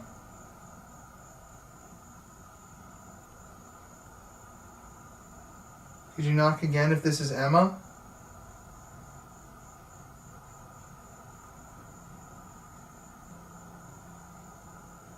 Could you knock again if this is Faust?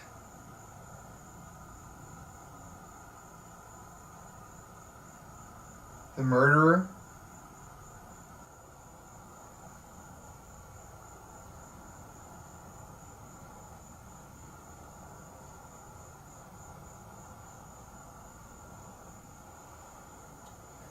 You get a really creepy feeling all of a sudden.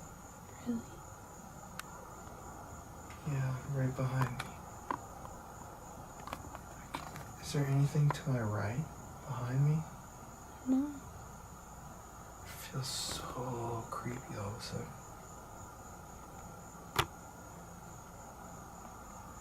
You behind me over here?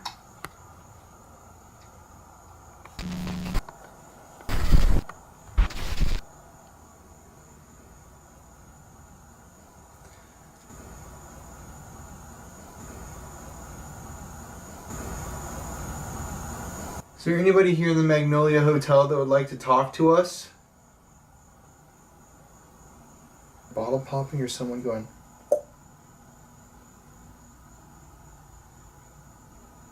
I was literally about to say.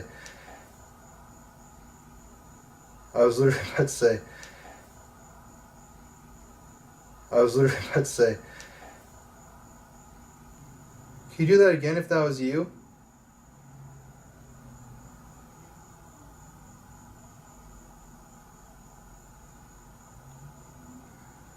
Sound really weird, but it's like I felt a really strong pressure just then on the meter, like pushing it to the ground.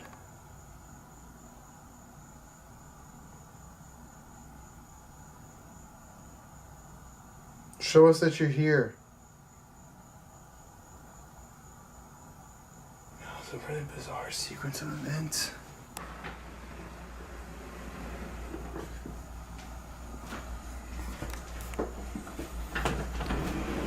To anybody here in this part of the hotel, whether you're the woman who drowned herself in the pink room, any of the people that were held here, family members that watched their loved ones hang, whether you're Emily or a Madam or Faust, the murderer, we invite you to step out and talk to us because we want to hear what you have to say. So, we're here on the second floor of the Magnolia Hotel. This is the unfinished portion of the second floor. We're standing right now in the murder room, or murderer's room. This is where Mr. Faust would have stayed. He was the guy who killed Emma, the young girl, and tried to kill his wife, but ended up just blinding her permanently. So this was not a very nice guy, but he stayed right here in this room the night of the murder. And they said that it got really hot in here when they'd bring it up, a bit warmer. Faust, are you still here in the murder room?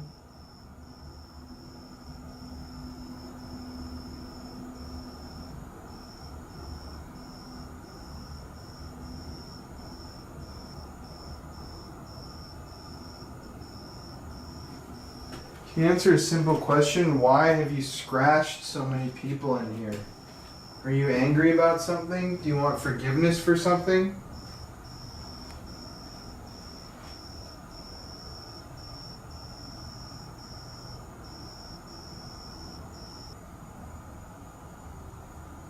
There's handprints on the window. It's creepy. Can I step out here and ask some questions?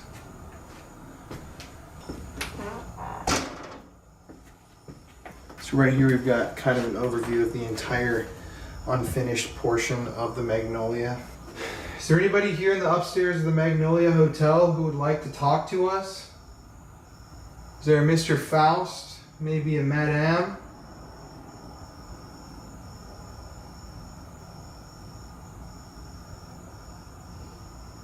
Do I do lights out? Why are you still here?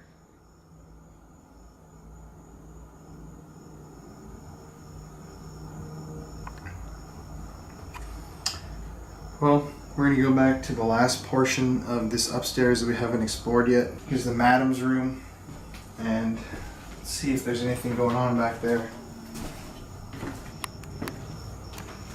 Well, Madam, you're free to mess with me in any way you like. I actually just got cold for half a second. Can you come on in and let us know that you're still here?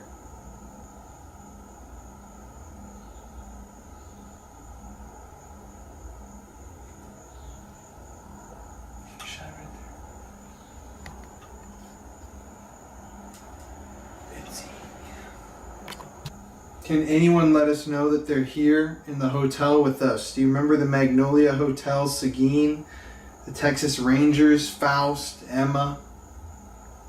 Any of these characters?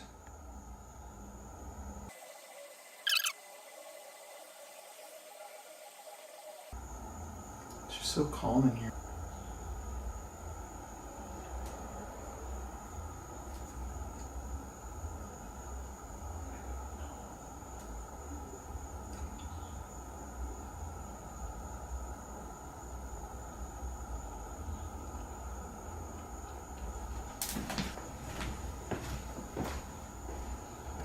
Hello? Hello?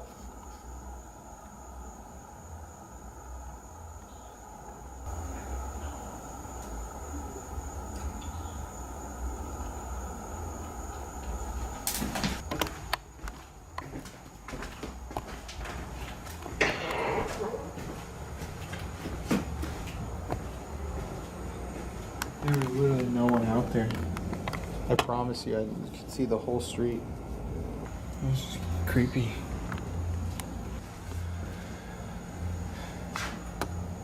Is there anybody upstairs with us?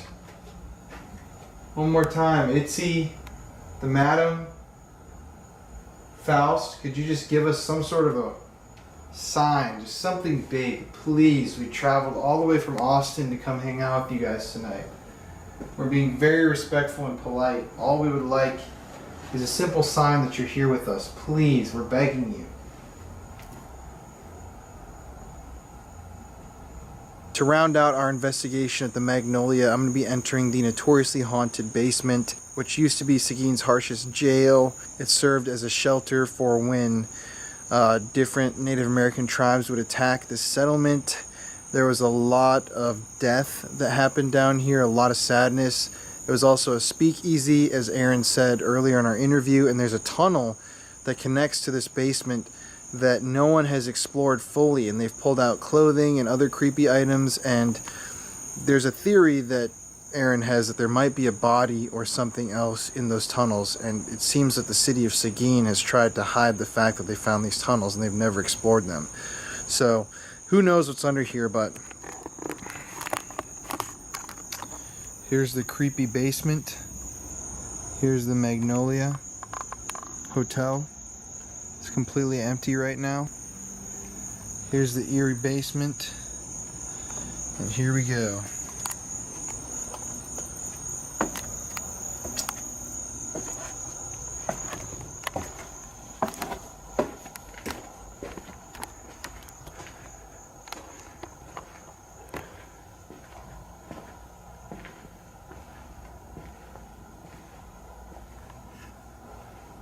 This is where the tunnel, I believe, would have connected to these areas.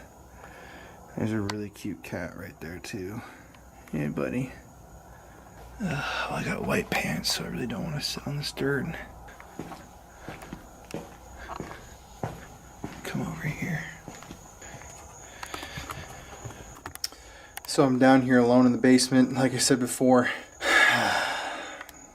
Never gets old for me because I love searching for the truth and for answers, and I'll do it for you guys until the day I die because I want to know the truth just as much as you guys at home do. And no one's ever going to find out the truth if someone doesn't go out and try to find it themselves. So, here we go. It's definitely got a very stifling, creepy vibe down here. But, here we go, here's a night shot. And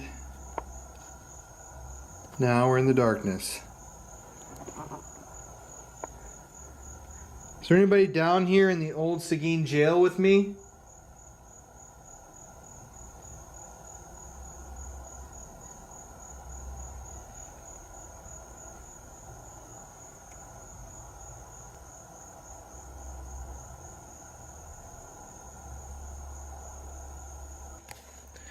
You know what? I'm just gonna turn the light on for a sec. Screw it. I'm just gonna sit right here. I'm sitting here in the middle of the area. If you're down here, could you give me a sign that you were down here by maybe moving something, throwing something at me, walking around, using your voice, or even knocking on something?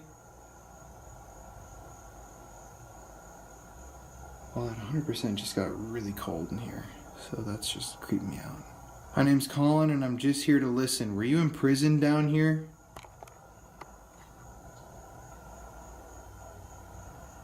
It's actually getting, like, really cold.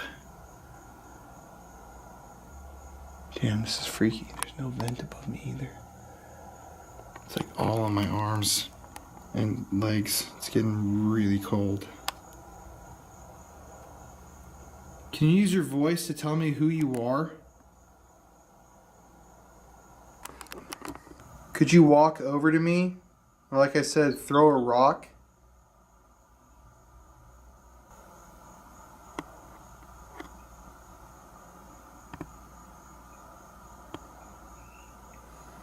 And yeah, I remember I'm down here in the area that one of the owners of the home said she would not come into at night, and definitely not alone. And I'm here alone at night, so...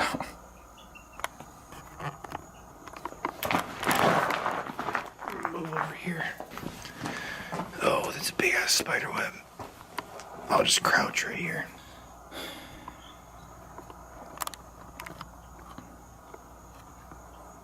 Is there anybody or anything down here still?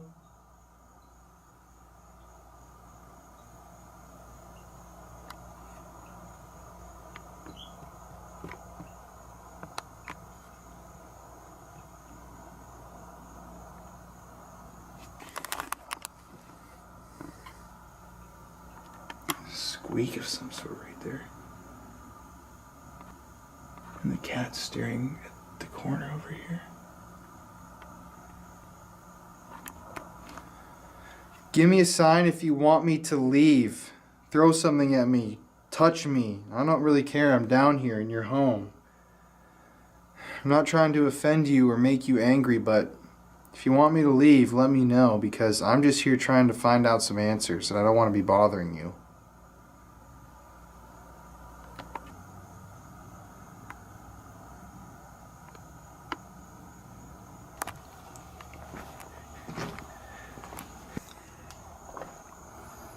All this stuff they found down here is crazy.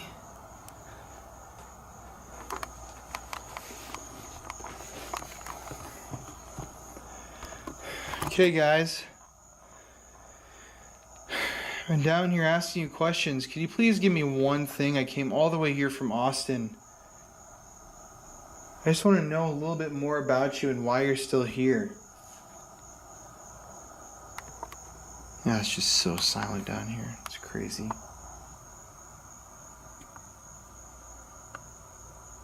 Can you walk on over to me? It's just us now. We're in the dark here.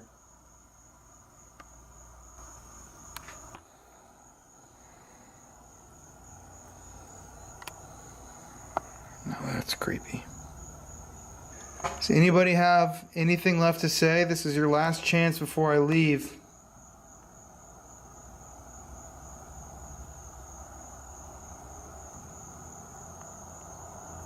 Some noise from upstairs.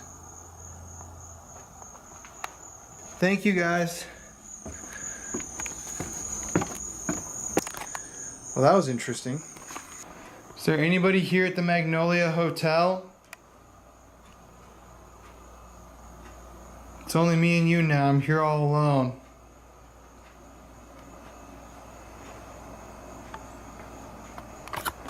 Could you give me any sort of a sign that you're here?